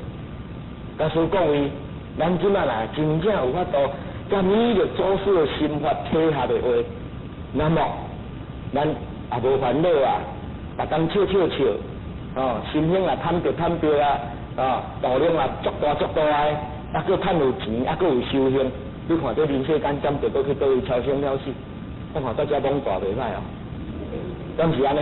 对无？哦，这人世间有亲像咱每个祖师这个佛像的理想，我看吼，大家讲大袂歹啦。哦，所以各位，这是人间净土的实现，是咱一贯道办道啊最大的内涵，对不对？这点也是咱各位爱知影的。那么，介绍这一贯道名称甲内涵以外，就要去甲咱报告的事情，就是讲一贯道虽然是对政府公开，伊的组织运作是公开，不过到目前为止，咱传授三宝的心法。也个是安那，也个是密传，所以有看到咱这个录影带的真贤大德啊，有咱该做讲座的这个真贤，你的亲戚朋友，但是你家己那也未求过道的，也未过来这道场参加咱的活动的人，应该多鼓励伊来求道，多鼓励伊来进道，多鼓励伊来得三宝，来理解，来理解讲，这个一贯道伊传法的内涵是安怎？因为这个规矩，这个法规，这个天律，这也袂当无讲即阵在电视甲你讲的啊。你看甲电视讲的，你会成道袂？如果在电视看到这三宝哪有效，安尼看电视哪咧煮食有无？去富皮面哪咧煮菜我看咱今日来嘛会食的啊。所以伫电视看到道，伫录影带看到传道的方式，就是即啊三宝甲你讲。你若无得到老师、师尊、师母心法的传授，安尼共款无效，就等于讲伫电视看到炒菜类食的共款。所以希望讲咱透过这个介绍，互咱大家理解讲一贯道是啥物货。如果你要了解一贯道，你应该来求道。有你的亲戚朋友若咧鼓励讲某人啊，我带你来拜拜。你就甲问讲要拜啥？伊若讲求一贯道，求得三宝，你半年半工课当的，你就爱参与去啊！因为这是一个机会，这是一个超生了死的机会，这是一个修行的机会，这是一个升仙成为天公了愿的机会。千万唔通去丢毒忧于不管，这失去了真大的机会。所以伊传道三宝心法，就是得到观觉印，观觉印甲你指点有真侪好处啊！拄则就讲讲为内在心灵的解脱。只要你得到道了，你会足侪执着，你足侪物件，你足侪想法，你拢会袂固执，会放弃。这放弃，佫毋是讲放弃事业家庭，佫对家庭的佫较照顾，事业的佫较认真，毋过你心理会真健全。这就是一贯道传法的过程，互咱得到三宝的好处。各位，咱人若要跋落楼梯啊，上要紧的爱有啥？爱有啥？咱人啦，安尼楼梯出落上要紧的，你会去啥？或者气切啦，对无？气切就讲，哎呦，摸一个什么物件，你摸会掉哎呦，家财无跋落。咱这个人生的过程内底有啥物气切？我请问咱各位，气切就是讲出代志，赶紧来找人来帮忙；出代志，赶紧来找人安怎？各位拢袂赴啊！平常时若毋烧香，临时抱骹，拢无效。临时若无甲人交陪，讲你做啥物工课，我看也无法度。所以求道，伊就是亲像讲咱人生的方向内底有一个清晰，伫咱人生方向的一个指标，伫咱心灵解脱的一个重点。所以观觉印啊，指明着咱灵魂的思索，指明咱修道的方针，指明咱皈依佛，咱每着佛的宗旨。伫咱传法内底有传五字真经，这五字真经啊是非常非常的伟大，所以若有得到讲到头就知影，无得到想到头壳大就嘛唔知。你若无爱信，我写互恁看来。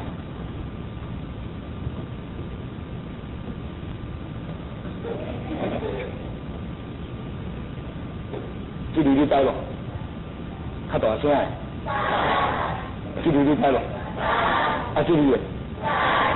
这两字你知无？甲遐字。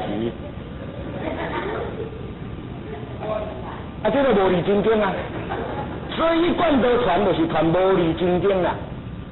是毋是有理无理？你来求道才会知。你无来求，即世人唔知。我无骗你。你若无来求道，即世人要了解这五字日本来讲马达啦，有较学淡薄啦。但是你若有求道，这五字绝对知，8%知。这五字是啥物意思？足简单的，足简单。咱中国人你讲上大的偌大，你知无？上大的皇帝，皇帝因老爸安怎讲？或者太上皇嘛？皇帝因老母或者啥？太后嘛？皇帝因囝做啥？太子嘛？对无？所以你甲这五字甲斗起来，安尼来读，叫做无上伟大的佛能力，无上伟大的佛能力。但是这个传法过程内底啊，咱来知影讲，得到这个心法，咱就得到大智归依处，咱会当从此归依你着佛。无经过咱伫佛堂发心发愿，咱就会当安怎？咱就会当得到祖师的接受解脱，或者将来超生了事。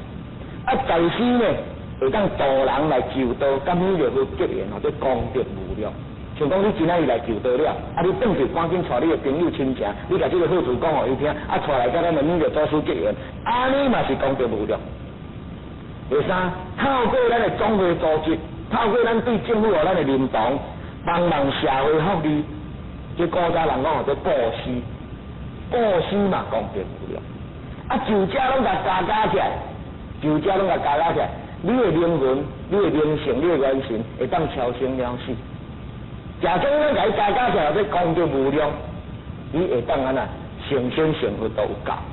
这叫做一贯道啊，一传法啦。最重要的核心啊，也是伫咧三宝，啊是伫咧这个功能，或者灵魂超生了死，成仙做佛，在生布施修行，啊这总将甲伊总做就好起来，或者人间净土实现。这也就是讲，咱今仔日对一贯道传道内涵的好处，啊咱来甲伊啊来讲。啊救道有啥物条件？无啥物条件，救道10条大愿。哦，伫咱的佛经10条大愿，即係啲立愿，唔是啲咒大。哦，或者10条大愿，这10条大愿就是讲，你从今以后要好好来修道，要好好来帮忙人，安尼尔。无啥物啥物经验讲，我一定爱安怎，爱抛妻离子，爱放弃家庭，爱放弃事业，绝对无。免惊，你入来，明仔载照食，明仔载照做，啊，恁囝共款叫你爸爸，吼，无要紧，吼，啊，拢无要紧的，迄拢无代志的。啊，10条大愿你就才会当传法。啊，若无你人钱吼，贴到人边悬，对不起，你绝对无机会好求到，绝对没机会求到，这是一定的。希望咱各位爱知影了解吼，这是传法来的一个规矩，啊，讲天律律法啦是袂当改变的吼。那么一贯道。你哋来求道，除了10条大愿以外，就是有一个要求，讲身家清白、品行端正、如此如意尔。哦，啊有一个功德费啊，功德费就是讲，出一丝仔钱啊来印善珠，来帮忙人，或者头一摆功德费，第2摆就无咯，唔免咯，这就是求道入门的条件。那么一贯道温馨，互相称呼或者道亲，哦，这道亲，啊对上称呼或者贤贤，对后面叫学称呼或者先生小姐，哦安尼称呼，啊咱吼无像道家讲，对着讲啊陈道长，哦，咱吼道家或者道长，啊咱若无讲或者道友，有足多无了解一贯道的人对着讲啊，原来咱也是道友。哦，啊！我心肝内拢想讲，迄死道友免去听道啊！哦，迄个道友，我听到就足坏咧。哦，迄是来后道亲啦。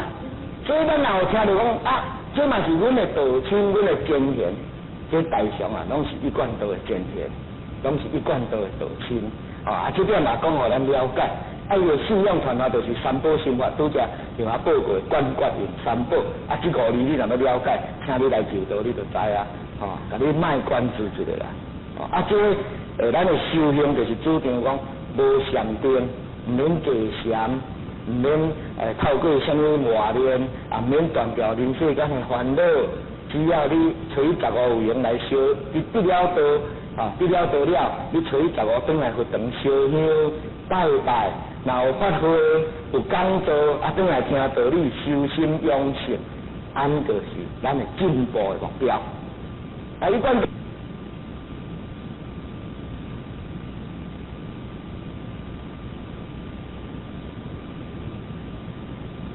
啊讲，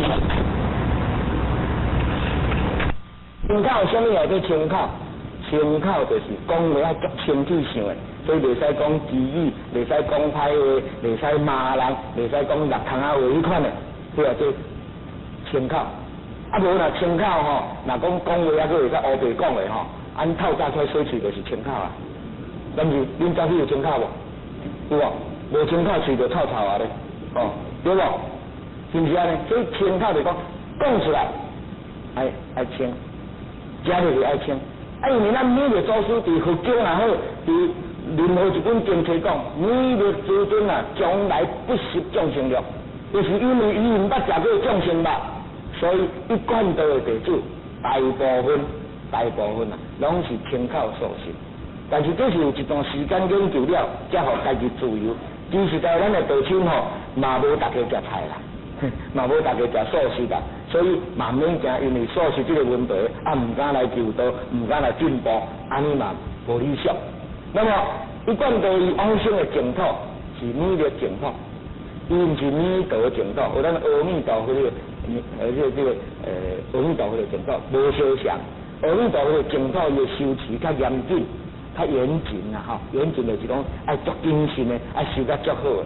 啊，弥勒净土透过弥勒佛的这修，透过咱的祖师的慈悲，透过咱祖师的帮助台湾，会当较好，会当较紧。所以伊的净土目前为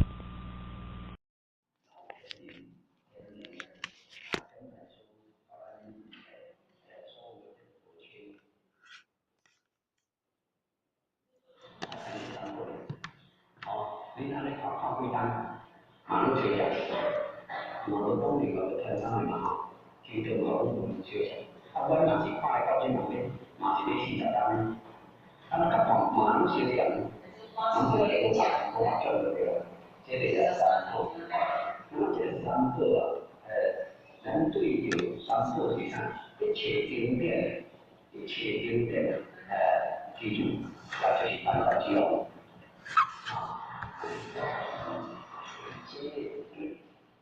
但是都是我所讲呢，拢是讲这三步。那么简单的心经啊，了解修行这三步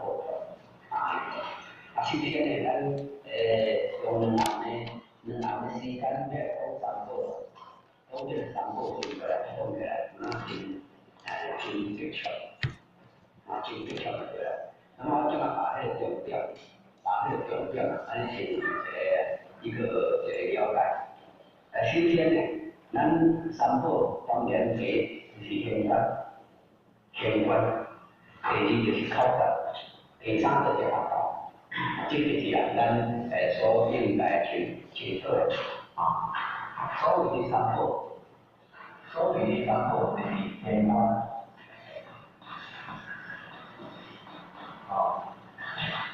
第一个是考察，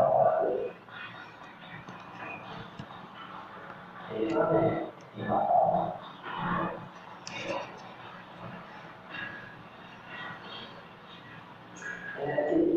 咱讲这玄关，我们讲西方文化，嗰条考察呢，我们讲文艺经典，嗰条学校呢，我们讲珠海关，这玄关呢。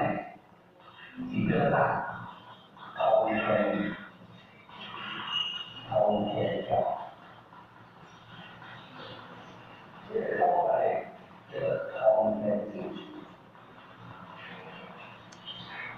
后面这个通天桥，这里三步，那么咱前期所真实的我看到的，我们看这三步。咱们这三步的形成，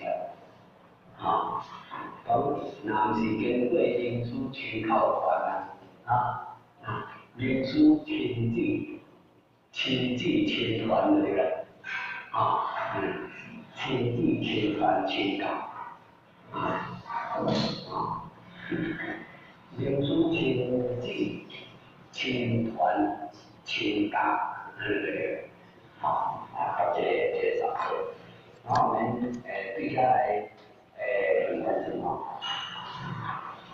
这民族了，但是今天来看的这边前要摆这边关现在报告我们的这个民族，对有关关这个这里。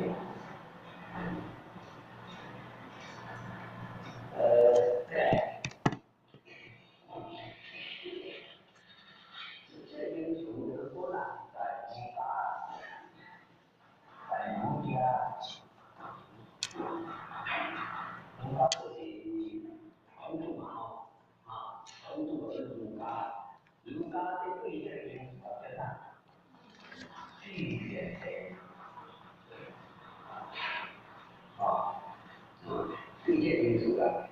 一线的，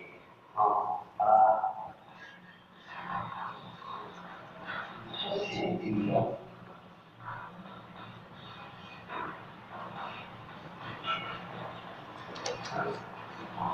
只有一个大家都有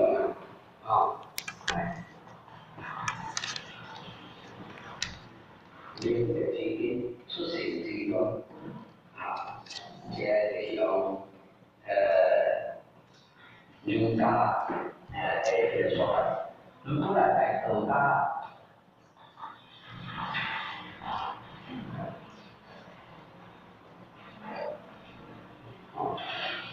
thì tôi đó là thầy cái tốt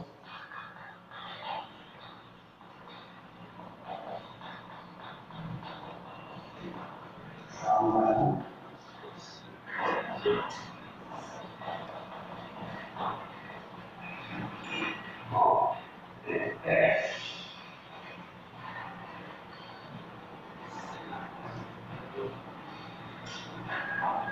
我们去干嘛？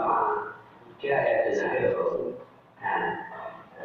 豆干明星的境界很多不然你估计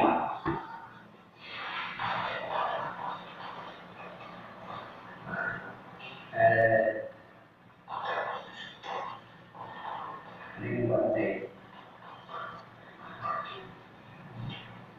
假如是豆干给来是哪？明星的民俗了。我们讲来讲去也是民俗啦。那么国家呢？国家对着相关的对着这相关的民俗啦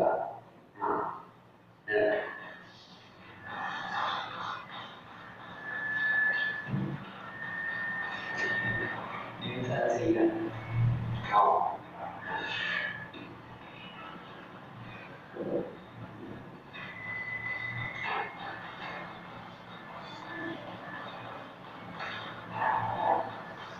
进口安保。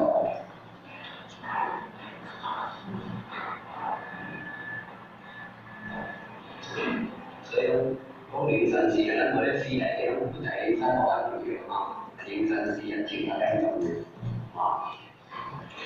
那么依据咱现在我们现在我们现在咱各种各种有的这个民俗啦，大众我们现在大部分有民俗啦这个我们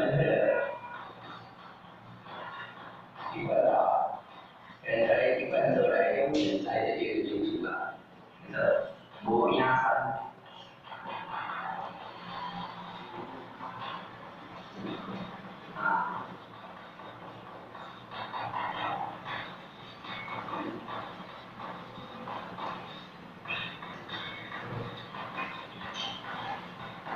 红色母鸭山，红色。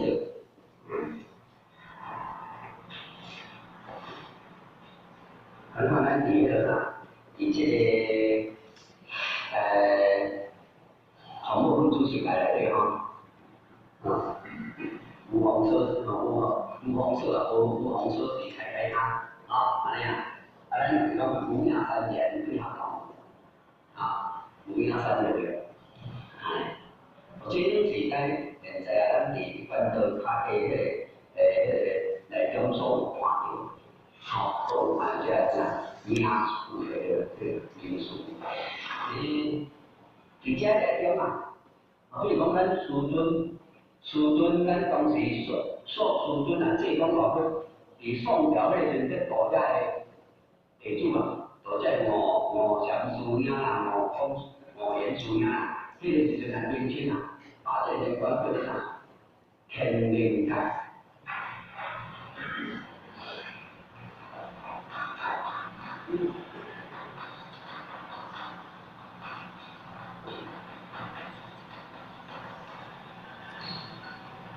那这种关口的来说天灵盖天灵卦的这个天灵的卦天灵盖这是所以讲起来最民主啊，总体了解性的这形容啊，各方面的那个你这形容啊，都有留下。咱们是听下，这个听下对吧？差不多较有看到，比较较有看到，拢是这样，咱之前的事情，比如讲那边的基金啊，咱比如在研究的这个基金啊，太多了，3万户了，这个3万，伊讲3万户然后你能得到他比如啥，精辟营3万户不要才进来，是3万户的这个所以你看，那么国家就是零三进到单种，农业进到单种，这代表性的影响零三这东西，我们这种就呢无烟山，无红色，这个是我们的一般的人才，这种民俗啊，这种民俗，较新的民俗的这个新的民俗，那个农民他无当地体会这个无眼窗，无旁的色，对，然后再来一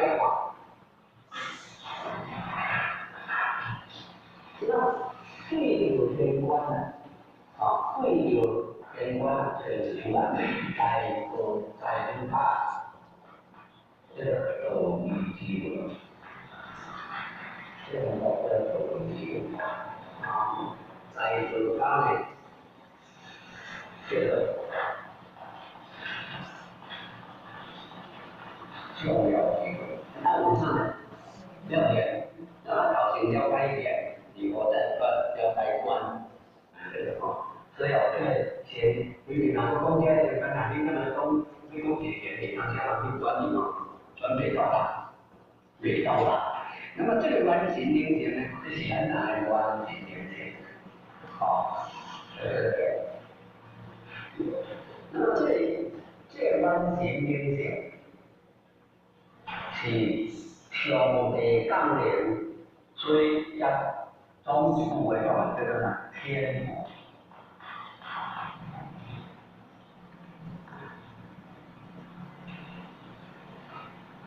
仍然是因天所不明，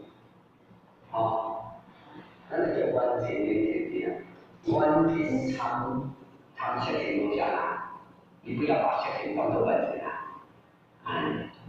起咱这个完形来种内面讲到这个时考究竟考法来第一步的究竟考法来讲出这个，究竟考法的有结论，有结论，这个完形的名来用出来，这叫啥？民主考法之名，咱即嘛是好当咧。搞咱做嘢咧，你都靠住佢好嘅，甚至就佢咁其實領導條比較難，真係領主靠嘅，只不過靠自己腦袋你靠咱哋領導是對嘅，精英靠嘅，這是修煉嘅過程，精英靠嘅，其實他都，咱讀書係干污啦，全部干污啦。所以要对要搞人家，所以人家是完全也是上帝纲领，有上帝是一个大灵体，纲领呢是叫做分物，所以嘛来用地物天里面加进行。天是上帝，命就是纲领，对不对？所以这叫做啥？天无之灵，天命性。所以个人富有了，个人拢有天所富有之灵，富有。上天不经验，这个就是感觉很聪明，所以就在境界，境界现在叫撩大，撩这边，所以这边越大，你看这个问题，就是为了这个问经验，上天给的礼物，在给你的礼叫做心，这个呢有一个什么？命。这命我怎么去搞？你这方面，你嘛对你个那个叫你的当那个啥，做工人去做也是条对吧？还有你的命，这比较轻巧，无你的命，我你看我这样干嘛的？无你的命，无你的这一对，轻巧。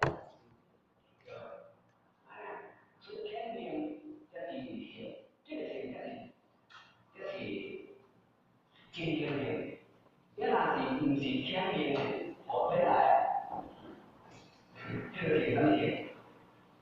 气质极限，然后，所以爱情情要摆这边，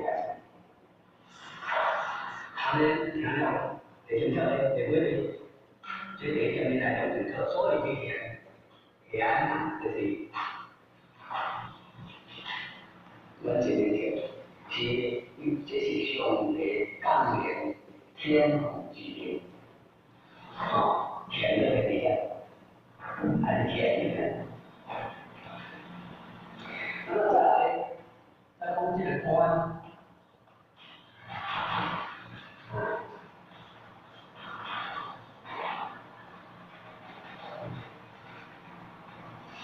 官这个呢是出入之门。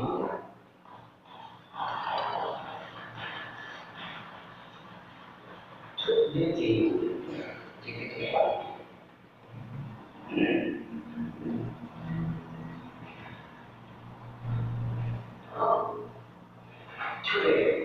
出三月14，14嘛，回国14嘛，那你讲那讲嘛，原本是14嘛，对吧？14年，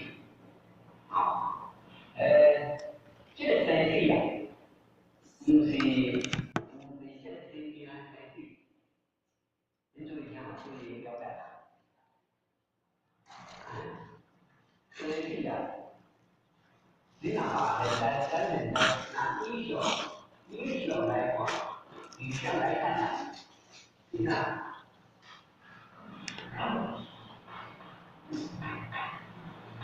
西安的清楚，西安的清楚。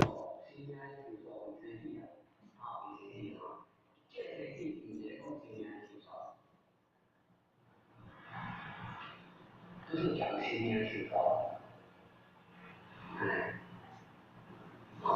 那么我这么个讲一句话，尧舜相传的，尧舜禹相传的是呢，人心为贵，道心为民，爱生啥爱活啥，爱生啥的嘛，爱生啥的嘛，是都去拜山。是年纪百姓，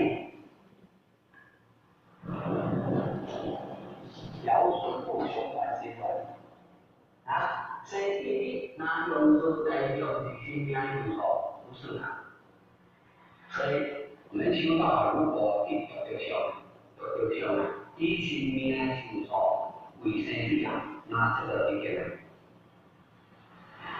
这是咔嚓的。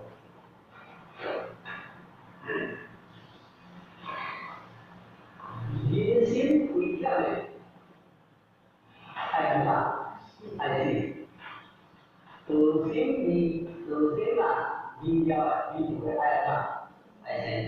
所以这些人是很多改变的。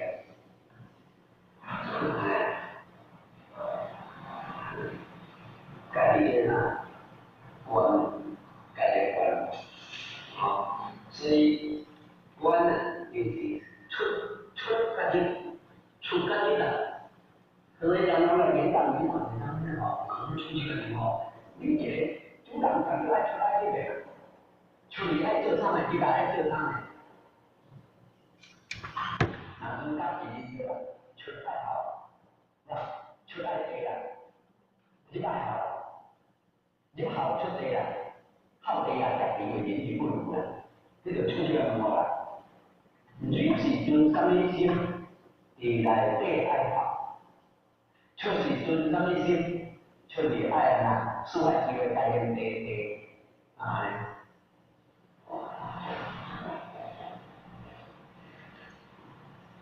这个是啥？咱这个观念，这个观念，所以啊，咱无对你这个，你有这个心情啊，所以我想就菩萨有我想你就会菩萨对吧？所以这个这观是出去的嘛，啊，那么安尼咱就嘛来化解。做一个化解，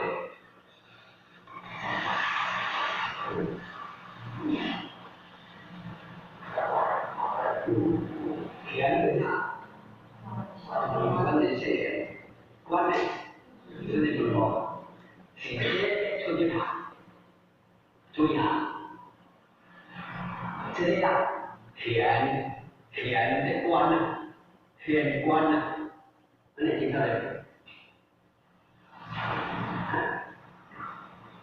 天光的人，出去是出去的，你下来出去，这个种啊，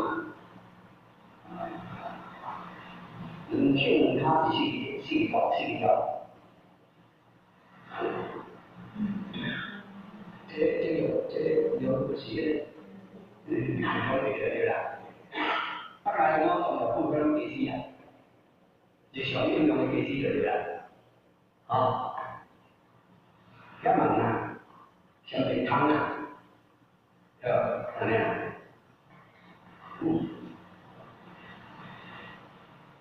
这样，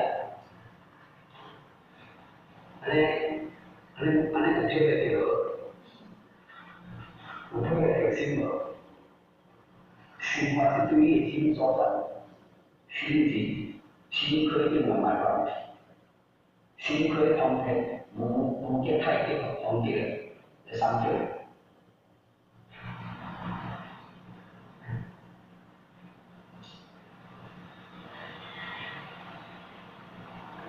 对，所以，那么咱这块都就天官。完全坚定，出去的门好，完全坚定的出去，无上来，无实体，人家实体对个来出去，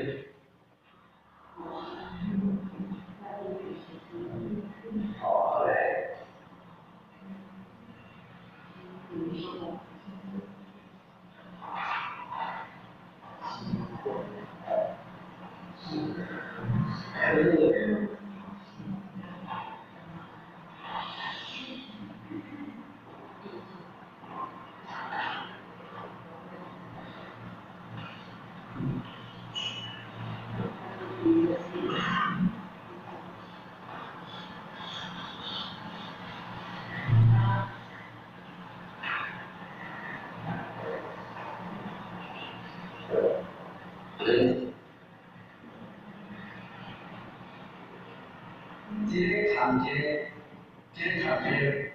这重要，这个场景是重要，这个场景是对，这个场景是对，这个场景是对。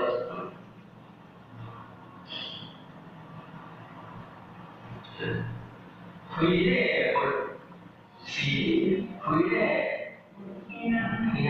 回来，回来。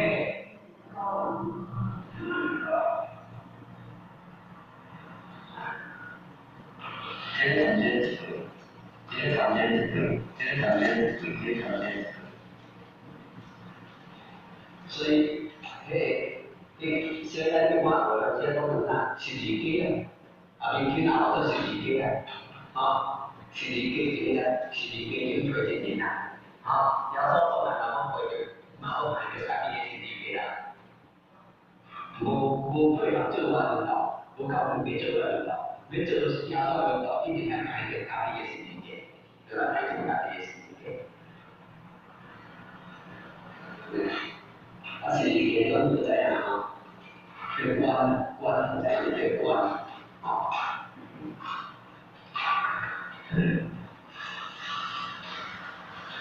所以，咱这些人是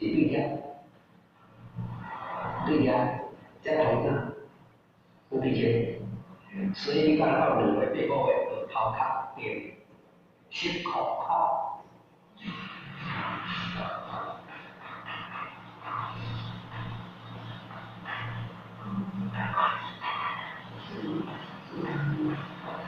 头壳变10块口。啊，2个8个月呀，这个就是啥？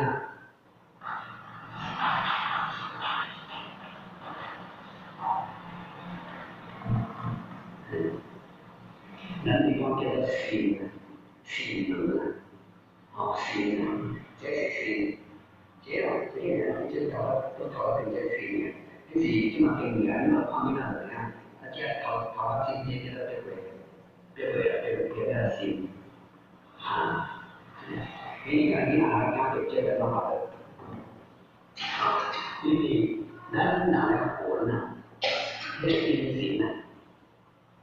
完整的是完整，啊，这个轮回来啊，这个运行，这养起来人，这个文章了，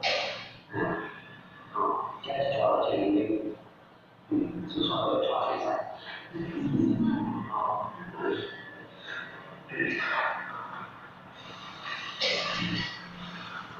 所以人家我看他们那么比较因为这个玄关就是出去的门口，这个门口是对玄关上完整的性，出去的门口，那么这个门口是对。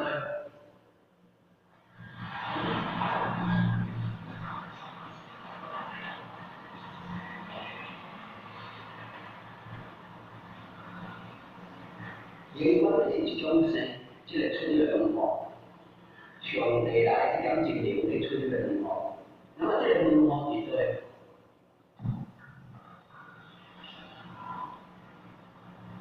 民主这样是漂亮，对，所以对啊，是这样，灵体尽管尽显多的。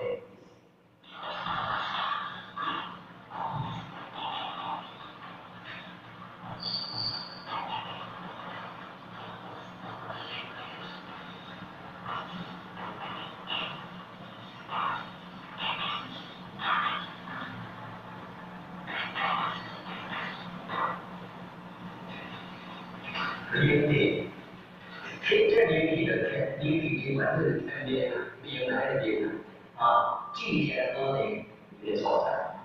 这个所在呢，在道家叫做啥？方寸，在道家讲了方寸，为什么讲了方寸呢？为什么在道家在讲做方寸？啊，这就是黄丁丁啊，黄丁丁啊，黄丁啊，道家的黄丁丁啊，黄丁丁是人家地方的。他说都在外面搞对吧？人出去是经济天讲，其实的比多是他是干嘛对不对？你看，做事人又是别相通的卡地方，就是说，这个出去，这临时出去门口是所底下。这里多灵体经管啊，你们看看到那最起码，这能力到兵能来看这个来宾，大囡仔，你注意点好啦，你别看啊，放了嘞，那出去哪来有咱们这头发上面哦，可能来上面，这个是我话来的话，你用嘛就让他话，你用嘛来这个嘛，像我这个几个快上来，我对你来这个，这个就是你的，这看你的，这一个的原状的所在，所以你条件嘛，在同一边这个原点呢，看得见，看得见啊，咱这个后边这个脑条，对不对？你个第一条嘛，这个西洋脑对吧？啊，我西洋脑啊，我没搞他，这里有一辆停车啊，这个啊，这个是强力啊，不是多安尼毕业。原来他不是他毕业的所在的，是越来越啊，所以民主这点不是来独头的，独靠你的所在啊，记不在点，按怎记？这个是记，对吧？个点。应该是哪开我就编辑嘅乜，其實字呢個要整出嚟。好，可能是字唔得，即係而家喺我中意怪都跳咗嘛。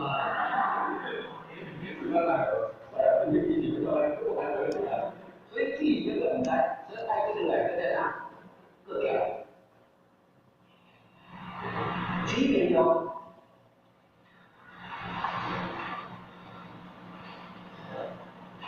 今天子女一条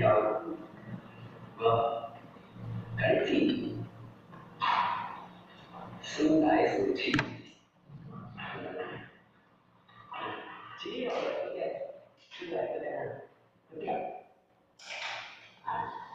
所以啊，一点就是名气尽管尽显而得。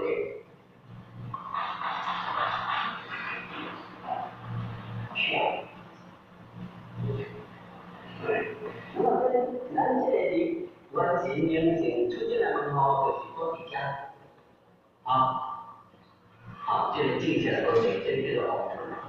然后呢，福建也好，道家也好，做这个方寸地区做发情况，一福家做后边来一个跳出来讲，譬如道家先英文嘛，福家咱后边英文嘛咱即摆现在是儒家英文嘛嘛都起来，所以咱看咱人啊，无时马上乱聊，方寸无主地方讲，无主地方乱聊方寸，所以你看，这个所在这个方寸，好，而咱我这个人心讨厌地不讨厌的，你们给大家看，这个方寸在里面我太多了这个，结果他起来个汤就会烫心了，这样烫，别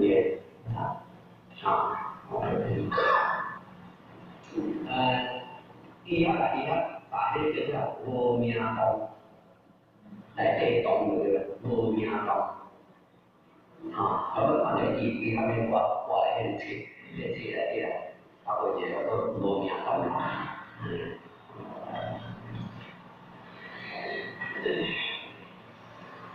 那手机条呀，天地呐，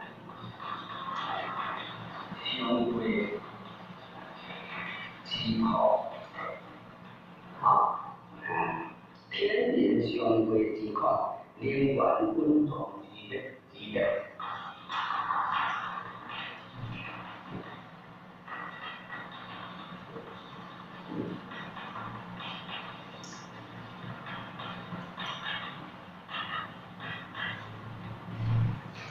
所以要看做这个啦，一条就对了，一条就是说，这个歌所在条是一个什么？跳对吧？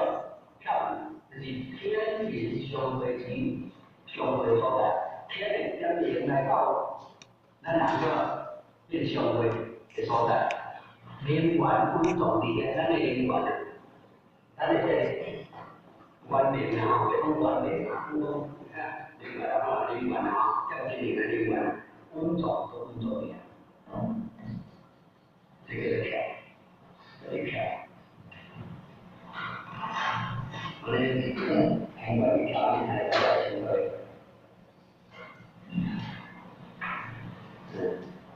好。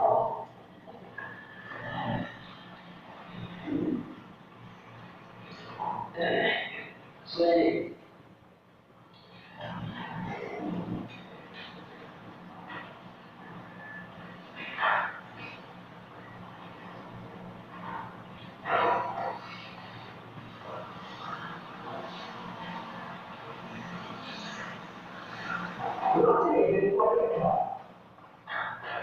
是。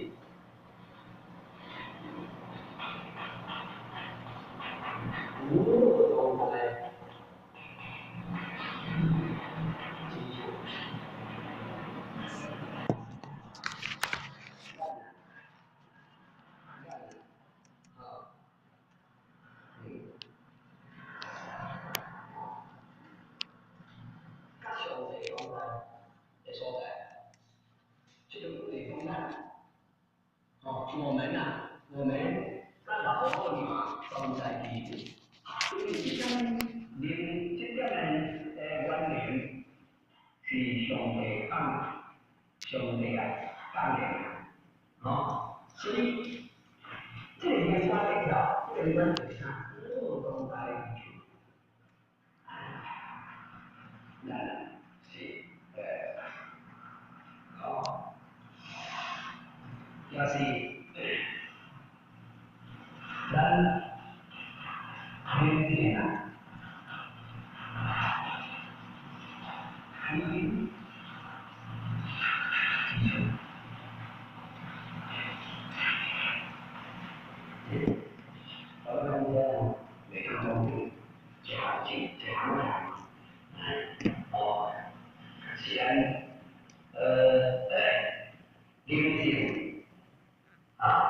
归根好边，归根不灭，归根好边，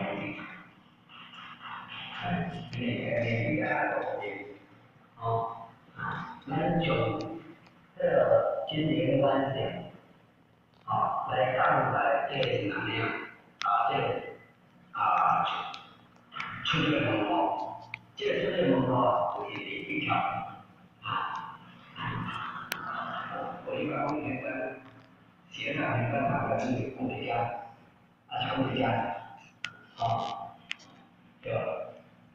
现在这个工业家里面这个工业必须拿连接是加这看 PPT 写这里加，完全是要这个天命的基础。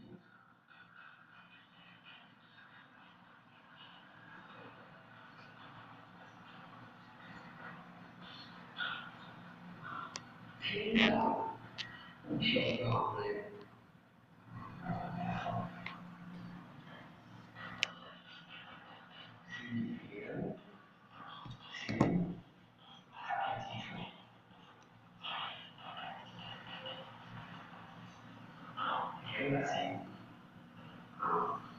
这个地方呢，天气就是这些天在这里，你买来东西呢，这些人当然关系上记住，经常关系在南部北港热，滚动左右，滚动也是动，然后那种肢体也是非常记住，要就是训练天元基础。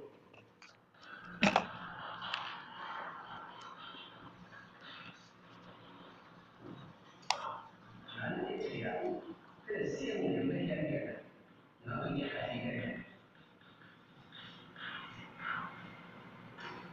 性灵的性灵那边天元，你看你天的这些发生这些事情啊，你性灵的天元，然后才可以人家分享。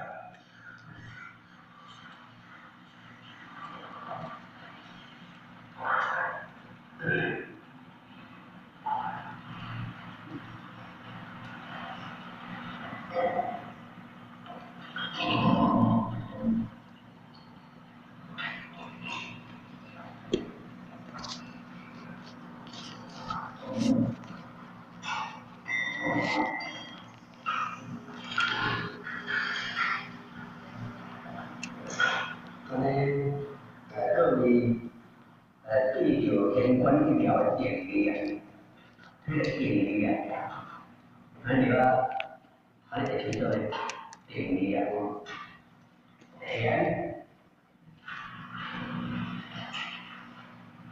就是咱的关系连接，对，好，如果咱们这个钱呢，这样抓得到跟来的呀，言之有言。钱是一种的用钱是一种应用，应用治疗，有体有用的，钱是有钱的，虽然讲你钱就是咱的性上面讲的来啊，我们把咱这个其他这样的情况下，就是。这个关系呢，这个观点要出去很多，就出去很多。那么这个很多一个，一条，无变，就是一个是无变。所以嘛，我到现在我们爱看看，对，一条来可以。这条，你这样一个就是嘛，就是钱嘛，一个嘛，都是钱嘛，你这个规定是嘛，就是钱嘛。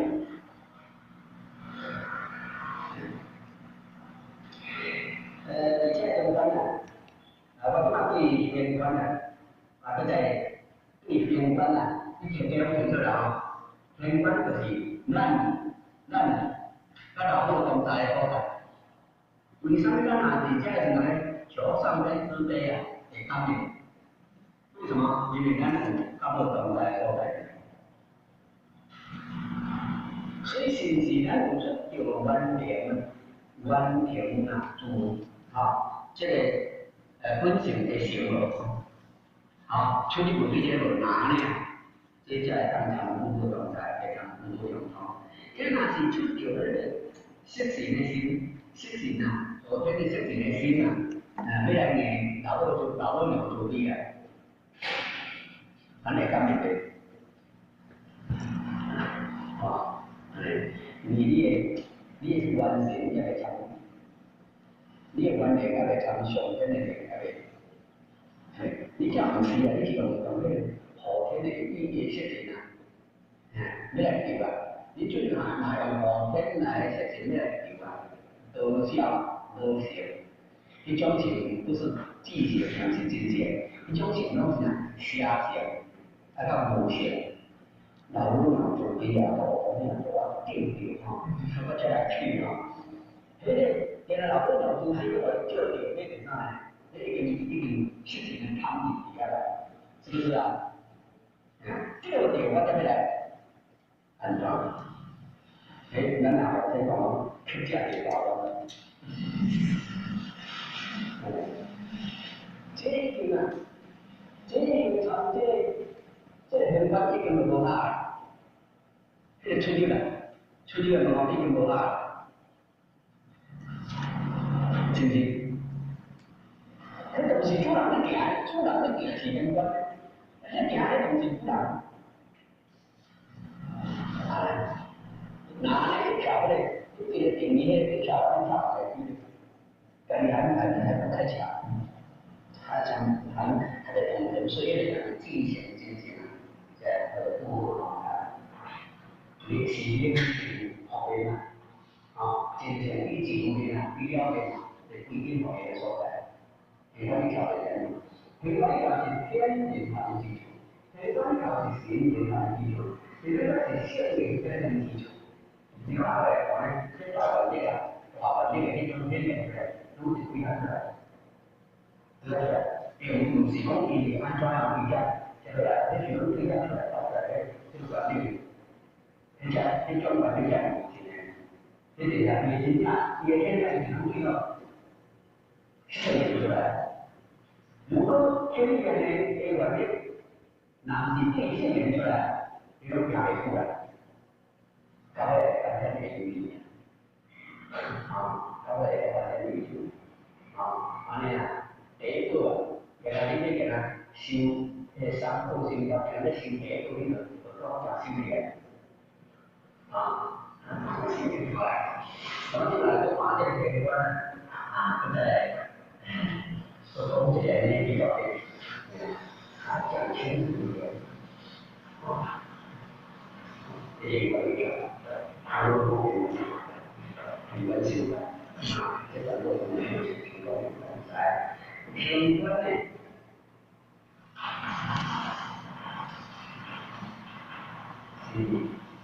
三四年的好，就是三四年的好来。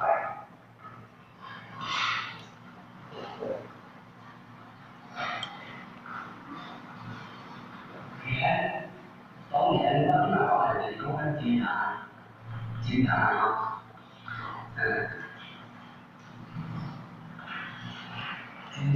警察，日本的警察，便宜啊，那关呢？吹个招来，吹个招来，一吹个招来不得了，真漂亮。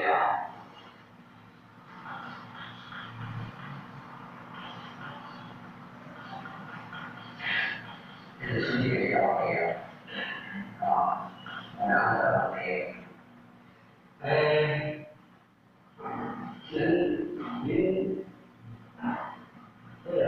呢，这个健康事业来，现在一般台湾是属经规管，那经规管超，你们中国现在都经规管超，唔係。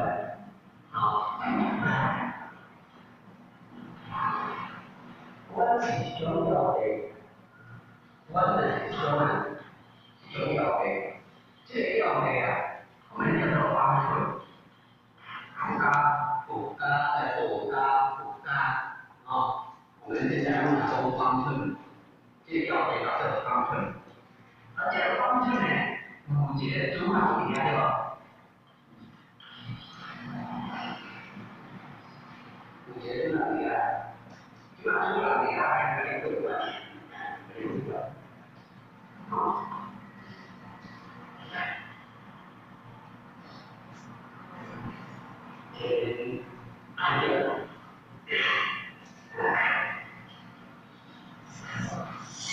成长，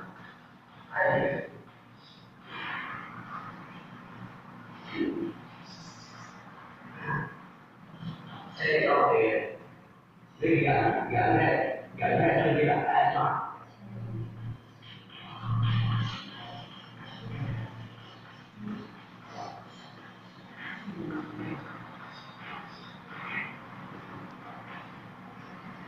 主要还是养的就是这个所在在哪？哎呀，重要吗？你看台湾呢，现在比赛，现在台湾啊，现在比赛，这个考中外考这在台湾考的，一点爱比赛、村比赛、中比赛。你嘛，有那个话，我来开小课啦，这是第一个。起码因为比赛还要很来搞，这个要讲啊当下，就在哪，还有个日本各方面，这要不他，话呢很难说，对不对？当然会超越，再就一个，兄弟。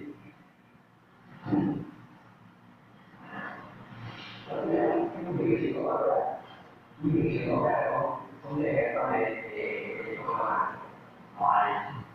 那起码你还是，你搞什么事儿那说道理，你哪能没当对的？当对没当对的，我管，这当对，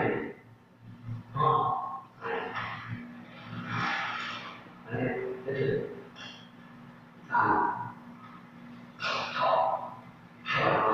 你那喝水，有家在这个这些。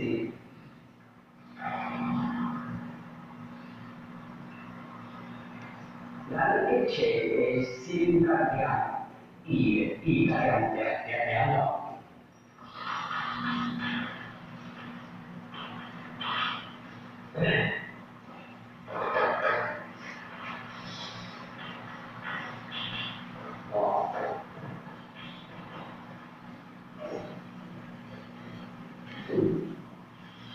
力量，心力量。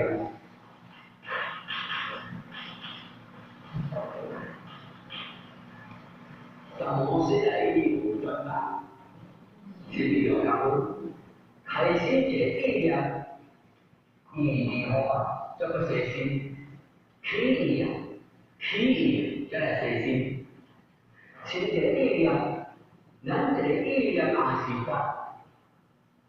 那我本来我就怕就两样事，有力量无？有力量无？起码这个是哪里个？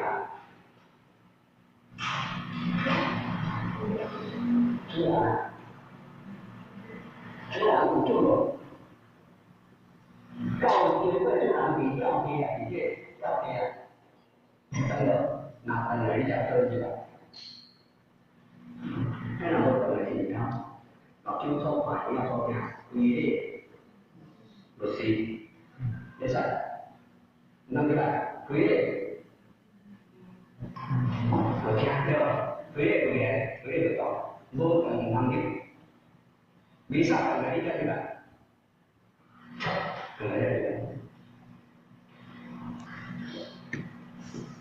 anh ấy gì mà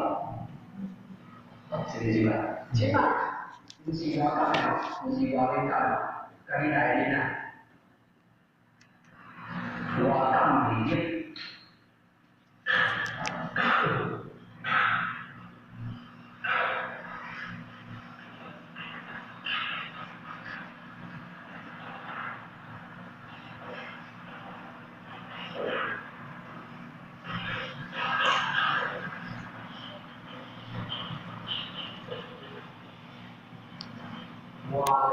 thì chứ người sẽ bị trở đi ra các sinh viên chứ là sinh đại đó hòa tâm thì chứ đấy dù trang đi sao ở có hai quan thành về thì đây là thế là thì vô tuyến về trang đi sao vô tuyến về hai quan thành về thì cái được trao xuống cái thì trao trao vào你你家了，我当你这个人的心理啊，能找到上来找到的，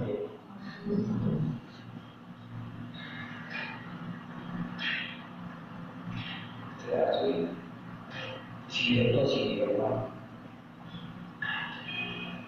黑暗就是人的观点，好，哎。Thôi, thì đi cái chỗ trên cái chỗ này như vậy cái thông đạo cho cái thông đạo như vậy là cái thông đạo cho mình vào cái thông đạo nghĩa là ba thì liên quan trên ba thì trên quan ba thì cái ở cái này thế nào bây giờ ngũ thảo với cái nó không gì cả chúng ta đi là cái sinh chế vào đây sinh chế vào chúng tôi có cái trên kim nha có ba cái gì này chỉ trên nó thì không phải là cái gì vậy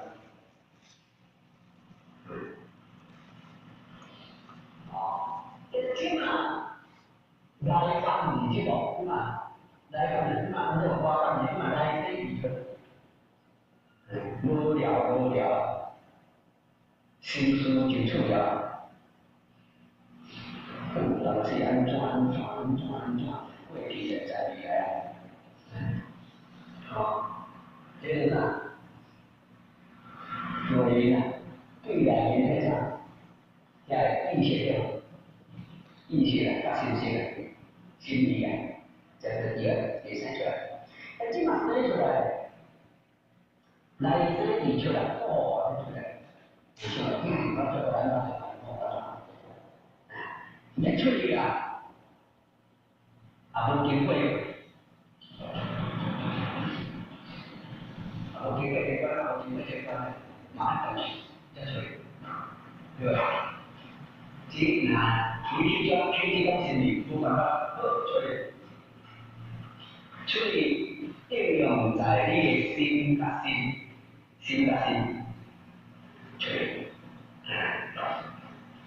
我大家想想的嘛，那个人地生，雷生出来，人生出来。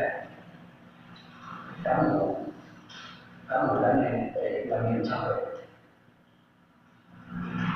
这个是个，怎么咱这心情开始安尼，拿想象的，家己也不是我看不了，家己就拿想象的就对了，这样子，雷生出来就对了，安尼有经过天官看不了，才出来。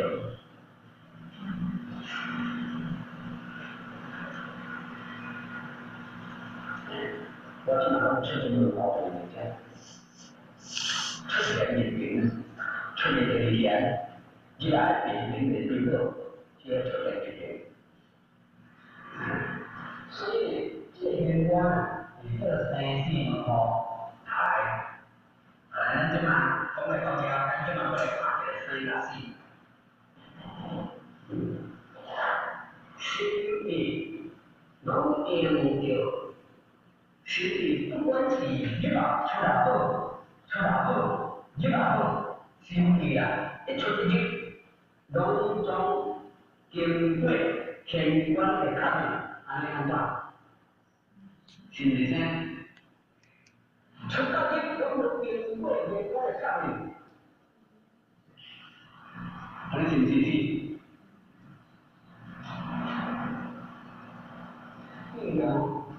心理啊，心理啊嘛，我讲心理啊，心意甲心啊，意啊甲心啊，出到去，外口入来，内生出来，出到去，拢都有经过主关联啊，关联加好的，看明白，这不管你哪生出哪生，是不是？出去弄生啊，叫做出去弄猫出去弄猫就这个，出来生就把生，那经意啊，心甲意若无经过考虑过，这个会出来了，是不是？能找我心啊，找我心，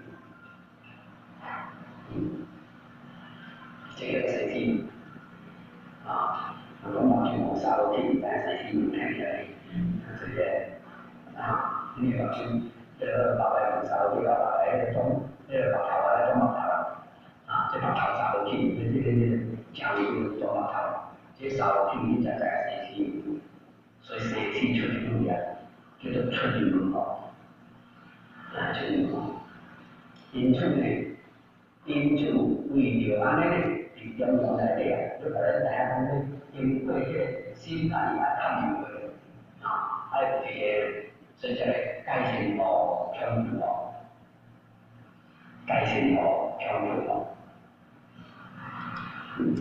我现在这个现在现在咱这个在社会之中那为什么会野性？野性呢？你考试的中央来讲，文主之中央，文主之是中对吧？那是中对吧？是就是无离开，你出来要考数理啊，考数就是出到去，唔能叫离开。是讲是呢个代志，但是唔是讲，唔是像我讲嘅，之前都是做啊，都是了都是。是你讲的动作，不管出来好就好，拢总系，不管是你，拢无离开无离开，经过这看面啦，咁就是可能通处理啊，你都无问题处理处理，啊，你话你无问题你处理吧，卖犯罪，但个会积极，那会积极你种处理，那会积极你处理吧，会当理得的啦，就这个你种处理，这就是处理方法，安尼听到未？所以讲啊，咱修多，用出一点到地方到点你来修对对，修一点点，所以你袂成啊，明德之明德之天啊，大家见到大明德嘅明德之天就明白，明德之天呀，出现之道嘅咩所谓，正显嘅个明我来到你当中啊，改变可以吗？套别改变可以吗？没事啊，没事套别改变你啊。主要就这一点，你讲一点，还有我认真我给你看，对吧？去看，我我这个依照才能说天命地有限，天书有不明这个天命，所以一定不点。经过咱的天官、官员、确认了，是官员的出力这个地方，这个官员的出力最高一条，都装在咱这个这个一条，一个是不点地点的同村的票，是咱这个。所以条的其实，是咱的环境稳定所在，是天然啊，是天然上对吧？的地方。来，如果这个太清楚了，三跑线的这个拢搞过来，三跑线的这个过来，这个新做的啊，新发做的啊。点，咱去切书票，你切上都是对的，那是对的。这难的资源，让得资源，这个是先期的问题，那么在这个是呢？天官的呢，是先期的是灵性，所以是个灵性的处理的所在。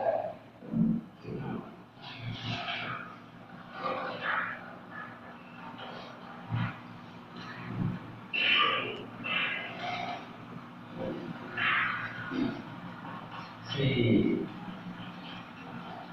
三间的馆，是我们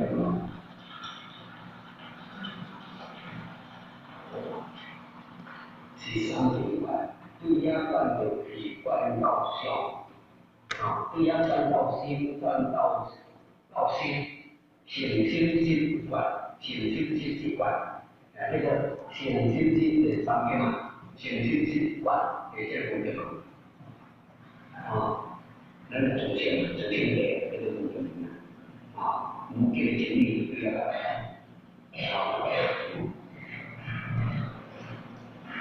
天官呢是年这个小标年啊小标重要这个就是技能的，这关系，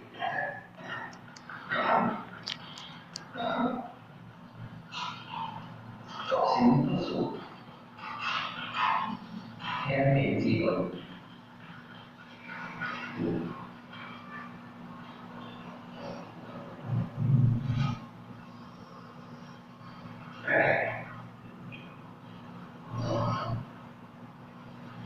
天官喜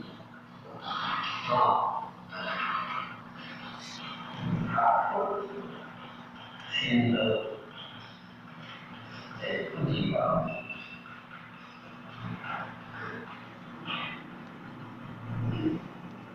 好，天官喜。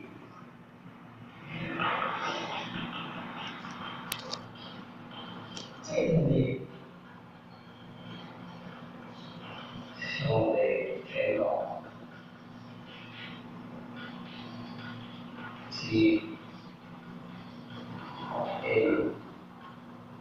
这听说嘛，今年这个啊，要进到小的天高的啊，我们哪里要听说啊，不是到美国不是快啊，今年来到，所以呢，要那个到美国，是足少人去了，哪快到去，啊，就很辛苦啊。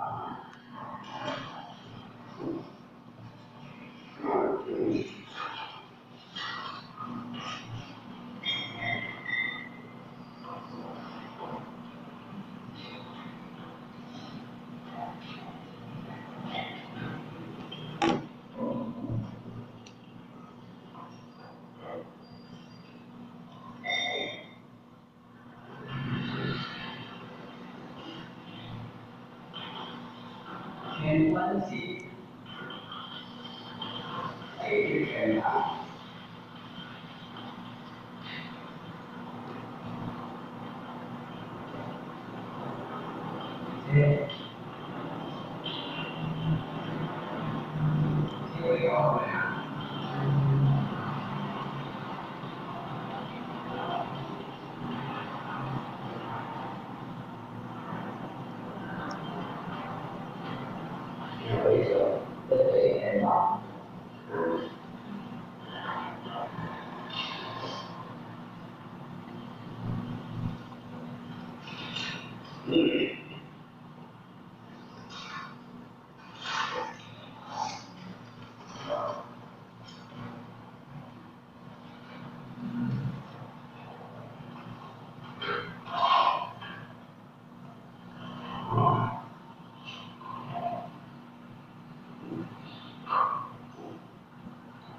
亲爱的他呢，咱三道错误了，对着天官啊，真济迄个啊，形容形容啊，形容啊吼，啊形容，真济形容就对了。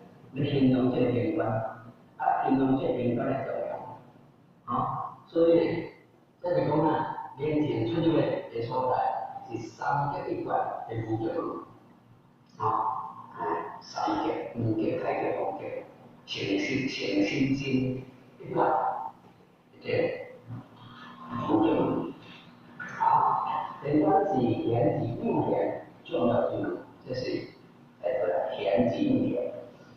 这是都对是田，上天讲的，有微妙作用，这个田字应田，这是一切重要。好，一切来点重要性。重要比较重，好，所有地标，我们叫做玄妙，叫做玄又妙，啊，妙是讲的是哪？咱圣灵出去化用的，所以你在查看，咱的玄关啊，用四玄关来化用啊，唔出去，会出去，唔能够擦CC，天官是不是不属于天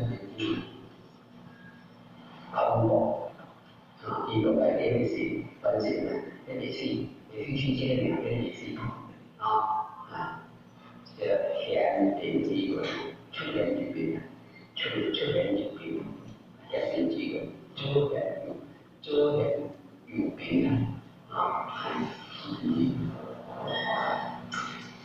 天官是好修的个地方，这在佛家大家讲个地方，咱儒家是讲道义之门出家道家是咧讲宗教之门，即是人民之门是一般是叫做重要作用啊，包括本地些机的一条，你若是本地用的重要是在经验关咯，这个是不是只有那边的基金一条关条的啊？那差不多都不你们我哋要么高雄，你哋听过的那个电影啊，这2000年代的啊，那么在热会搞这种天堂，电影堂，这个天堂的这个这个是形容这个真的柯南跟那样所讲电说的还不错啊，就在这个地方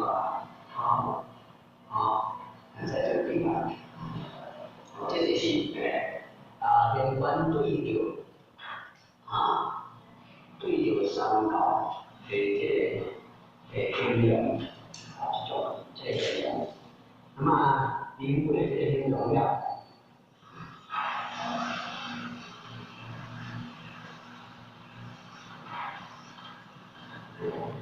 咱已经对着人文的已经要误解误解大开了我转这个，我转这个。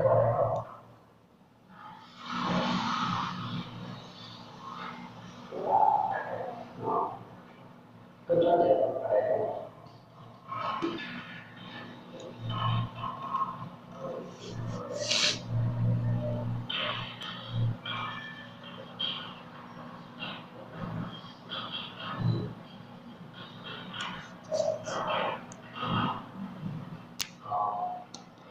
关对条，沿着这样两点关门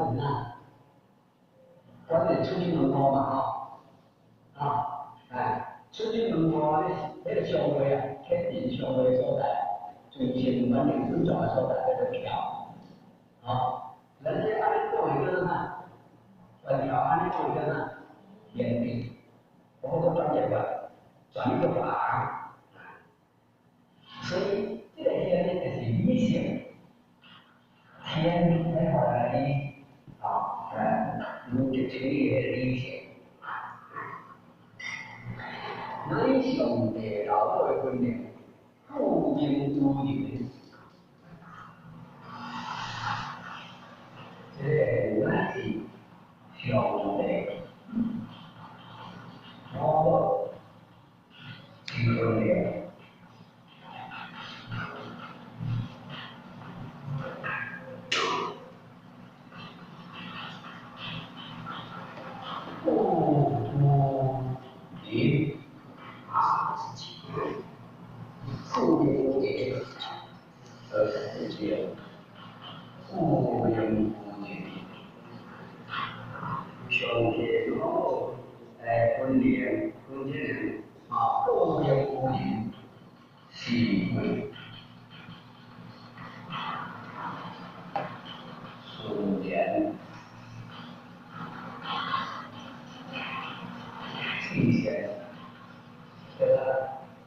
虽为顺言，既显天津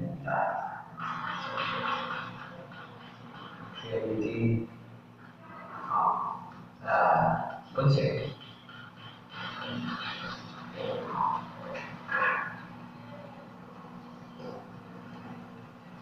都叫哪个？天，就是当你完成。就是小朋友们将来经历的这件事，所以这个天就是理性来说，咱嘞上真的咱是上个好的观念，不应无语是顺言际前的天经分享。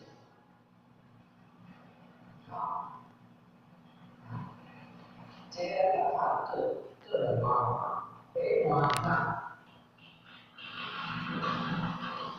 小北分明，北方呢，第三，人际关系，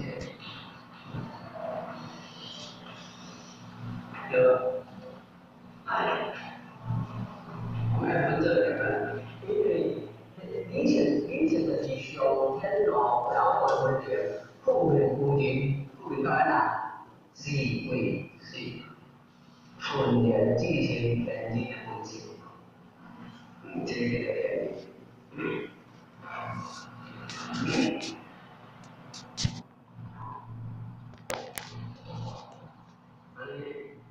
不能拿来搞来，我们来搞啊，注意嘛，这个嘛，这个关键点呢，这个点啊，一直是这个多点的理解啊，这就调一调啊。你看这个啥呢？那你还关注这个关键啊？英语这边这个没有，这个英语没上来啊，要不要要这里这个关系，这个沟通的没到终点的这个啊，因为它没有书的，理解首先呢，是首先语言这些呢，首先呢，是先肯定的东西，是这个分。那么这样的话，小辈分明，上帝的分明，而且情况什么？那些然后小天龙的分明，小天龙的分明，我来讲呢，这样的经典呢，无三，无四。无名，无相，无声，无巧，无色，无康，无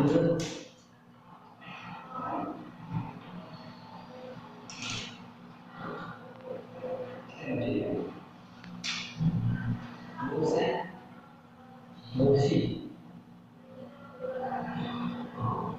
我那种我那个灵魂都是天没出来的，灵魂都拿来灵魂，啊，是我那个说空间都领过来的。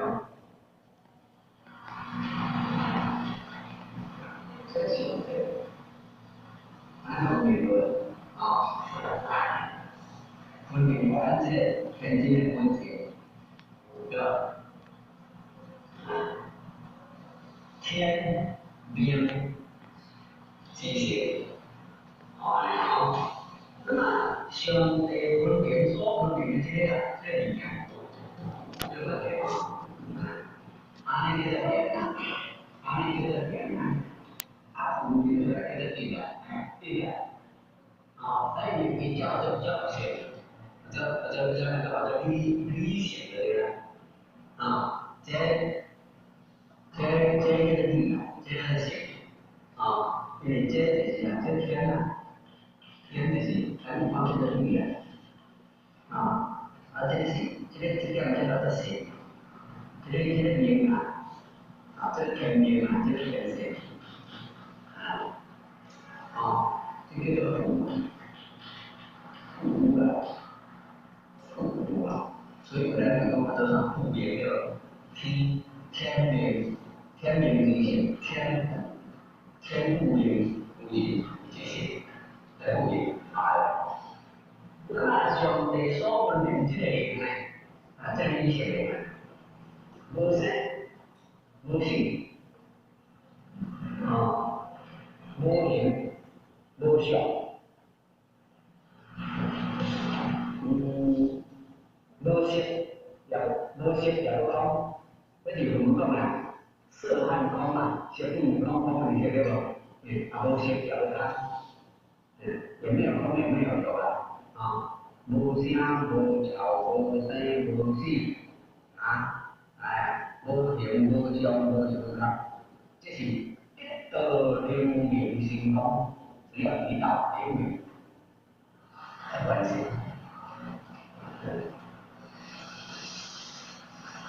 这小的流明啊，是无生气，没有生死，没有什么，没有形象。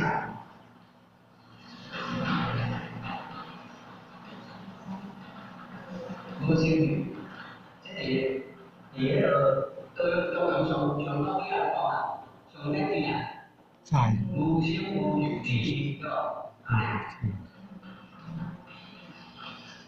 是讲，没有，上天不是讲就是家庭理性的家庭过得来，这么美妙，这么玄妙，这么好，那讲的是哪？在易经里面易经里面在讲每个国家，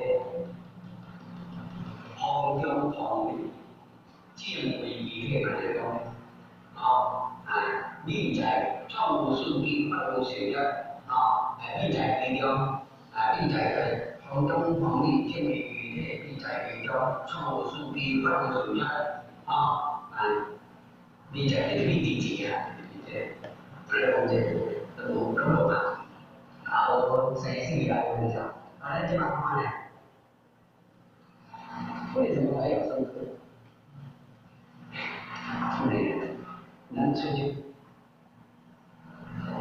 关掉，出去不水，空气不水，还有生字，本来就生气，所以这里呢，这种给分明一大。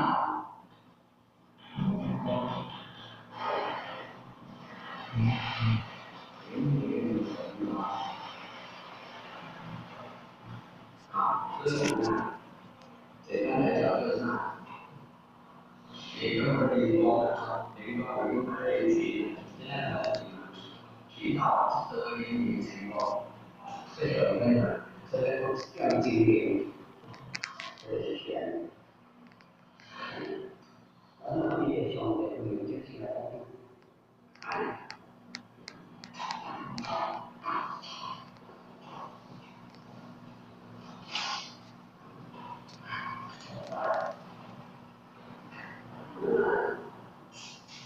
这两个分明我们带来答案，就是这天地的分析，天地的分析。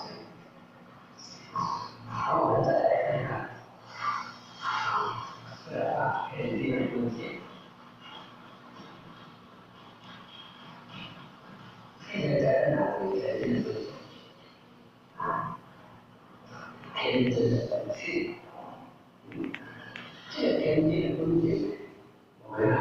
然一般现在我们说在家就是丁午间这是说你的习惯，在哪有程度的？还有红台，什么红台？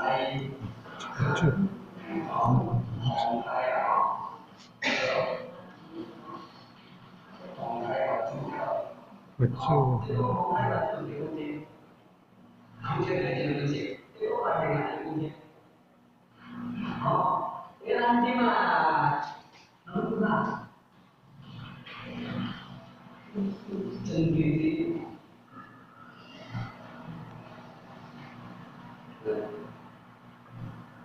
这基本上理解心。这个分眼睛分析这个定性，所以定性然后罗针马上，罗针定性，所以定性来针，真的是我注意的，经历我注意的，不会退，不会偏见，不会退。về về kim sinh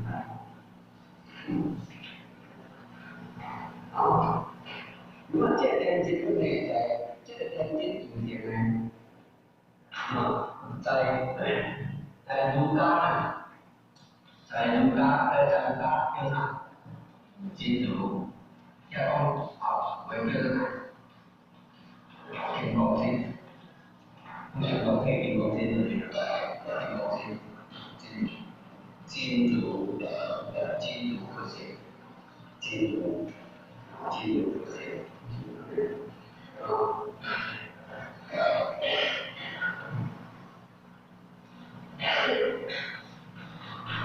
那你话我呢？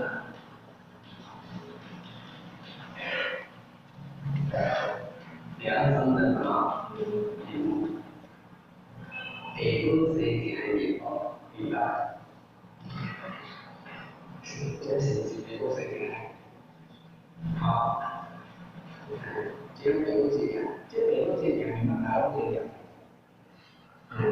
虽然我跟北部这一点不一样，就这一点，体验是良生的，哪个良？不老良，良生的，对吧？哪个良生？这个，这是人所谓的权利、理性。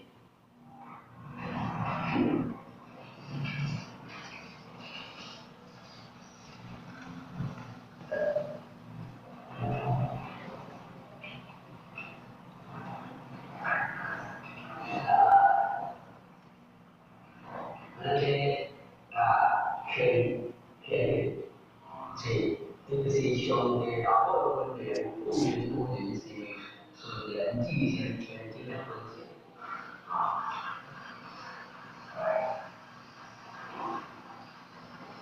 这里有专业的传统在分析出来啊。那我们现在再来讲什么？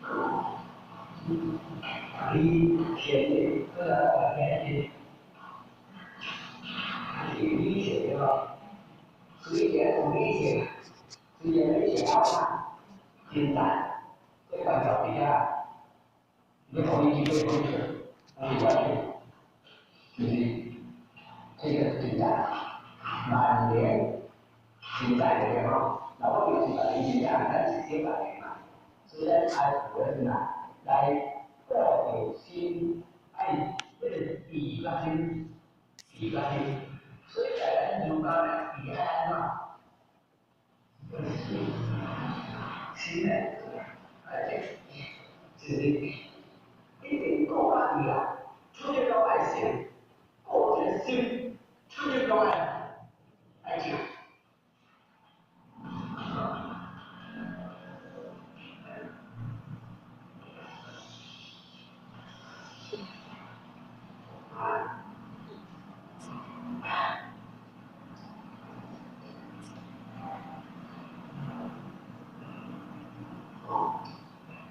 所以，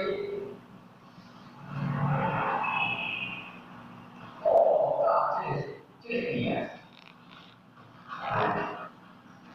这个点，写理写嘛，写那些，这个心呢，我讲啊，一心不变的心。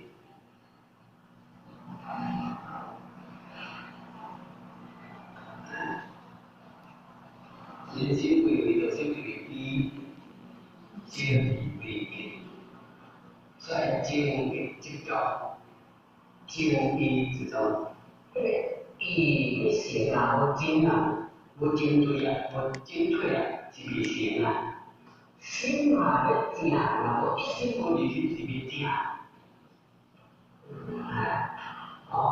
大家来看看关于到精彩的。集中来，我们看看这个现在，开启的作用啊，是不是重要是哪上面的一个重要的一个作用？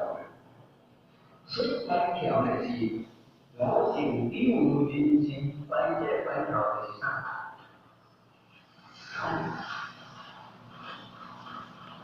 我性六啊。人生中，其中，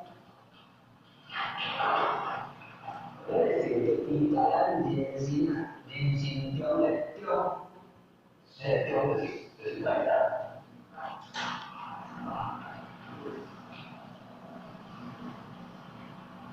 中，人生中的重要的这个观念。为道心体谅之希望，为道心体谅之希望，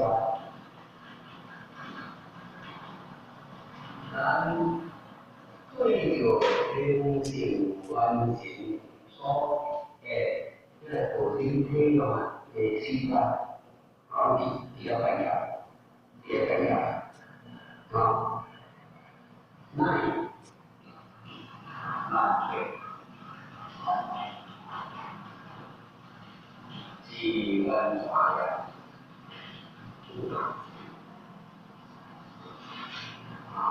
那就是办的，我们这个办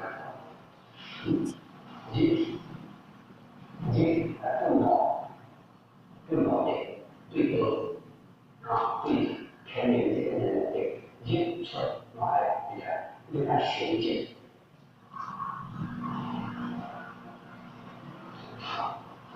所有的心态都在实践。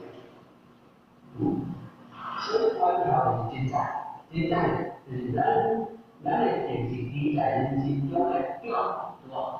那工作集中了，工作集中。这你做事这个的习惯还是不一样。那你看这个文化，咱这文化，所以道门讲了方寸定方寸定我们讲了相应性。方寸定相应性。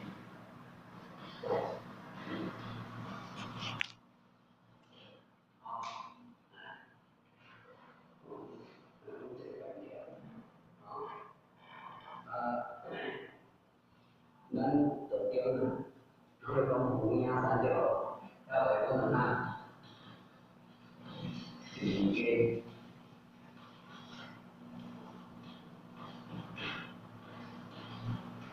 无依靠，无依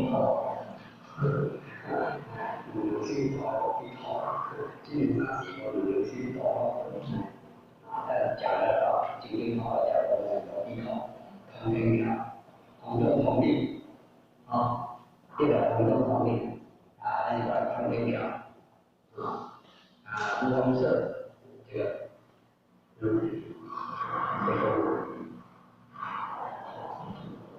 完全来讲这个完全，所以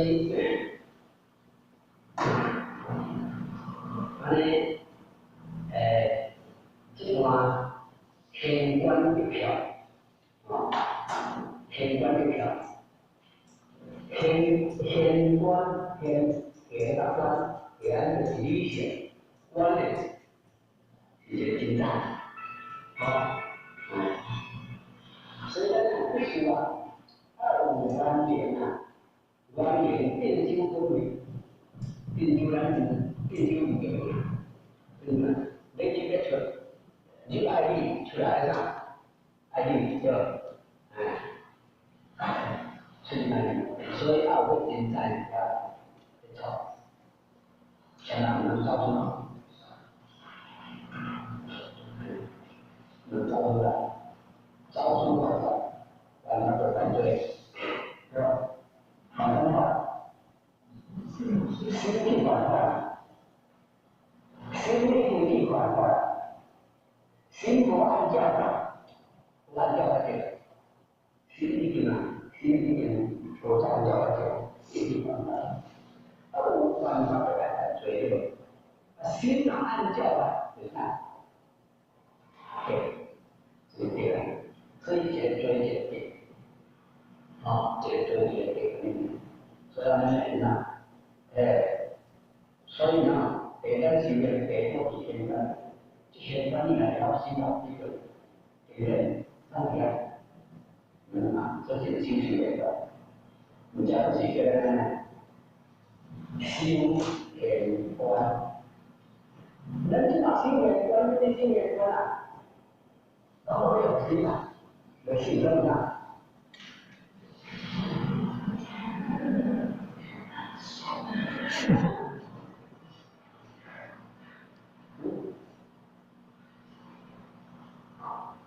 新我新票照有样的，填的新票照有样啊，票我这个那没关，应该老百姓，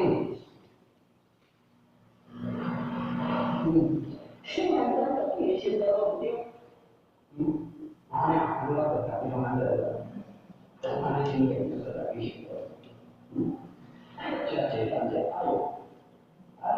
这当然了，这涨一9票了300块啊，这里如果想有人新年关就得上那个，这个2个人。还跟我的新年关，对，好，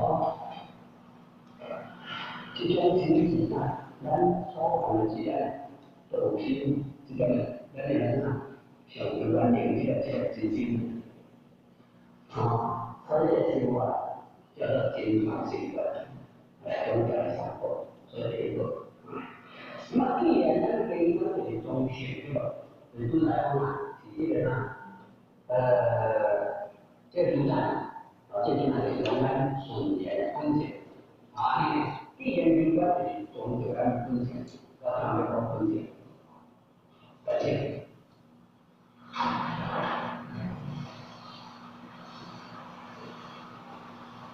是分线的这个关联分线的出现，我们这样的经历，会分线的。如果这个咱们在每公里还是要有如果你们的分解动情呢，是希望这当年这其他人关，我们顺延天津来分解，纯然自在这天津本在本界，那分解是风景上，分解是。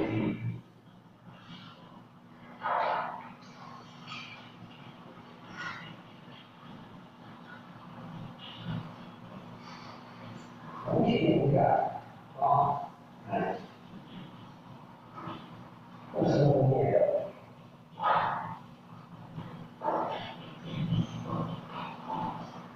北苏那边是力量和心量，这北山也看上一样的，南界不是啊。因为无影响要一些经验，这个很难做的。然后我们更经验分析是多影响，如这个，而且是心理的这个，控制我们就将来克，把心理很高一点，那经过了才好。我看，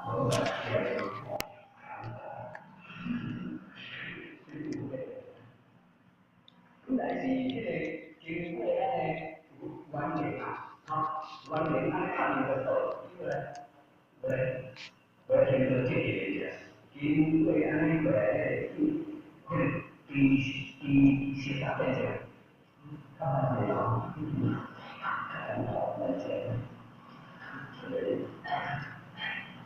这新的这个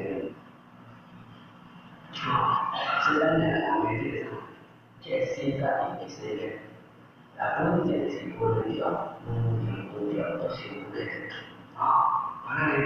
因为原来的这本身是咱全部人的原来的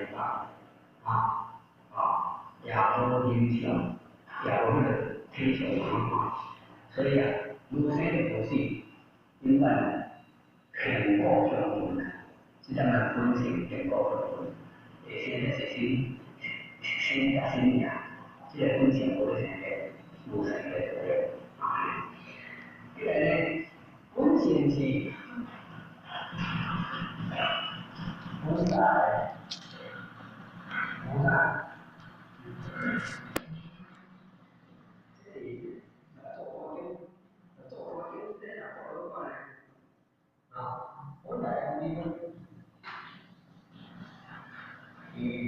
来的。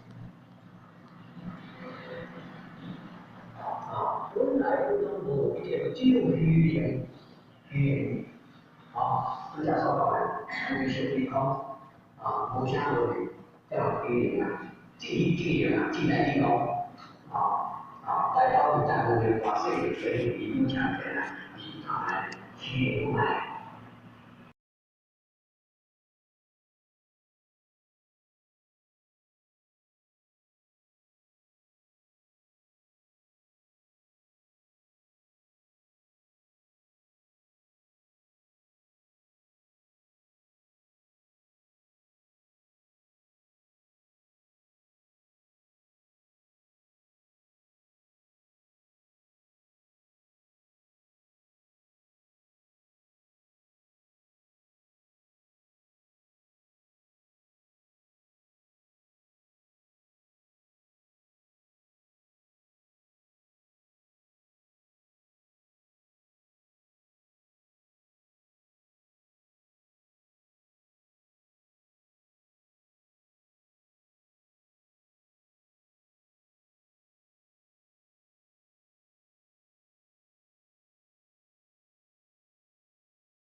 咱这言论吼，按照看这言论怎啊放了吼，有够水，有够水吼。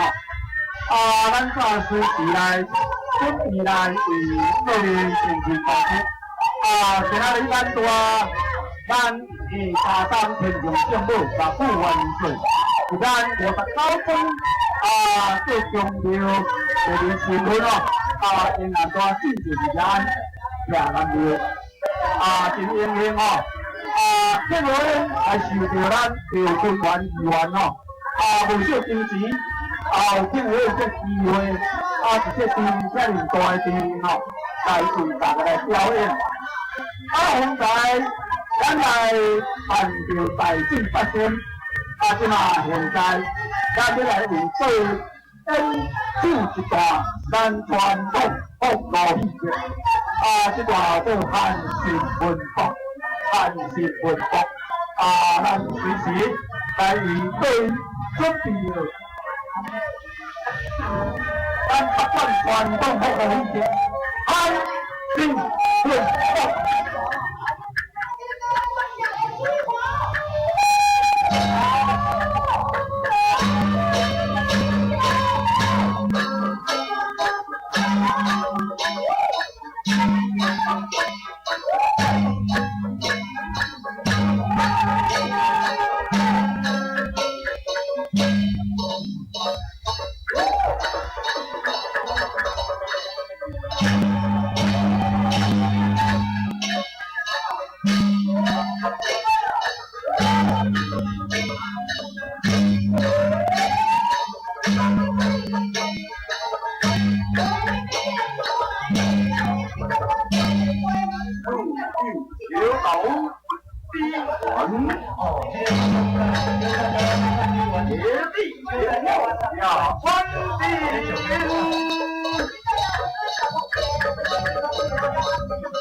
啊！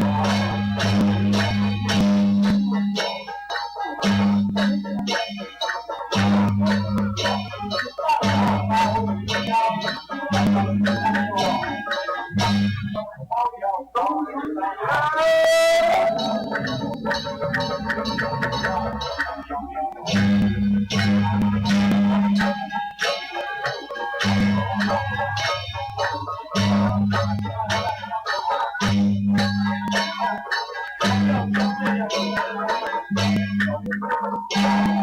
同何说？